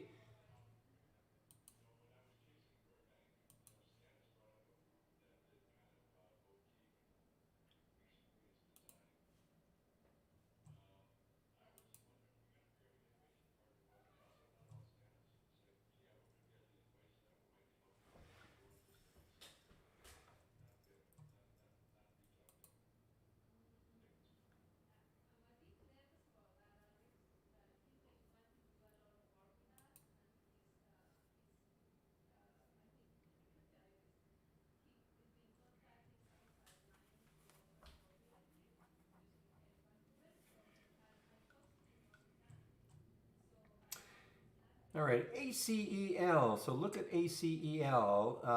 The high is 1117. Looking left, that was Friday's high. Actually, this was on the watch list for a potential short, but it's trying to pop a little bit here. Not great volume, pretty big float.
Shouldn't have been on mute. Let me just turn my mic on and off. Yeah, it should. Hopefully my mic is not failing on me.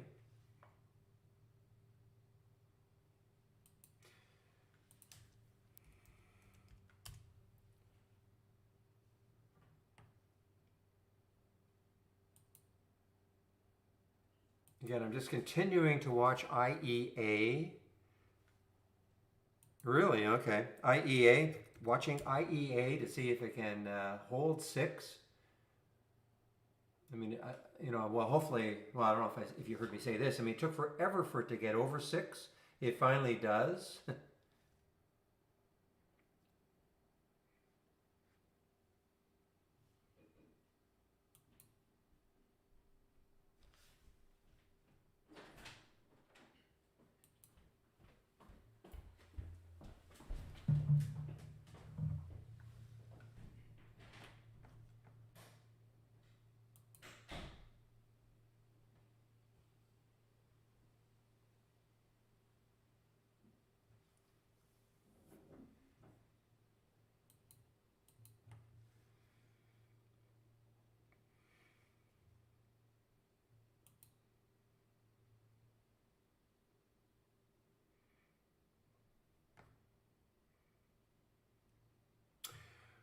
Well, you know what? Bed Bath and Beyond, it did come right back. I mean, it was kind of crazy at the very beginning of the day. I don't know, like, why does it do this? All the way down to 14. It is now back over 15. It's starting to get into an area where you probably get some resistance though now. You know, a little bit more.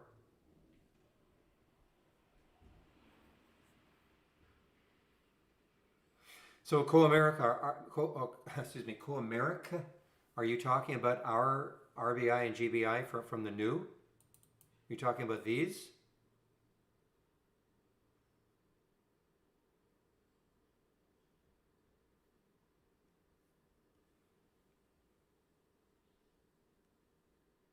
Just asking somebody a question in the YouTube feed.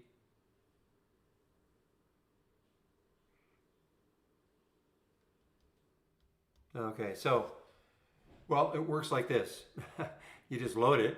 So if I load RBI 5, okay, so that's an RBI. Do you know what the RBI and do you know what RBIs and GBIs are? Do you know what they are? Green bar and red bar ignored. You understand the concept? Okay. So the way this works is that, let me just show you again. Now, when I don't use them anymore, I think we need more filters. It's that simple. Oh, you don't know what an, oh, I see. Okay, okay. Well, a red bar ignored would look sort of like,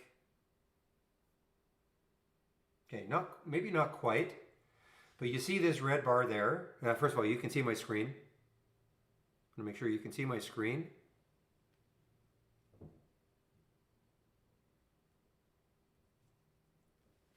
I think there's a delay in answering me on YouTube. I think there's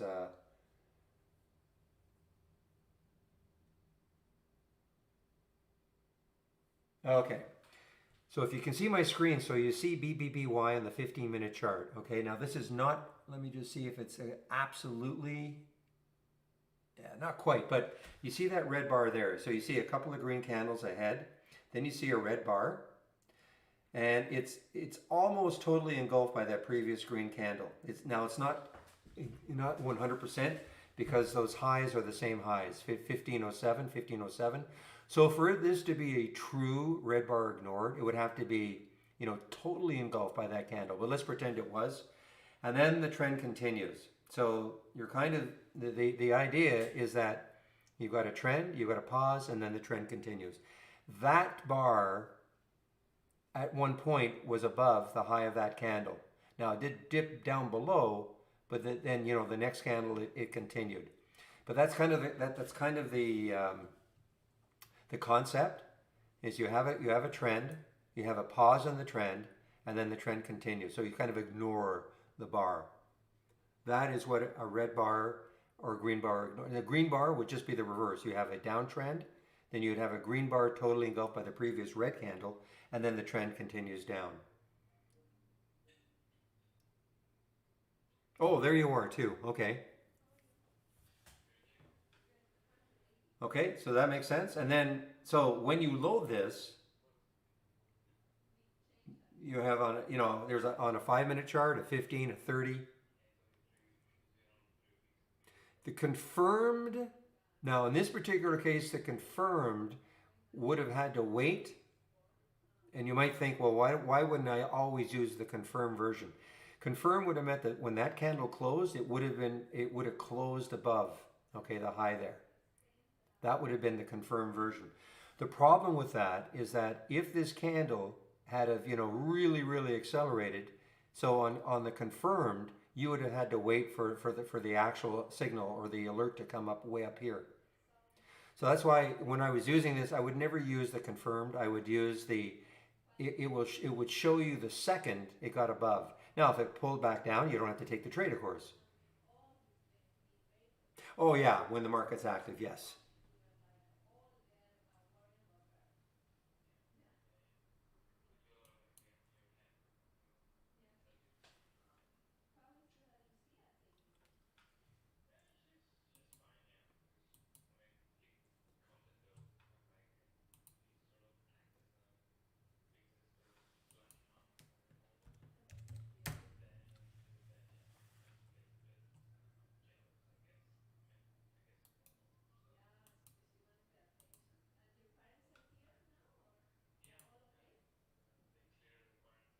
No, there's no way to backtest it. Even though it looks like it's the same sort of windows as these, it is actually running a different program, so there is no way to backtest it. And I don't run it because at this point we still cannot put enough filters on it for my, the only filters you can put, your price, minimum volume, and then you can use this. I'd like more filters. The other thing is that as it sits right now, you need 4 green candles ahead of that red candle. So nothing is really user defined. I mean, that's not the worst thing. That means that you're really in a strong trend, and then then you've got the pause, and then the trend continues. I mean, so it's not that doesn't bother me as much, because I mean, if you just get a red bar ignored every time, the previous green candle engulfs it, that's really, you may get way too many alerts. But I just would like some more filters, but not to be.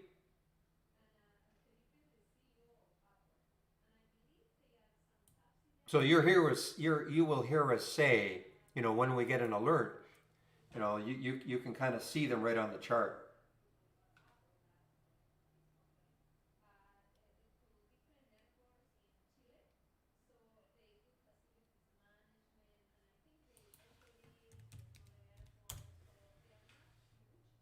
Yeah, that is, yeah, because that is definitely,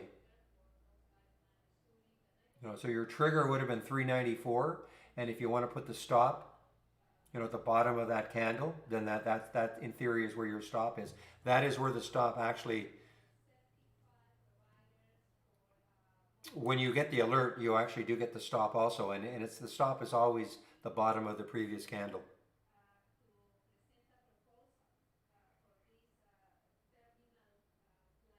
Really, I see it on the 5, not on the 15. Where did you see it on the 15? I see a red bar ignored right there.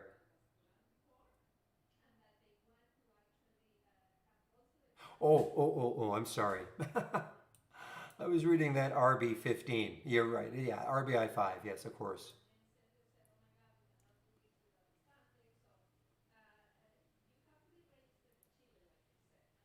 Yeah, it might be just semantics, Hal. I mean, but there's definitely a nice trend. Pause, trend continues. So in this particular case, that would have been very good.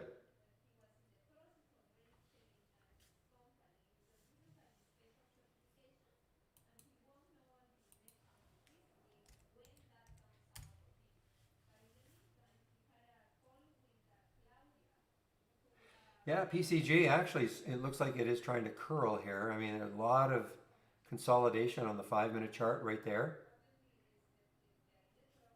I don't see. I'd like to see if for me to really get into it, I'd have to see a volume pop, something that kind of stands out a little bit. Doesn't have to be this big, but just something that stands out a little bit more.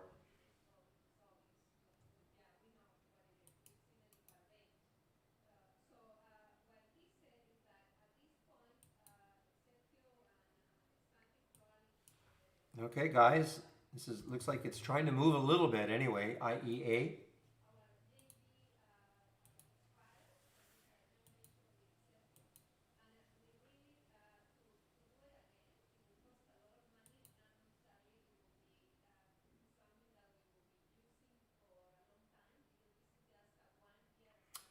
Yeah, we just don't have it automated on a 2-minute chart. I mean, you can use it on any time frame for sure. We're talking about the red bar or green bar ignored.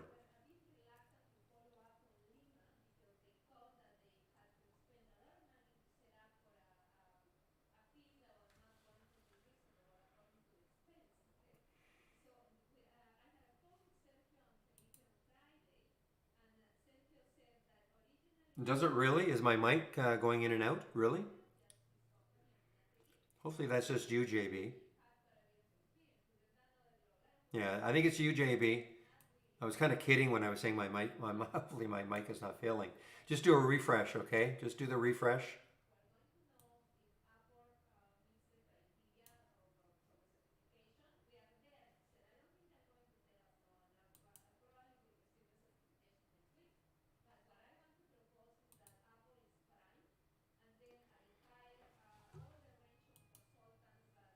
Yes, another. Yes, huge pop.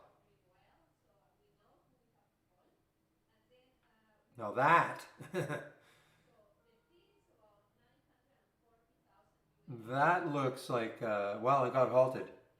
EIG just got halted too. So I'm going to say that looks like something that we might want to look at shorting. Now the high right there is 650. Yeah, but it's halted.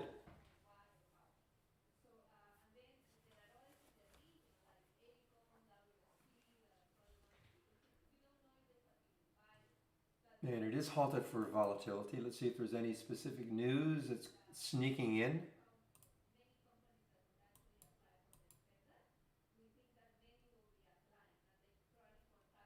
I have no idea why this would have shown up, but vegans may have better endurance than omnivores. All right.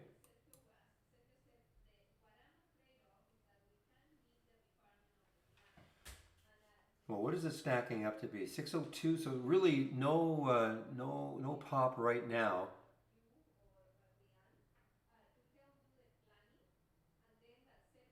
That can be predicted anyway.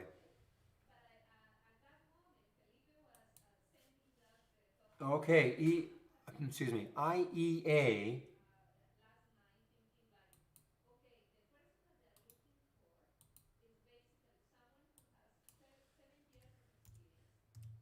Now, 620 may stall it.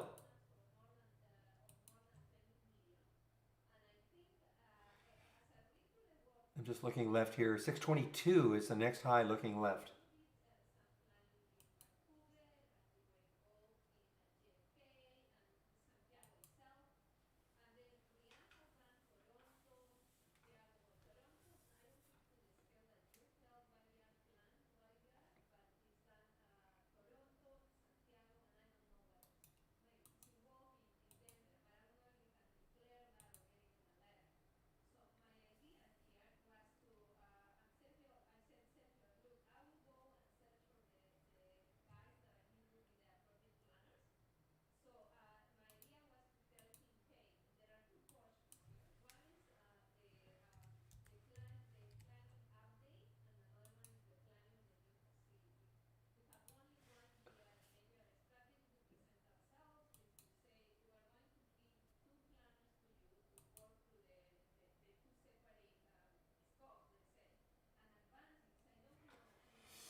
Yeah, we don't. Well, I should say, obviously, we do one-on-one, but it does cost.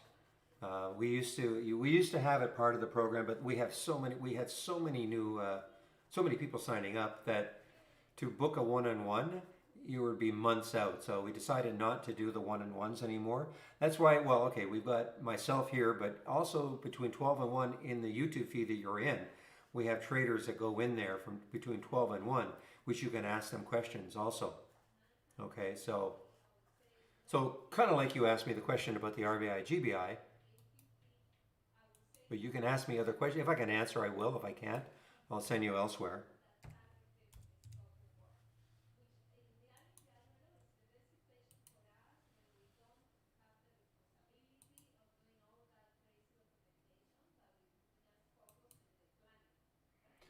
All right, WWR through the 200-day moving average. Low float. I'm surprised this has not been more active. I mean, it's up 36%. I know that. But I would have thought maybe this one would have been way more active. Piggyback on the PLL. No. I know on our website we talk about it, but for all intents and purposes, no. You wouldn't like it. The SMS.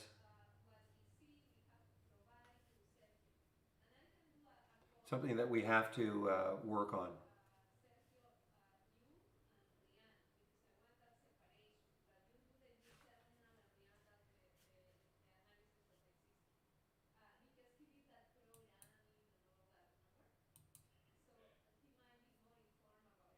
Or the web-based version also. The web-based version also. So,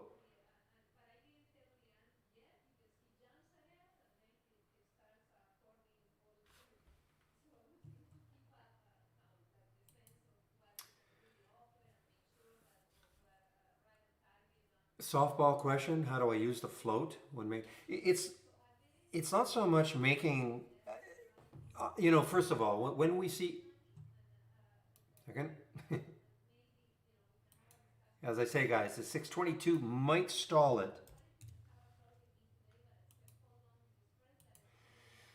So what happens in my basic new highs and lows now? Because I have a price limit of between 1 and 20, or a price range between 1 and 20. Most of the time, the ones that appear in here that are really moving, usually they're pretty low float. Okay, it just happens to be. I don't look at a Facebook because I mean for Facebook to really move with 2.3 billion in the float, I mean something extraordinary has to happen. It has to be like an earnings play or something extraordinary.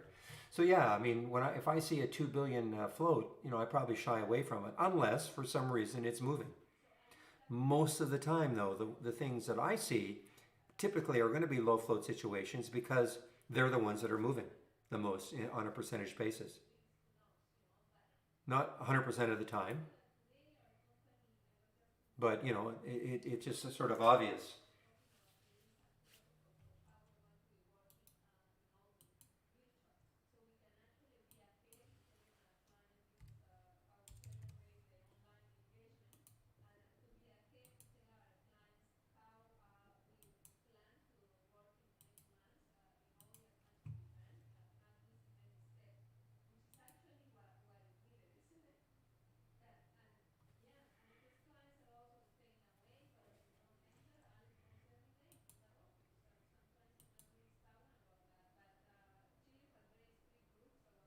The thing is, again, just to follow up on that, the only way I see most alerts is if the stock is moving. Okay, so in here as an example, or it's having a decent day, it has to be up at least 4% or down 4%. So it's having a reasonable day. It could happen that I'll get like a high float in here. Doesn't mean that I won't take it, but typically, it's going to take a bunch to move a stock with a high float.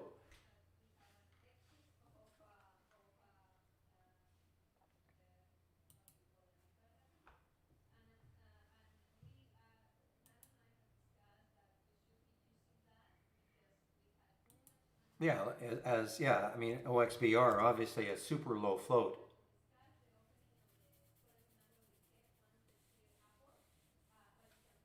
I don't have earnings. Earnings, I believe, was back here, back in August.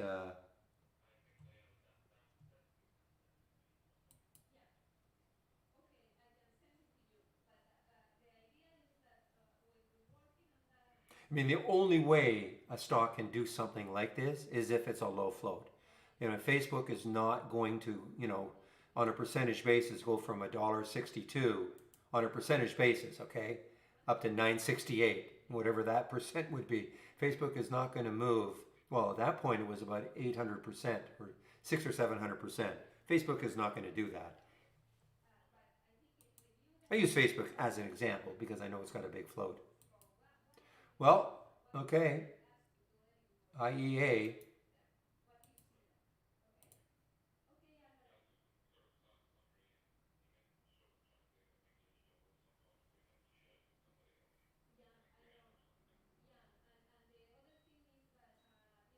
Okay, EIGI just opened. No, I mean here's one. It's not a low float, 79 million, but it's moving for whatever reason. So this doesn't mean so when I look at that and go 79 million, oh that's too big for me. No, because it is moving.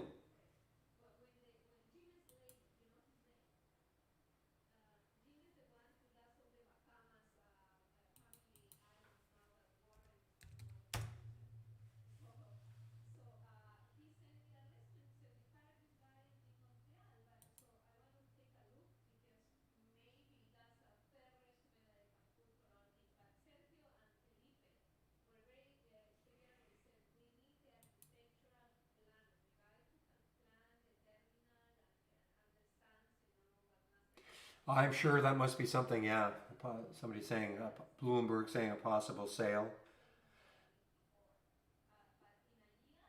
But you know what? This was a great short right there. I mean, you can see that there is some resistance right up there, and it almost got right to that point before it stalled.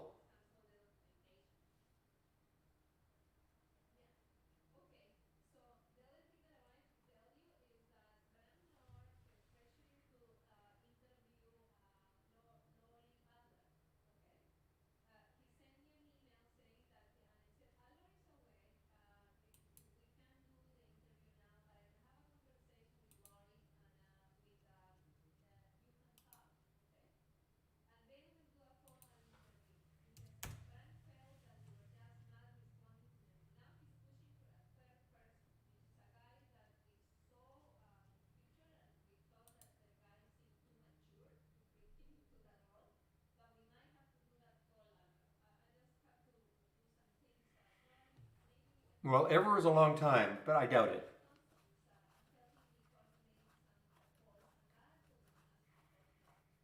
Well, BC, I mean, look, you can construct. I mean, it's a difficult question to answer. I mean, I could say that my window right here has given a lot of winning trades.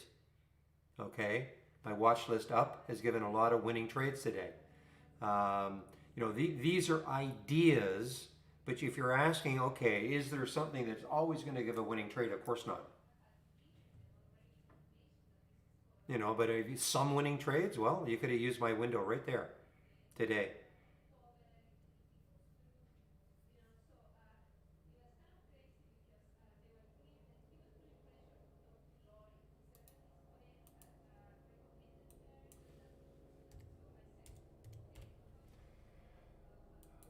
My watch list, my watch list up.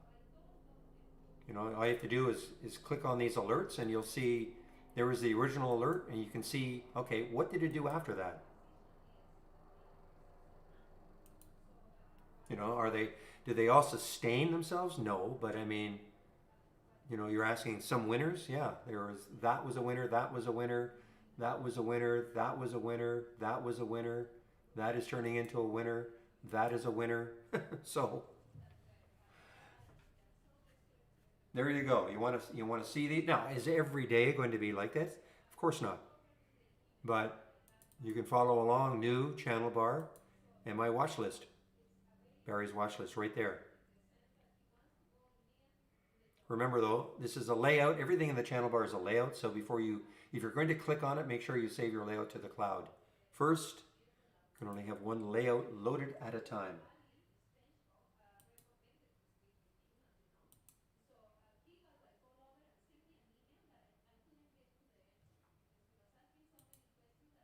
Now WWR is turning into a pretty nice little play. Cheap, 180. You know, chopped around a bit, but now at 208 from 180 is a nice percentage move through the 200-day moving average. Next high is looking left, 213 or so. Gets through that, look out. Again, piggybacking on the lithium play for the day.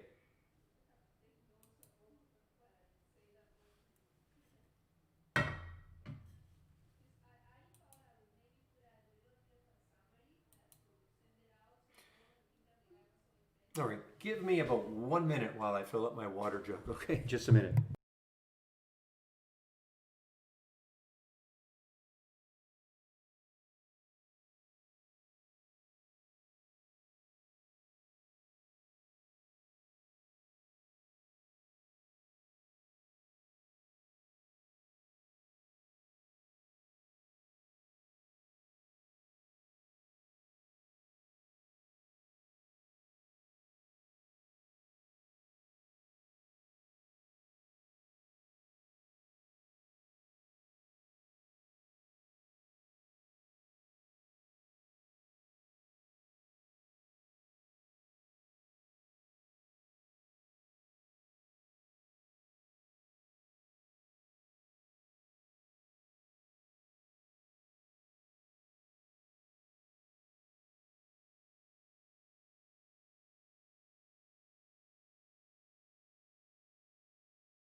Okay, now. Boy, look at LAC now. Popped all the way up to 11.15. Pretty choppy, but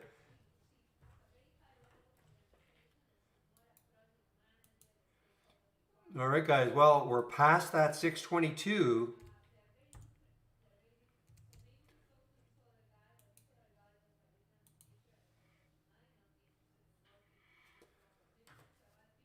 Yeah. So I don't take the trades immediately. I watch to see how they're trading a little bit. I want to see, I mean, if I got an alert and it was 3 or 4 15-minute candles in a row up, I'm not going to take the trade. I'm not going to chase anything. So I always want to see how it's trading a little bit. I want to see what the market's doing. If the market is tanking, even if I get an alert for something that's moving higher, I'm not necessarily going to jump in. Market doesn't have to be moving higher for me to take the trade, but I certainly don't want to see it one like red bar after red bar. So it's a little bit of feel for me, okay? The only I took a few of these. I took the lac early. I don't have it anymore.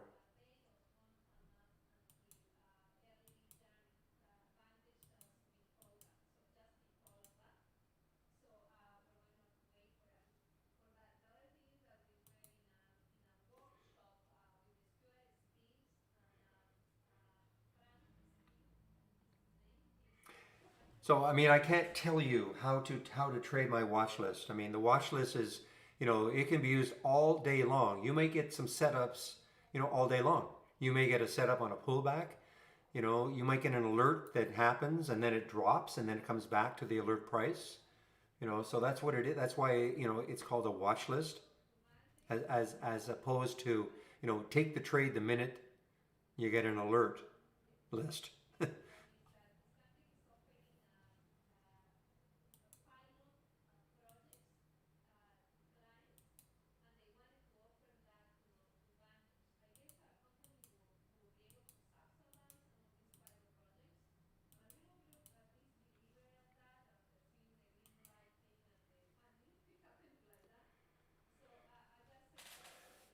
Yeah, hell, well, that's what I was saying. I mean, for something that has a lot in the float, it's going to take a lot to move it.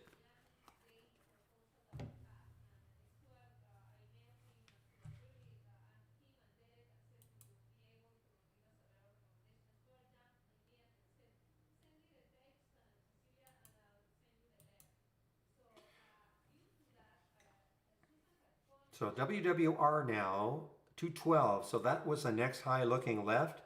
So it has taken that out. Now, I mean, I'm not saying it's going to get up here, but I mean, look at the float, super low. Lithium in play. Look at the volume today. 41 million. By the end of the day, this will trade easy 6 or 7 times the float.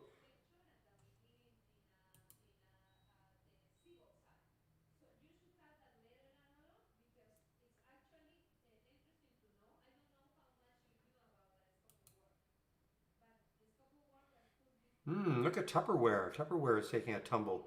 Actually, Tupperware is really tumbled after this incredible run. I have to admit, an incredible run from 1373 all the way up to 27.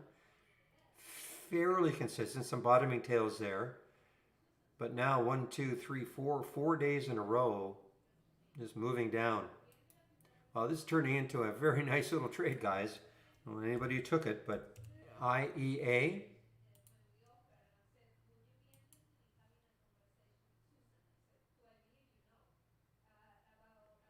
Yeah, right. I mean, ahead of time?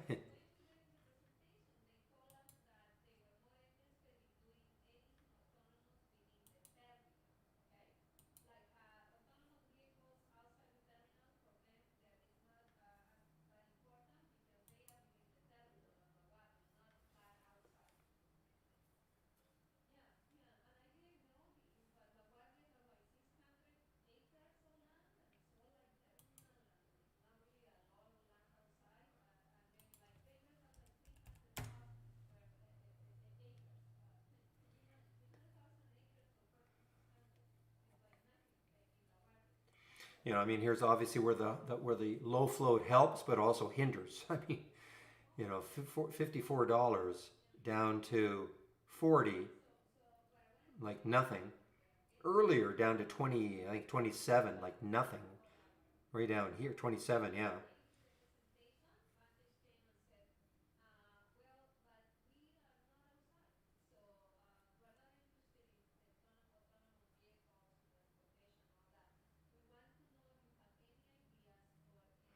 Yeah, I don't know, or for whatever reason, our data provider doesn't have any information on that. Don't know.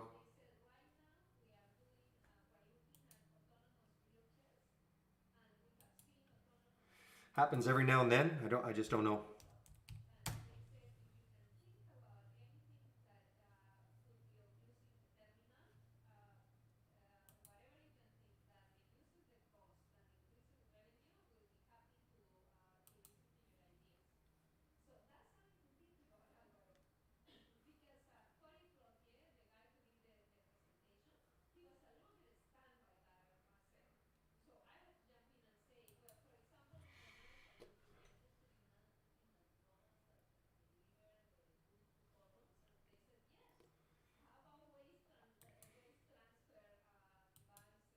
So some big winners from the watch list today,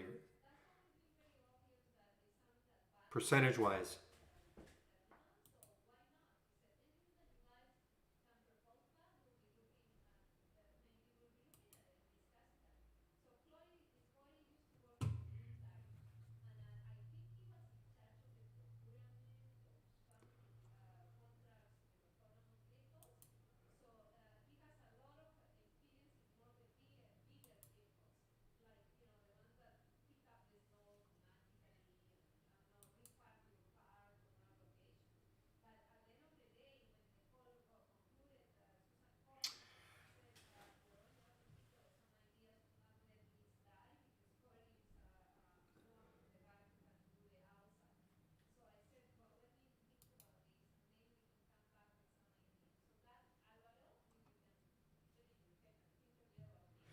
Man, oh man, this is turning out to be just a great on a percentage basis, guys. I mean, $6 to 640 now.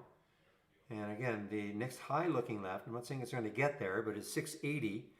It just had to get through this right there, that 620, 622, I think.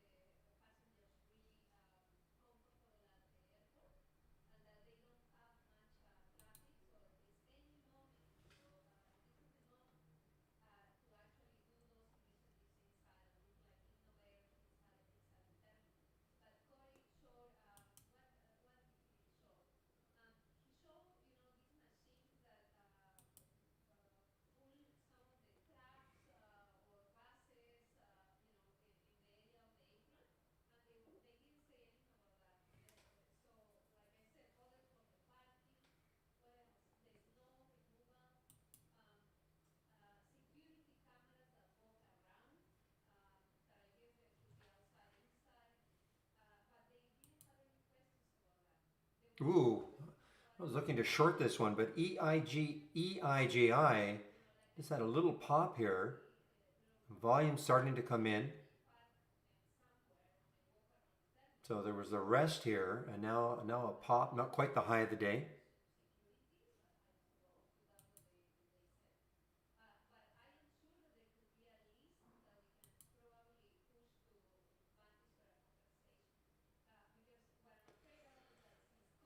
I did see that, but I thought what did I see here? I thought it was kind of weird looking on that daily chart. But it is shortable. I know you know that, Real.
Okay, well, I can explain it pretty easy. We have a lot of position in different time frames, okay?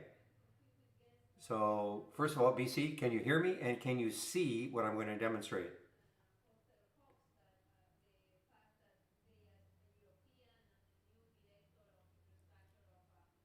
Okay, so we've got many position. Let me just show you. So, I mean, even starting on the open, but the position of the 5, 15, 30. See, now the position in range, that is the day's range, okay? So, for instance, if you put minimum of, say, 100 as an example, that means it's going to be right at the top of the day's range, okay? So, in other words, if a stock, as high was 1 for the day, it'll be right at 1. If you put 90, minimum of 90, then it'll be 90, that would be minimum 90%. So in other words, it would be, that particular stock would have to be at least 90 cents, if the high of the day was 1. So that's basically it. I use this all the time in a sort feature because I'm always liking stocks near the highs of the day. So for instance, just to give you an example, in my Spyder sector list, I've sorted on the high of the day. So if I look at SMH as an example, you can see it's almost at the high of the day. I mean, there'd be just a little sliver there. Whereas this one, let me just expand this a bit. XLC, there's the high. So it's not at the high, it's close. I mean, a lot of these are very close because the market's up so much. Let me just see. If it's red, XLV as an example, that means that it's below 50%, just a little bit below 50%. I mean, the closer that I can tell right there, it's 45%. So that's 45% from the low of the day. So if you're like me, liking stocks near the high of the day or right at the high of the day, then you can use that filter. You can use that filter and put, say, 90% or something as the minimum, as an example. But if I just extrapolate all that, so if you're looking for all of these positions, the position in the 5-day range, if you put 90%, that would mean it would be, 90, it would be within 10% of the high of the 5-day range. The same, the 10-day range, 20-day range, the 3-month, the 6-month. So for instance, you see right there, this is why, visually, I can see right now that this stock is near the high, is right at the high of the 5-day range. But today, right now, because I see some white on this side, it's not at the high of the day, it's pulled back. There's, right there is 649, so it's at 614. That's why there's some white over here. It's not at the high of the 20-day range. It's actually, it's close to the high of the year range. If you see any white out here, right there, that means it's not obviously right at the high of whatever range you're looking at.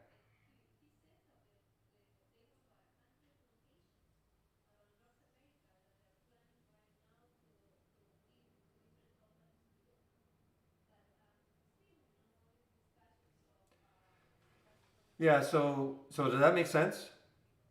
So it's very powerful. We have a lot of position in ranges, not just the day's range, but if you wanted the highs of, stocks making new at the high of the 5-minute range or the 10-minute range.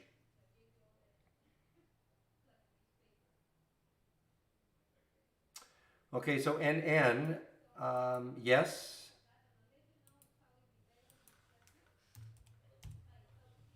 So for instance, here's the SPY, okay? S&P change in 5 minutes as an example. So if you wanted the change in, or 5, 10, 15, 30, and today. So the question was, is there an alert for stocks going higher when the SPY is moving down?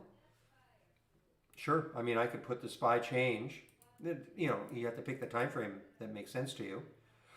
But if you wanted the SPY to have been moving down a certain percent in 30 minutes, and yet a stock making a new high, so you just have to use this as a filter.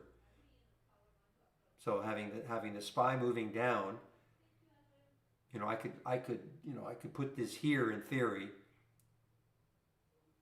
and see what stocks are making new highs, even though the SPY is moving down.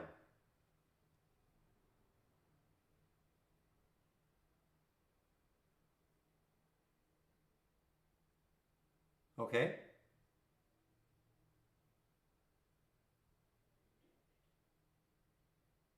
I'm actually I'm answering somebody in the YouTube feed. Does that make sense? So you just put a negative number. Put a negative number here. So you could say if you put -3 here, for instance, that would mean that the SPY had to go down 3% in the last 30 minutes. I mean, that'd be, quite a lot, obviously. So I mean, it would be up to you to figure out what you want to put in here or the time frame you want to use.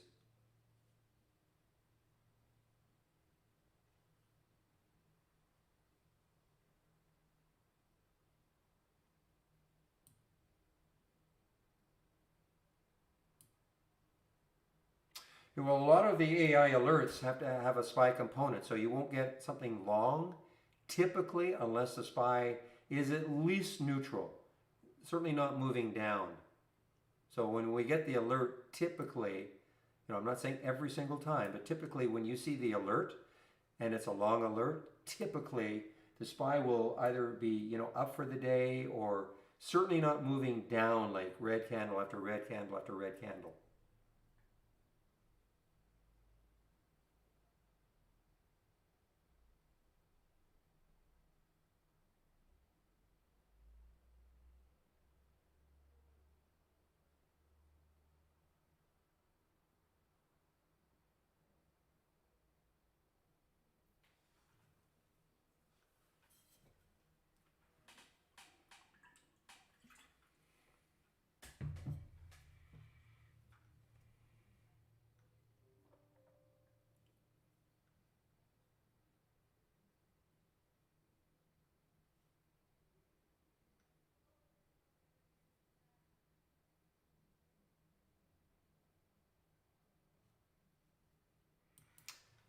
Are you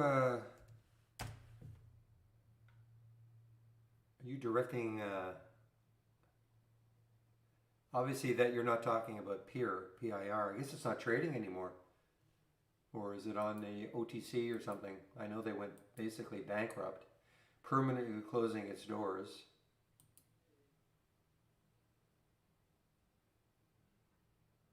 Oh, position and range.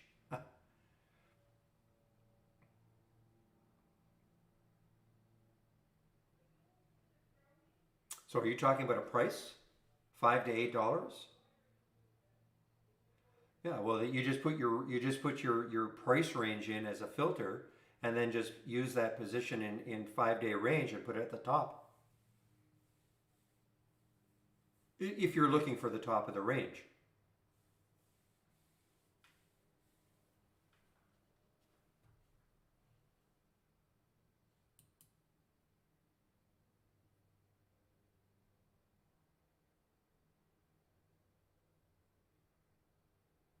Yeah, you could actually combine, if you could combine it in one.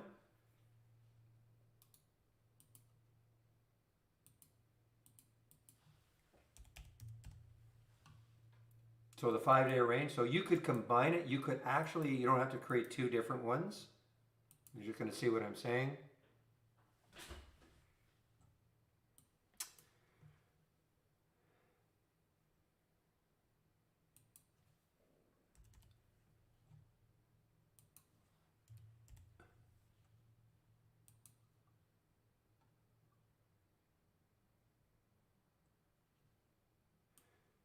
So for instance, if you did this, you could put 90 in the min and 10 in the max.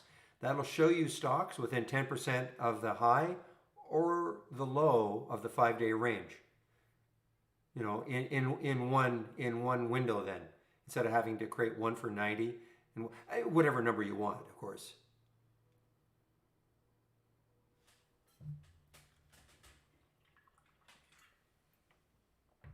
So you could put 100 and 0.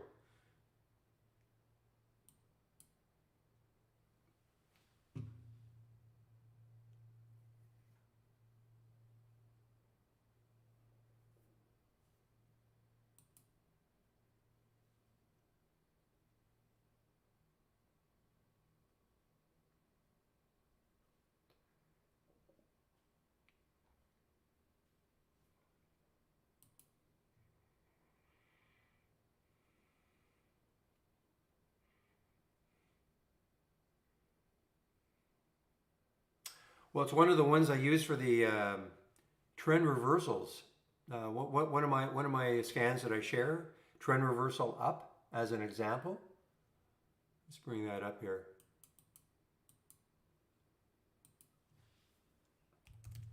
It's one of the scans I use when I do my scanning after hours.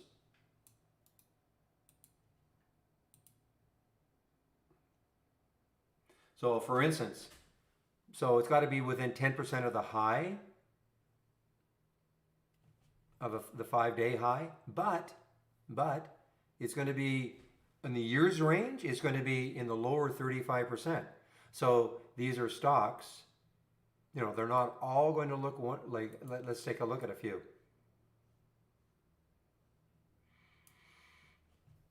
So you can, again, you have to cycle through it, but you can sort of see what's happening here and trying to come back. You can see what's happening here trying to come back. So near the highs of the 5 day range, but definitely near the low of the year. Not well, within 35% of the low of the year. So stocks that are maybe, on the way back. H&R Block. Hard to see on that daily chart, but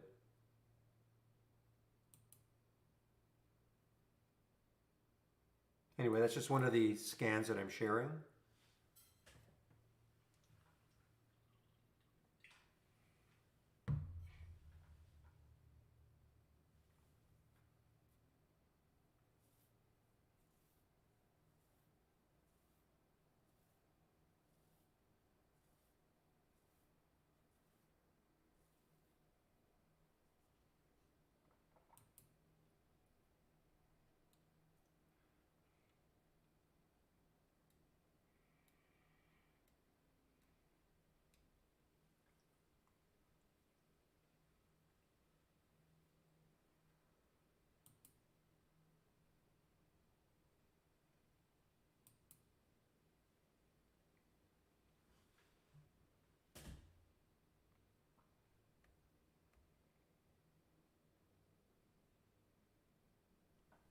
Hey, no problem.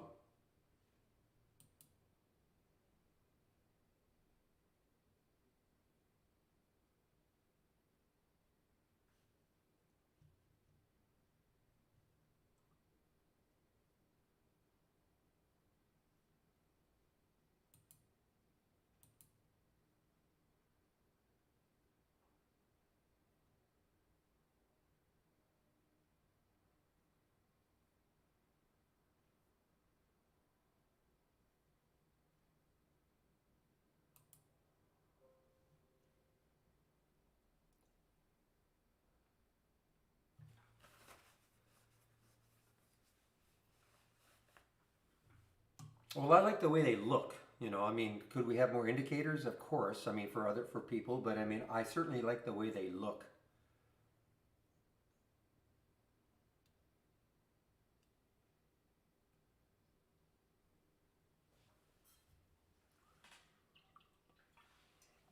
Super clear.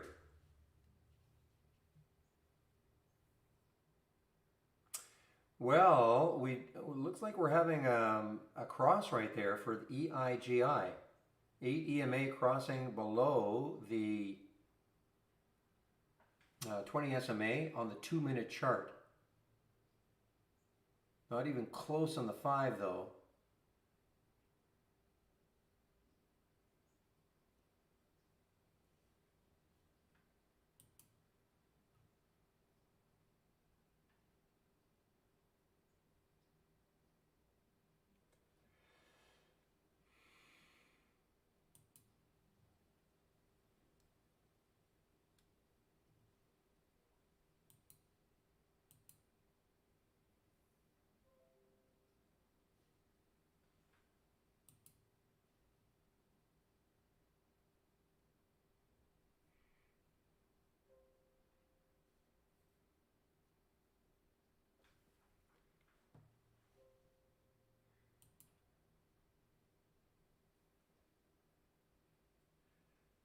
All right, that might be all she wrote for the WWR.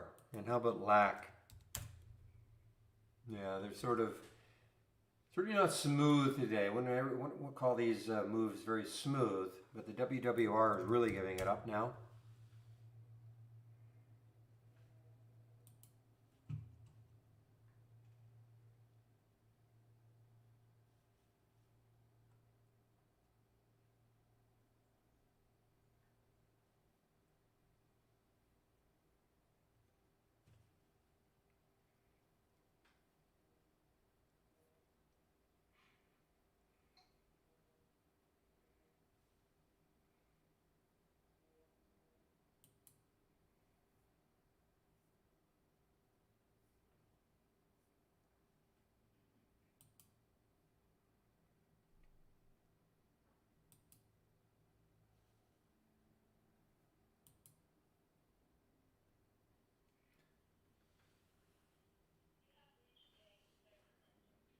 All right, there is Peck.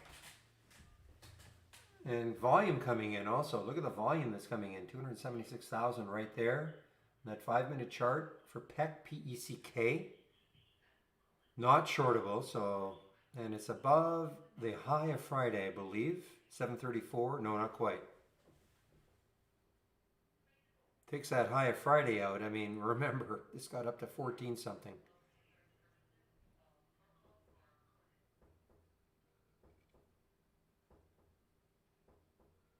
Weren't these the ones that supposedly maybe merging with somebody? Was it Sun W? Was that the rumor?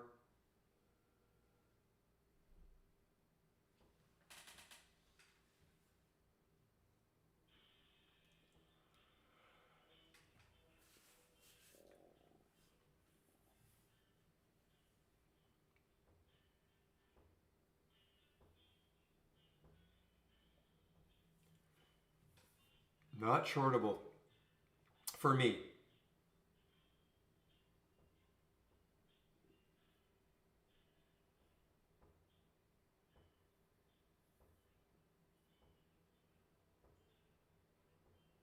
I think somebody told me, or told me.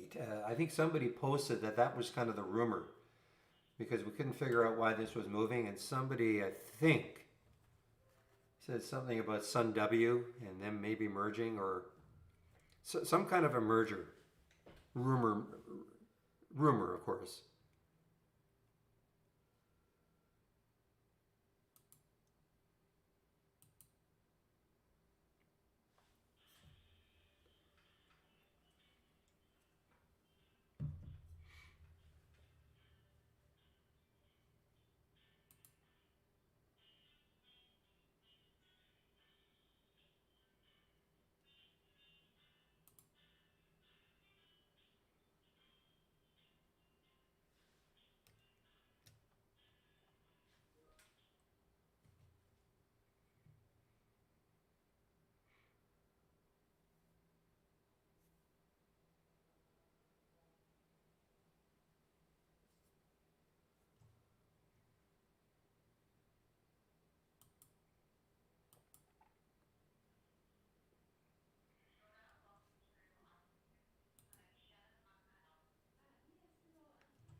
Nice call. Yeah, real on the unfee. I remember looking at this for a bit, got distracted, and now, yeah, great move down from that 1948 all the way down to, wow, what a great move.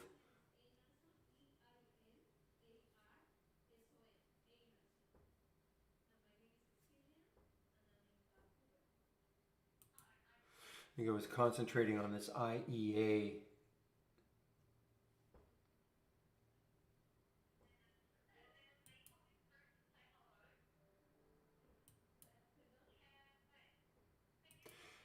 No shorts at Interactive Brokers.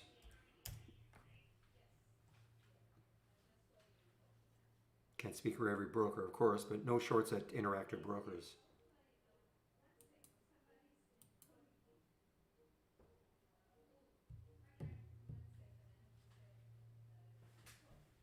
Moment, please.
All right, TCPC. Look at TCPC here.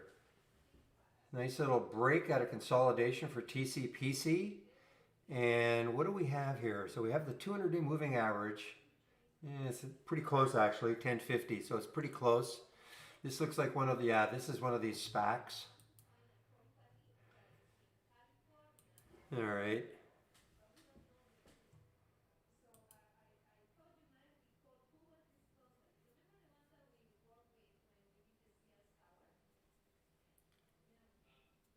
Well, I did okay. Okay, I did okay. So,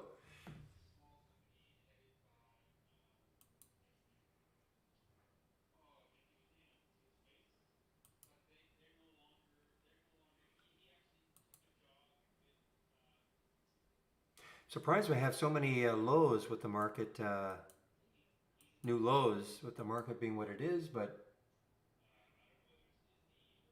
really,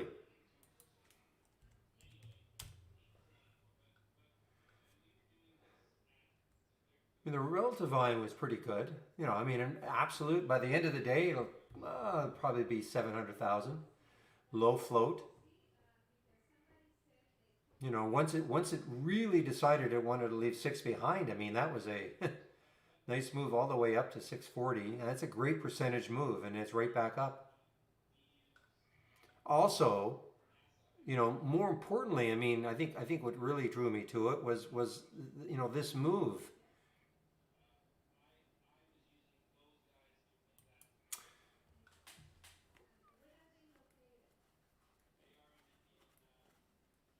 Actually, it's SPAC. You can look it up.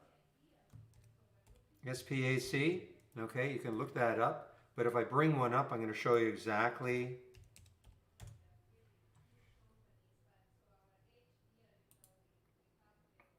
You know, no operations intends to affect a merger, capital stock exchange, asset acquisition, stock purchase, etc. So these are like shell companies looking for companies to merge with.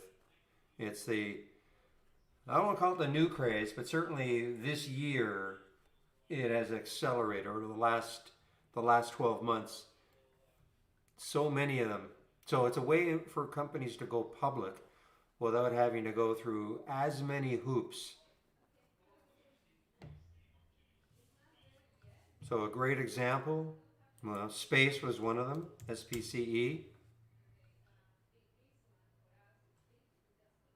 You know, more maybe controversial now, but nonetheless, oops, where are you?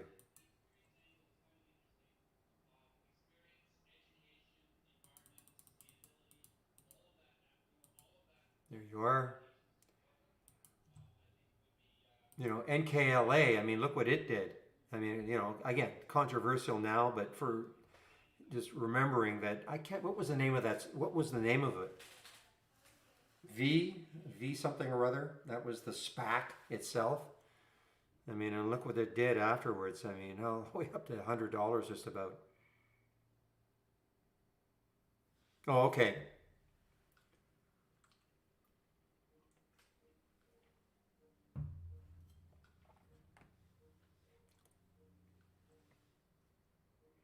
So you could create a SPAC top list.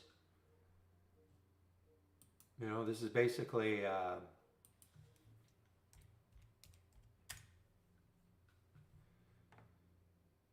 you know, this is basically a. I'm not saying every single one of them. Yeah, Jaws acquisition. Yeah, as long as it says if it's a business association, does not have. Yeah, they're all going to say about the same thing. Does not have significant operations, etc., etc. Merger, looking for a merger. This is why I've been, you know, liking this IPOB. So what you have to do is you have to see, okay, who are they trying to merge with? So FMCI, again, that's that tattooed chef, I think.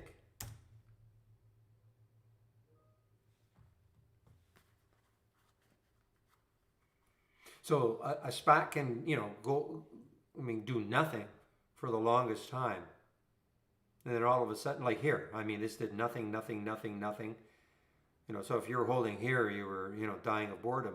And then all of a sudden, you know, they say, hey, we're looking to merge with the tattooed chef.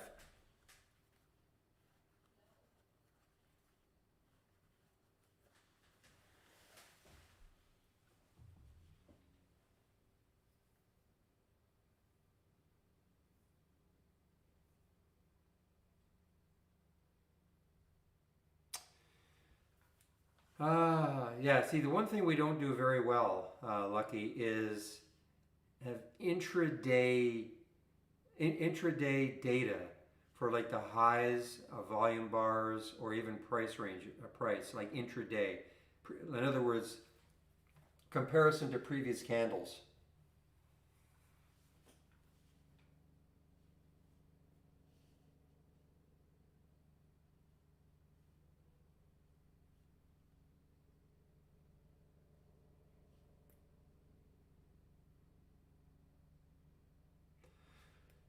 So, exactly.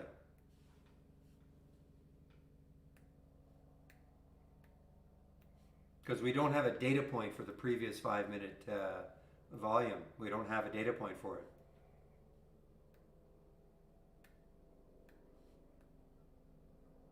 We can create a data point. Well, we can create with a custom formula. You can say you want to have a minimum amount in 5 minutes, things like that. But to compare it to the previous 5, no.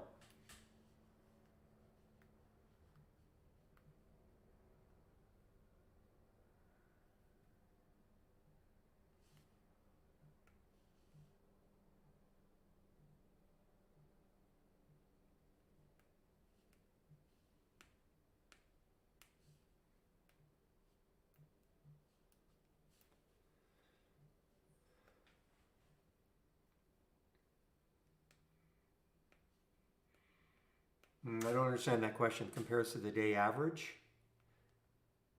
This is the only thing that really compares. The relative volume is what compares to the day average. Up to the point of up to this point in time, that 1.72.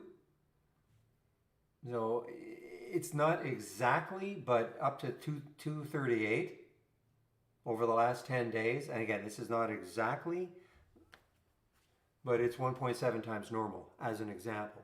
But it's got nothing to do with 5 minute.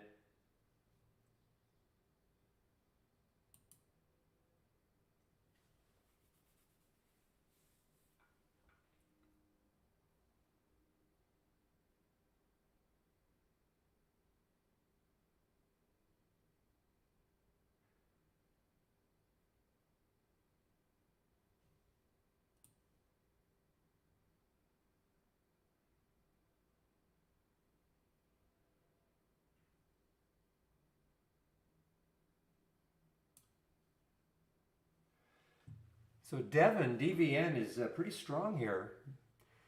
Could be interesting tomorrow. I mean, they're buying WPX, takes out 10, has a shot to get up to the 11.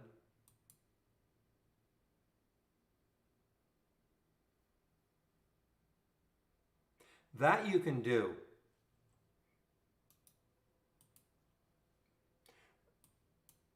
Yeah, the normal will be not the day, but I believe it's over the last 10 days. The 5 minute average over the last 10 days as an example. So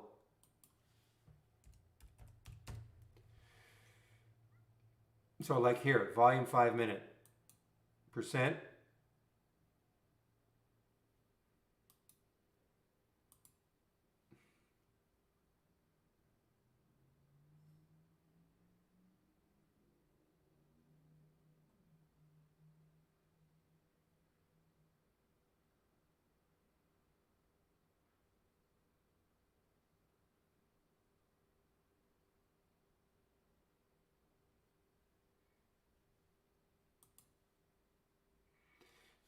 Good eve to you, Thomas. I always feel like I'm talking to Shakespeare when I talk to you.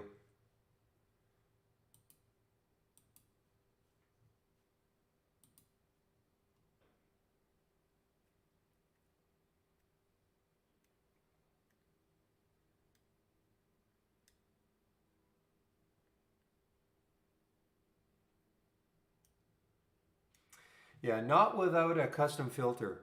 Unless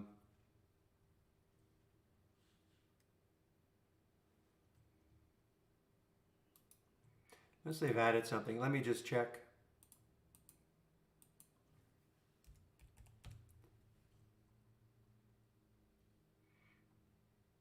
See, not the absolute volume. There's the volume yesterday, percent.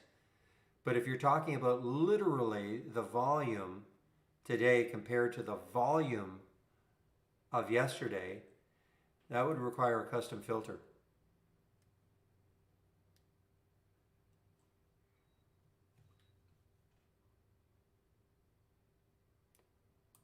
Which would look... I can show you what it would look like, and I can show you how you can build it. Let me make sure, first of all.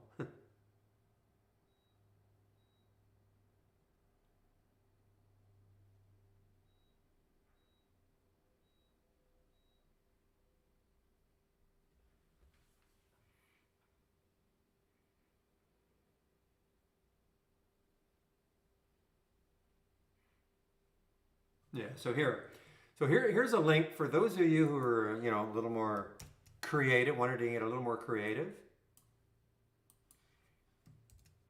Okay, so this is some of the data points that we do have that you can play around with. So you can see one of them right there is volume underscore P, which is the previous day's volume. Okay, volume underscore P. Today's volume, I think it's in the other one.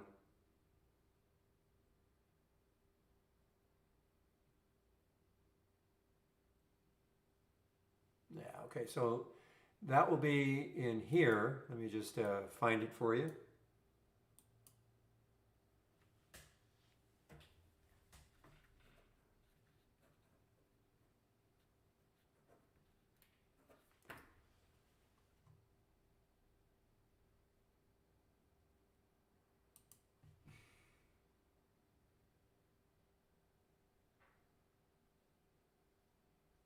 So here is the other one. Data points, okay, so volume today, okay, so there's volume today, TV. So for instance, if you wanted to, you could have a formula.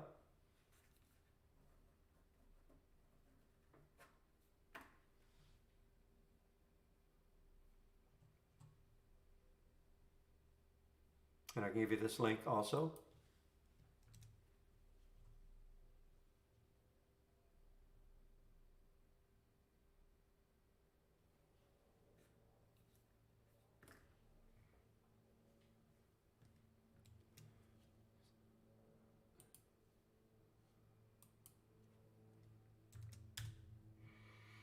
Okay, so for instance, if you did something like this, it has to be exact, okay?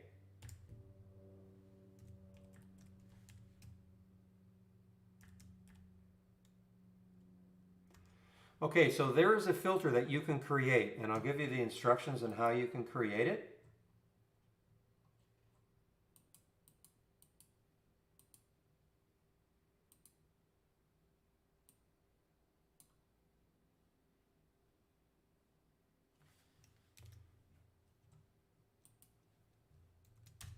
All right, you just follow these. Now the only difference is I have the units $1.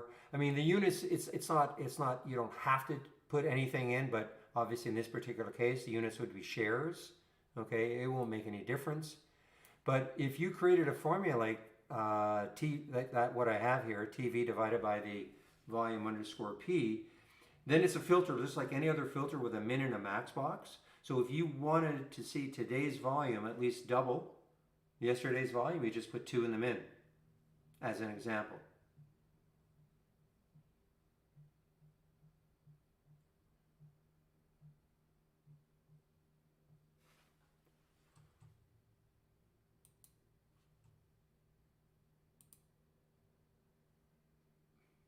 Okay? The advanced, well, it's a somewhat advanced topic. I mean, most of our subscribers don't look at custom formulas at all. Just you follow it, Lucky, to create the custom formula. Click on this link. Just follow the instructions. Just follow the instructions. You're not doing it in the configure window. Can you see what it says? To create a custom formula, click this link and just follow these instructions. When you do that, then the filter has been created and it'll be just like any other filter. So, if I configure and I do a search just for filters, I can go all the way down to the bottom. I can see some of the ones that I've created. They all start with a user. Okay, so it'd be just like a filter, just like any other filter with a min and a max box. But you have to create it first and then it'll be just part of your filters. So if you wanted to add, a price filter, you know how to do that, and it'd be exactly this. You'll have to go to the configure window and you do all that. Same thing with the custom once it's created. And if you give it a name that makes sense, you can do the search and find it very quickly.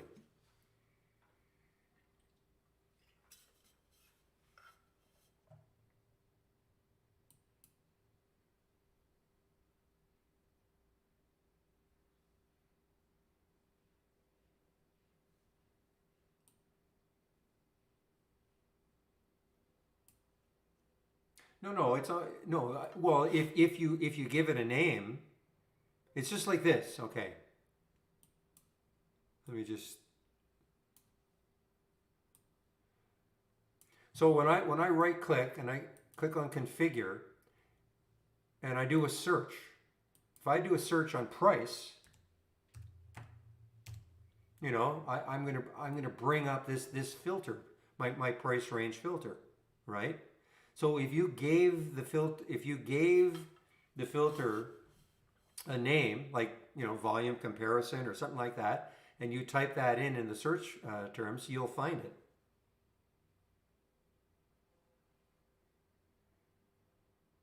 Instead of you're having to scroll all the way down to all your filters and try to find it, give it a name that makes sense, because then you can search on it.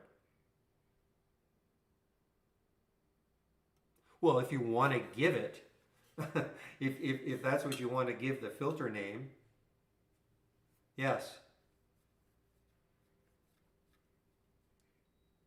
If that's what I wouldn't do that. I mean, I would probably give it a name that makes a little more sense, especially if you create several.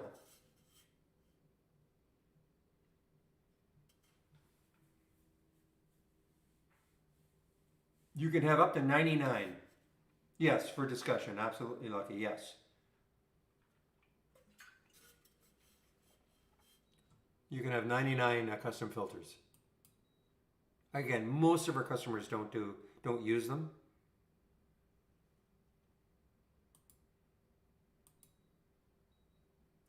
Meanwhile, I'm missing Galt. Look at this.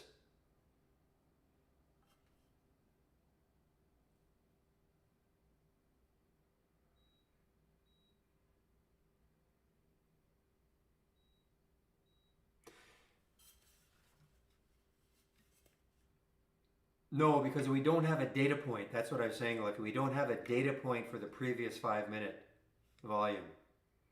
So that link that I gave you,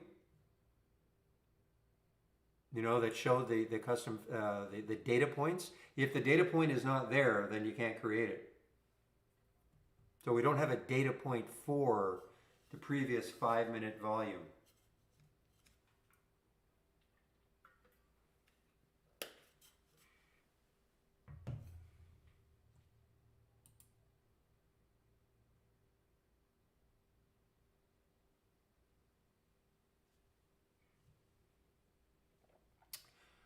All right, guys, we're getting to the end. So I'll be shutting the room down at 3. Unless there are questions, I'll stick around later, or later if there are questions.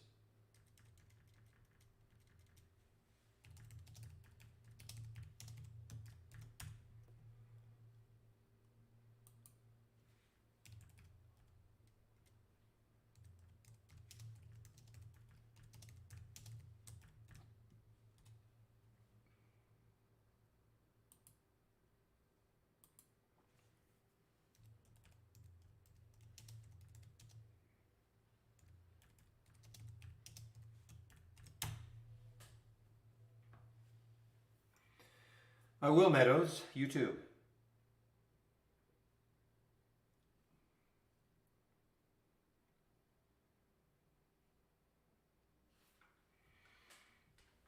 Not for me, no.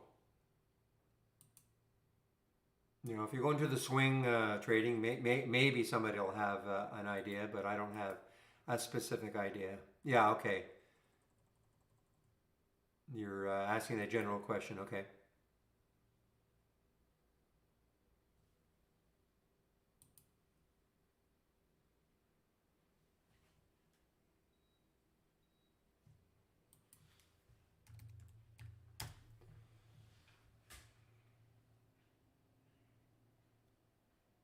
Boy, this is super strong now. Be interesting to see what happens tomorrow. The Sun W. It is now just about at Friday's high. Well, you never know. I mean, we might have a continuation of the nonsense that we had last week. You know, with these little EV plays. It is. What did I name it this week? Best. I think it's Best WL.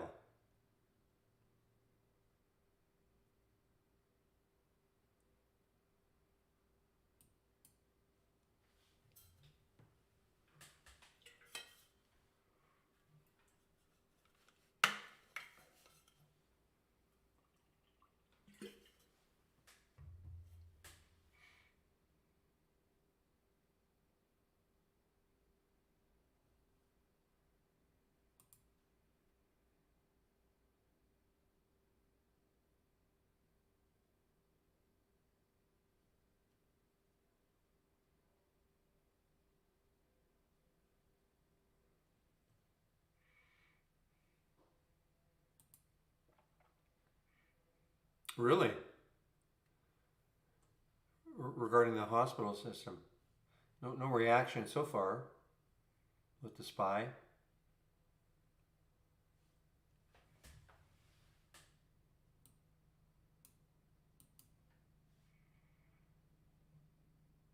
There is a healthcare ETF. Just looking to see if this is having any reaction.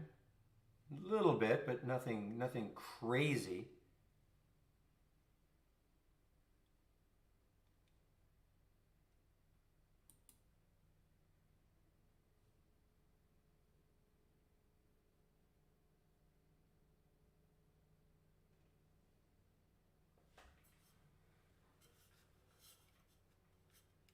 Well, you know, for your sake, I hope it is not, unless that's a good thing, your furlough being extended.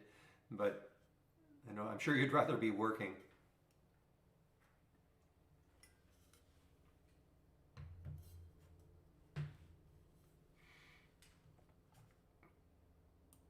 Okay, well, okay.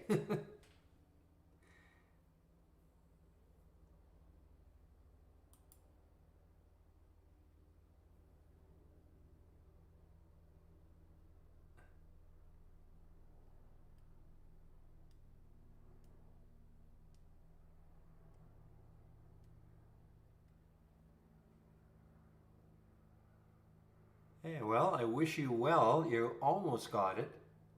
331, getting close.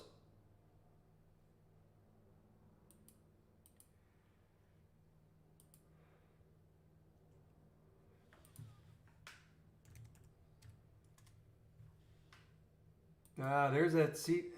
Son of a gun.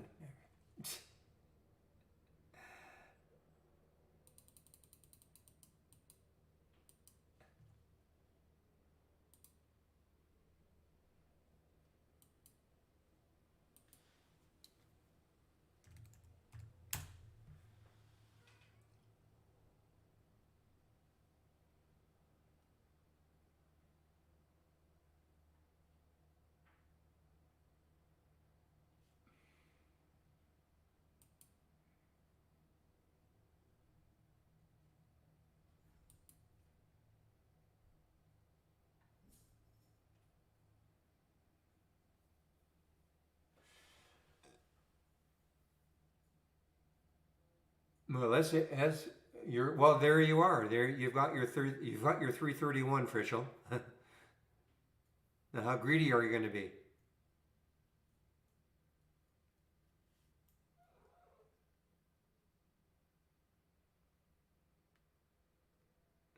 So you can see this will make my watch list tomorrow as long as it holds. You know, if it goes back down to 2 or something, it won't, but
Well, maybe that's a good thing, real.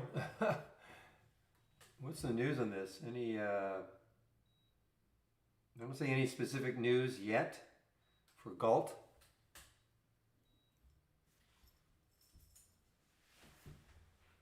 There's WKHS making a new high. I think it's making a new high.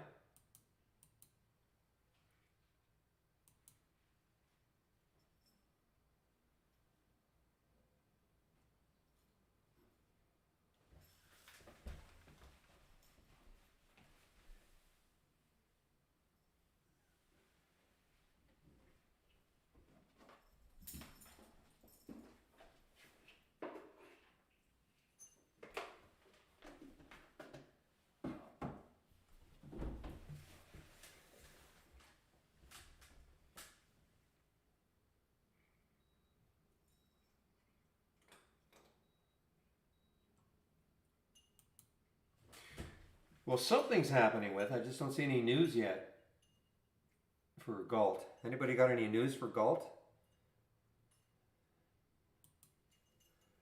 I know we don't have any, and I'm looking at IB. I mean, this can't be it. I mean, big deal, but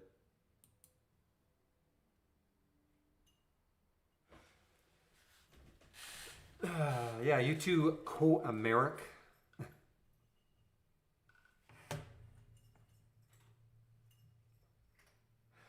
All right, guys, are there any other questions?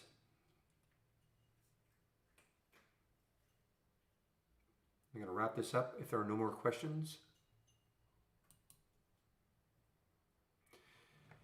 Yeah, I see that, but I mean, is that the reason? I mean,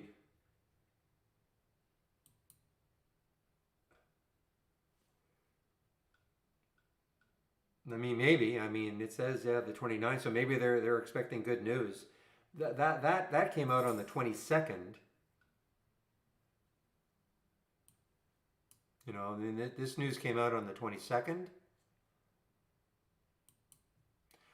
So I guess you know, there's people thinking, hey, they're gonna say something really good.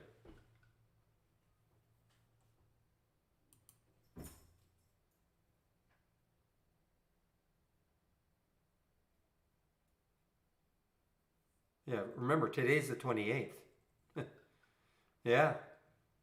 Okay. Guys, you remember when Learn LRN was going to go to $1,000?